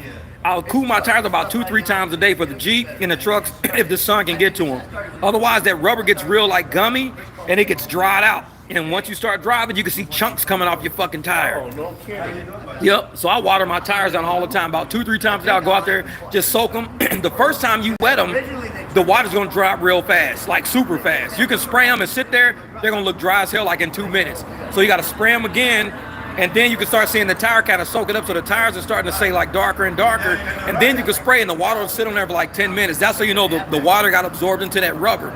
Otherwise, it'll dry it out, dry rot it, and you're driving, you hitting like potholes and shit, you're missing chunks out of your tire because it's eating up the fucking tires, man. As I'm like, nope. People say, you water your grass, motherfucking Arizona. We water our tires. Like, what are you doing, Sam? I'm out here watering my fucking tires, man. Like, shit. Exactly. Like in the Midwest, y'all might water your grass. We water our fucking tires out here. See all neighbors outside just fucking spraying the cars down. It gets too hot, and I got canopies and everything, but it's still, man, that heat will dry out them tires, and you be driving just chunks coming off. It's like, what the hell? It'd be your whole tread. Your whole tread will get chewed up to where your tread is on the highway. And you be like, dude, you get home, you see metal radials inside of your tire and everything. Man, it's crazy. It's crazy. Where we at? Damn, that's Robbie. Yeah. Man, it was like, yep, 70 cents a mile for that. 70 cents a mile. Forget that, man. Forget that. See, I come back and y'all making fun of orders. $0.5 mile trip. Man. Yeah. Drive further to pick up the person. Yeah, I'm probably going to end up turning my app on. I'm going to go home, sit in the house, and laugh at some of these orders for a while. You want to see a comedy show? Turn on Uber. Like, what you watching? Uber orders? Uber sending us a 20-mile drive to go pick up somebody for $15 and come back. See, I wish we could 35 miles. Yeah, I wish we could screenshot shit and text it to the client, like accept the ride, and then text them, say, hey, this is how much they're offering me right now and why nobody's coming to pick you up. And that person probably texts you back, no wonder I've been sitting here for 40 fucking minutes. Yeah. They won't let you screenshot and send nobody an attachment. You can message them, but you can't send them an attachment. That's the thing, it's like, they know what they're doing. Oh yeah, they think they slick. I'm like, dude, we already know the fucking game. They don't always get the text. Yeah. So you should send that text in. I heard they're gonna do send WhatsApp now. Like every time you see it, right? You know, take a screenshot of it. Yeah. They're gonna block that too. Oh, serious? You can take a screenshot. Who? WhatsApp? Yeah. Wow. Uber. So try to break that. Uber's trying to say you can't take screenshots now? We're gonna try to do that. That's against yeah, it's kind of like what Bank of America does. That shit, you can't take a screenshot and be of age. Yeah. WhatsApp. Yeah. WhatsApp. Somebody sent me a screenshot. They said, "I'm not allowed to do that." Wow. Yeah. WhatsApp. Yeah. See, I don't know, man. They expose them. Yeah. When we take the screenshot, for sure, hey, get so much. Pretty soon they're gonna stop screen recording. Like, you can't screen record. What the fuck you mean I can't screen record? My private phone. Yep, you should be able to do what you want to do. It's your private phone, man. Yeah, maybe it was a glitch or something, but that shit was comedic. I know it. I seen Sparkle the other day, and I'm not joking. $10 for 20-some hour drive. It was literally cross country for $10. Wow. Yeah. Jamil is Angel from Dexter. They said you're Angel from Dexter. Well, you gotta look up Dexter and see who Angel is now. $5. That's the same guy. That's the same dude? I didn't know. Shit. But I had to travel 5 miles. Yeah, screen records. You get those kind of rides, those are screenshot them and send them to Jeff's email. We be laughing like a motherfucker. That's what I'm saying. I'm like, come on, man. Like $3 ride. I'm gonna get someone to car for $3. Exactly. What are you doing? And I get into an accident. Well, look, Jamil's talking to one of his clients. Watch this. This is gonna be funny. Watch this. Really? Crash your car for $3.62. Have you been making money though? He's talking to one of his clients. No, I'm just kidding. He's talking to somebody. Oh, the same guy. Sorry. Yeah, that's crazy. It's the same guy. Hold on, let me see something real quick. Yeah, we're down to 50% on this phone. 50%. I've been live streaming for 3 hours. I started at 91%. I'm down to 50%. It's not a bad battery, man. It's not a bad battery. But I'm running on a charger right now, so that thing's hot too. You get a new phone? Yeah. I got 2 new phones, man. Hold up, look at that. Look at that. Yeah, what you get your phone bill? That's crazy. What was that, Uber X? No, it's fucking Comfort. That was Comfort, $18 for like 13 miles. 12 miles picked up after pickup. But there's a pickup. Shit. Who'd you get them through? Yeah. AT&T? AT&T, yeah. For those who cares about AR, Look, hold on, look at the AR, look at that AR. 3%, what the hell? 3%. Hey, you want to see an AR? Everybody says talking. Hey, here, Bighorn Kev, his AR gonna be like -1%. They gonna be like, motherfucker, you gotta send Uber a request. Let us know when you wanna drive. Your shit's negative. Uber's like, Kev, send us a request when you wanna drive. 1%. Look at that shit, 1%. Oh hell, with a 38% cancel. For all those people out there who are nervous, that's 1% AR, 38% cancel. And I've never gotten a letter or anything. Never gotten a letter, never gotten nothing. Mine's 22 and 38. See, 22 and 38. You're gonna get deactivated if your cancels get too high. Doubt it. Hey, this is the 300. This is the 300. We cancel. We don't accept. Man, we do it. Somebody said Bighorn Cap -33%. Bighorn Cap -33%. They make you call Uber. Hey, you got to call Uber to ask for a ride. Time to wake up. Thank you, brother. Love you. Thank you for the super chat, my man. Appreciate you, brother. Uber and say, hey, can Kevin drive today? This shit. They say, hey, can Kevin drive today? Is it? They got to call in. Shit. Yeah. That's funny shit. That's funny. Hey, time to wake up. You got to come out here and roll with us, brother. You got to come roll with us. You out of here, man? All right, brother. All right. Cool. We'll see you, my man. Hey, next week, Bighorn Kev's going to live stream the meeting. All right, cool. So I can be out walking around. You live streaming next week. So, hey, everybody, make sure you add Bighorn Kev. I'm gonna do a short on it this week, too. He's going to live stream the meeting next week, and he's usually in the room. So if you want to hear what goes on in the room, Kev sits in there because he's one of the guys who really kind of helps people out when they have phone issues, phone problems, shit like that. So his live stream's going to be a little bit different than mine. I want you to see if you can beat this. Let's see some. What you got? What you got? 56% Cancellation rate. 50. Look at that shit. This motherfucker cancel people who ain't even requesting rides. How are you at 56%? This motherfucker's at 56% cancellation rate. Damn. 6% acceptance, 56%, and he never gets a message or nothing like that. Damn. And that's Jamil's phone right there. That's Jamil. 56%. That means Jamil is canceling requests as people are making the order. These motherfuckers aren't sending me shit. They don't send him nothing. David who? David Richard. Yeah. No, yeah, that David Richard motherfucker. He don't send you no rides. They send Jamil rides to the U.S. Postal Service. He get a letter in the mail that says, "Do you accept? Please send back. No post is necessary." This motherfucker got the slowest route request on everybody. Hey, you can send this back. No request necessary. No mail post is necessary. They got motherfuckers come knocking on his door. It's like actual Lyft employees come knocking on Jamil's door. Excuse me, sir, are you working today? We noticed you're at 56%. Are you willing to drive today? You need some gas money? I need tires, motherfucker! I need tires! Him and them damn tires. Him and them fucking... Man. The Uber is so desperate for active drivers so bad, you can have a 90% cancellation rate and still be active on the app. Exactly. She said, I know someone who's been deactivated for canceling. Jamil needs to train me in my market. Definitely not able to do that here. Like, man. Oh, Rideshare Lisa, I got a picture of my shirt sent to me. Love it. There you go. Sisterhood, I'm telling you. And it's only you, Abby, and Christy. Y'all the only 3 with the Sisterhood shirts right now. That's it. It's only 3 of y'all out there. I canceled several yesterday. I still got a 27 for 3.5 mile ride. Savera said she canceled several rides yesterday and still got a $27 for 3.5 mile ride. Almost $9 a mile. So Jamil, and see Savera, she owns pet chickens. So you gotta buy some pet chickens. Yeah. See, that's the thing. See, you motherfuckers are so focused on pigeons, you ain't forgot. You need chickens. That's how you get rides. You need fucking chickens. Well, I need ducks, too. I need ducks. This is chicken and duck ride share. Thank you, this is chicken and duck ride share. How may I help you? Come pick me up, you fucking pigeon.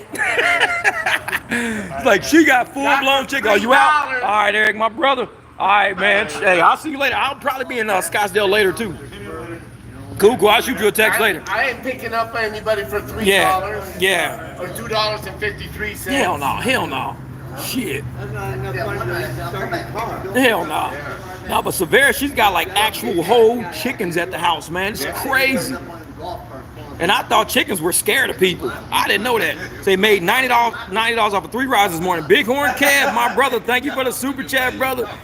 See, I made $90 off of 3 rides this morning already, man. And see, the thing is, Kev, I'm gonna do a couple of shorts this week, so you got to do the live stream next week from here. So everybody's gonna sub your channel. You run the live stream next week from the room, because you're gonna be inside of the room doing it to let everybody know what's going on in the room.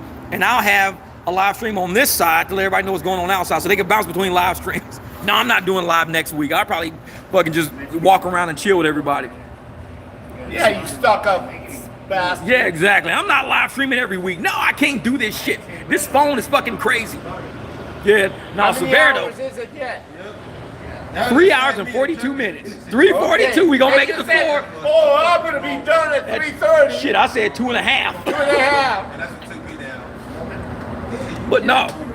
Yeah, I was checking out Savera's. I was looking at Savera's TikTok, and I was like, holy shit, she's got some big like red fucking chickens, man. And they're cool. They're like nice. They like sit on you and hang out with you. Wait a minute. What about the black chickens?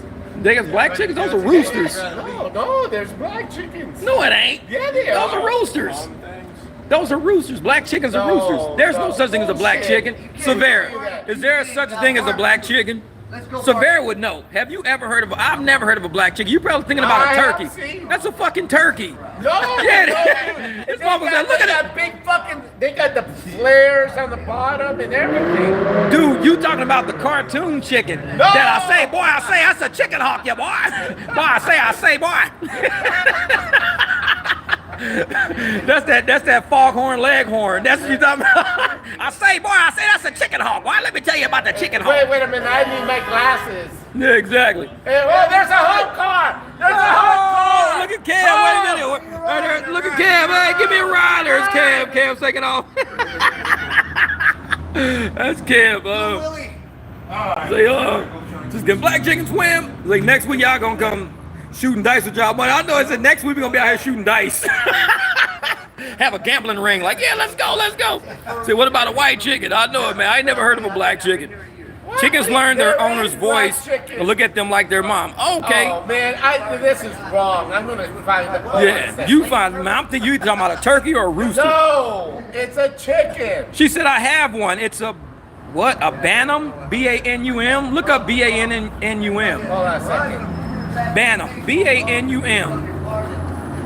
A fucking black chicken. I thought you was bullshitting. No. Is that like the black car, Kev? See, my only rooster. He's black. See, he's a rooster. He's not a chicken. Bullshit. There's black chickens. I'm dying Yeah. first, man. We gotta get that milkshake. Oh, that's a coffee. Yeah, exactly. Then you I'm line sitting. people that really need coffee. And line Yeah. people Oh, that need Eric's damn out of here. milkshake. Eric's out. Eric's out. Black chickens. It's Bantam. You guys meet up every Saturday? Yep, every Saturday, man. We up here hanging out, man. Every Saturday. Next Saturday, we're going to the Bikini Coffee Shop. Where's that at? Bikini one? Yeah. Chandler? Yeah. Oh. There's one on Hey, Scottsdale Road. they're called Black Austria Nord. They're called the I Am Semenian. They're chickens or roosters? Fuck. This shit. Let's What see, is let's that? see. That's a black chicken. He says that's a black chicken. Wait a minute. I'm gonna see. Okay, there's a chicken right there. Oh, it says one of the largest chicken breeds. Okay, I see what you mean. All right, you're right, you're right. One of the largest chicken breeds. All right, well, you learn something new every day. I didn't know there was such a thing as a black chicken. It was shit. You learn something new every day. Chickens are roosters, Jeff. Well, I didn't know that. I thought chickens and roosters were two different type of birds. You got a chicken is a female and a rooster's a male. That's what I thought. Is that right? Chickens are males, roosters are female, or chickens are females, roosters are males? Yeah. But they're all fucking chickens. No. One is a rooster and the other one is a chicken. So that right there is a, what is that black one? That was a chicken. I don't know, man. Oh, the girls are called hens. Oh, okay. So the female chicken is called a hen, but it's a chicken. The male is a rooster, but it's still a chicken. All right, bet. Some biology here. Yeah, because I thought a chicken was a... Okay, I see. All right, with the black. All right, so it's a rooster, but it's still classified as a chicken. No, this is not a rooster. It's a... Here, look at it. Yeah, but they said... She said... Is that a chicken or Let's is that see. a rooster? The roosters have a big thing. See? Hen is a female, rooster is male.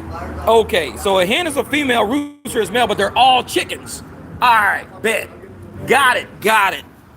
Let's log that shit in today's date. Now that's a rooster right there. Wait a minute. That's a fucking rooster. Oh, I can't hardly see. Oh, there it is. Yep. That's badass. All right. I need to get me a rooster, man. I'm buying me a fucking rooster. That shit would be cool to have an all shiny black rooster and shit, trying to walk it on the leash through fucking Home Depot. Hell yeah. We're educating L. Jeff. That's a black hen. This convo is fire. All right, here we go. Wait a minute. That's a black hen. That's a hen. Okay, so I see the difference between it. A rooster is just really big. That's all. And it has that thing on the top. Yeah. All right. Okay. All right, bet. Man, I don't know. Like I said, I'm not really around like farm animals and stuff like that. So there's all kinds of breeds. So Severa, what kind of chickens do you have? Because you have orange chickens. So it's like That makes you look bad. so use Uber Lyft to grow your awesome business. Private Rise Rock. What up, Adolphus? What up? Yeah, we educating my ass on this one. Those are black eggs. Bullshit. Look at this shit. I thought all chicken eggs was white. Look at this shit. There's black chicken eggs. This is a crazy day. The day of the chicken. Come to a hum ride meeting and learn about chickens. Like shit. I'm gonna have fucking goats next weekend. We're talking about goats. That's not a goat, that's a sheep, motherfucker. Female goats are called sheep. No, I'm just kidding. Man, the roosters have bigger combs and wattles and red flesh on their heads. Okay. African American hen. Exactly, it's the African American hen. We didn't. That ain't no such thing as an African American hen. Stop using that shit. He said that's bullshit. It's not an African American hen. That hen came from slave ancestors, motherfucker. Like, nah. That came from Australia. Yeah, I wouldn't trust a black chicken egg. Exactly. It's like I wouldn't trust a black chicken egg. Like you open that shit, it's like the chicken egg is burnt. It's like how the fuck is burnt already? Like somebody cooked this motherfucker? Like no. It's pre-cooked. Like man, I left at the right time. Triple says, man, I left at the right time. I know Eric gonna be on Craigslist later looking up chickens. How much does a chicken cost? I want to buy one as a pet. How much does a chicken cost? Like, come on, man. Yeah, but that's it, man. We're over the meeting now. I have Rhode Island Reds, Isa Browns, and a Bantam. The Bantam is the black chicken. Okay, that's what's up. That's what's up. Jersey just started. Is there blue eggs? Blue eggs. Yeah, that's a robin egg. A blue egg is a robin egg. I've seen blue eggs before. Yeah, we need Kevin Mango at the next meetup. I know it. Trust me, I know when he gets the giraffes. I know it exactly. Yeah, man. Well, here we go. We almost at 4 hours. I'm gonna end this live stream, man. We finna kick back, relax. We might go grab something to eat. I don't know, but I appreciate you guys for rocking with me on this live stream. It was a different one. This one was handheld phone the entire time, and I never hold my phone. This is the longest I've ever held a phone in my hand in my whole fucking life. 4 hours. It met the Puerto Rican gym. Exactly, met the Puerto Rican gym. Exactly. So, yeah, we got it on record that I have held a phone in my hand for nearly 4 hours. It's on record. Like, oh shit. Nobody's ever done that. Maybe on a live stream, 4 hour live stream with phone in hand. Well, wait a minute. Jamil had the phone for a little bit. He had the phone for a little bit. So yeah, all right, I'll take that back. Your arms, biceps. I'm telling you, man, I got one big ass Popeye fucking arm. The other arm is like regular and shit. Hell. Oh, there's an Uber Black right there. Look at that shit. Wrecked it. Wrecked that motherfucker. Yeah, but man, I'm gonna get out of here, man. Hey, you guys get out there, make some money. Tomorrow, we're gonna try to, I'm gonna try to do a live stream. See if we can, you know, because I'll drive tonight, wake up tomorrow. I won't drive Sunday. I got to check my my Facebook message to see if I got an airport ride tomorrow morning. But other than that, I think I'm going to do a live stream tomorrow. And we'll tell you all about what happened Saturday night right here in Phoenix. Who got cash rides? Who bought a fucking chicken? Who melted their tires? You know, who melted their fucking tires? It's like, Jim's like, man, I got to take these tires back. They fucking melted. King James is in the building tonight. So, like I said, y'all met King James, y'all right here, baby. So you're gonna hear him tomorrow. Tonight's gonna be a $300 tonight for King James, guaranteed. Guaranteed. $300. Hey, all you gotta do is 6 rides at $50 a ride. Hey, I guarantee it's gonna be $2.53 ride.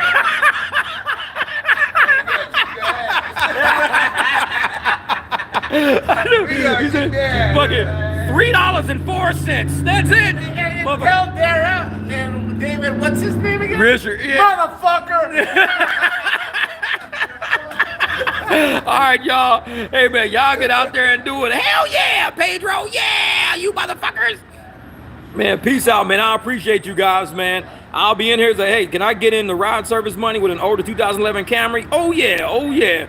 You can get in on that shit, man. Hey, check out my cash ride playlist on the video on the channel. You can get in, brother. Don't worry. We got you covered. Now let me see how do I don't know how to close this thing out on the live stream. I'm gonna try something real quick. Maybe I gotta hit the X button. I don't know yet. Let's see. You do? All right, let's see. All right, y'all. Hey, we gonna appreciate you guys. Y'all be safe out there. Cash rides tonight. We'll report tomorrow on how we did in Phoenix. I'm gonna try to exit out of this. Ooh, it says, you sure you want to stop streaming? Okay, we out.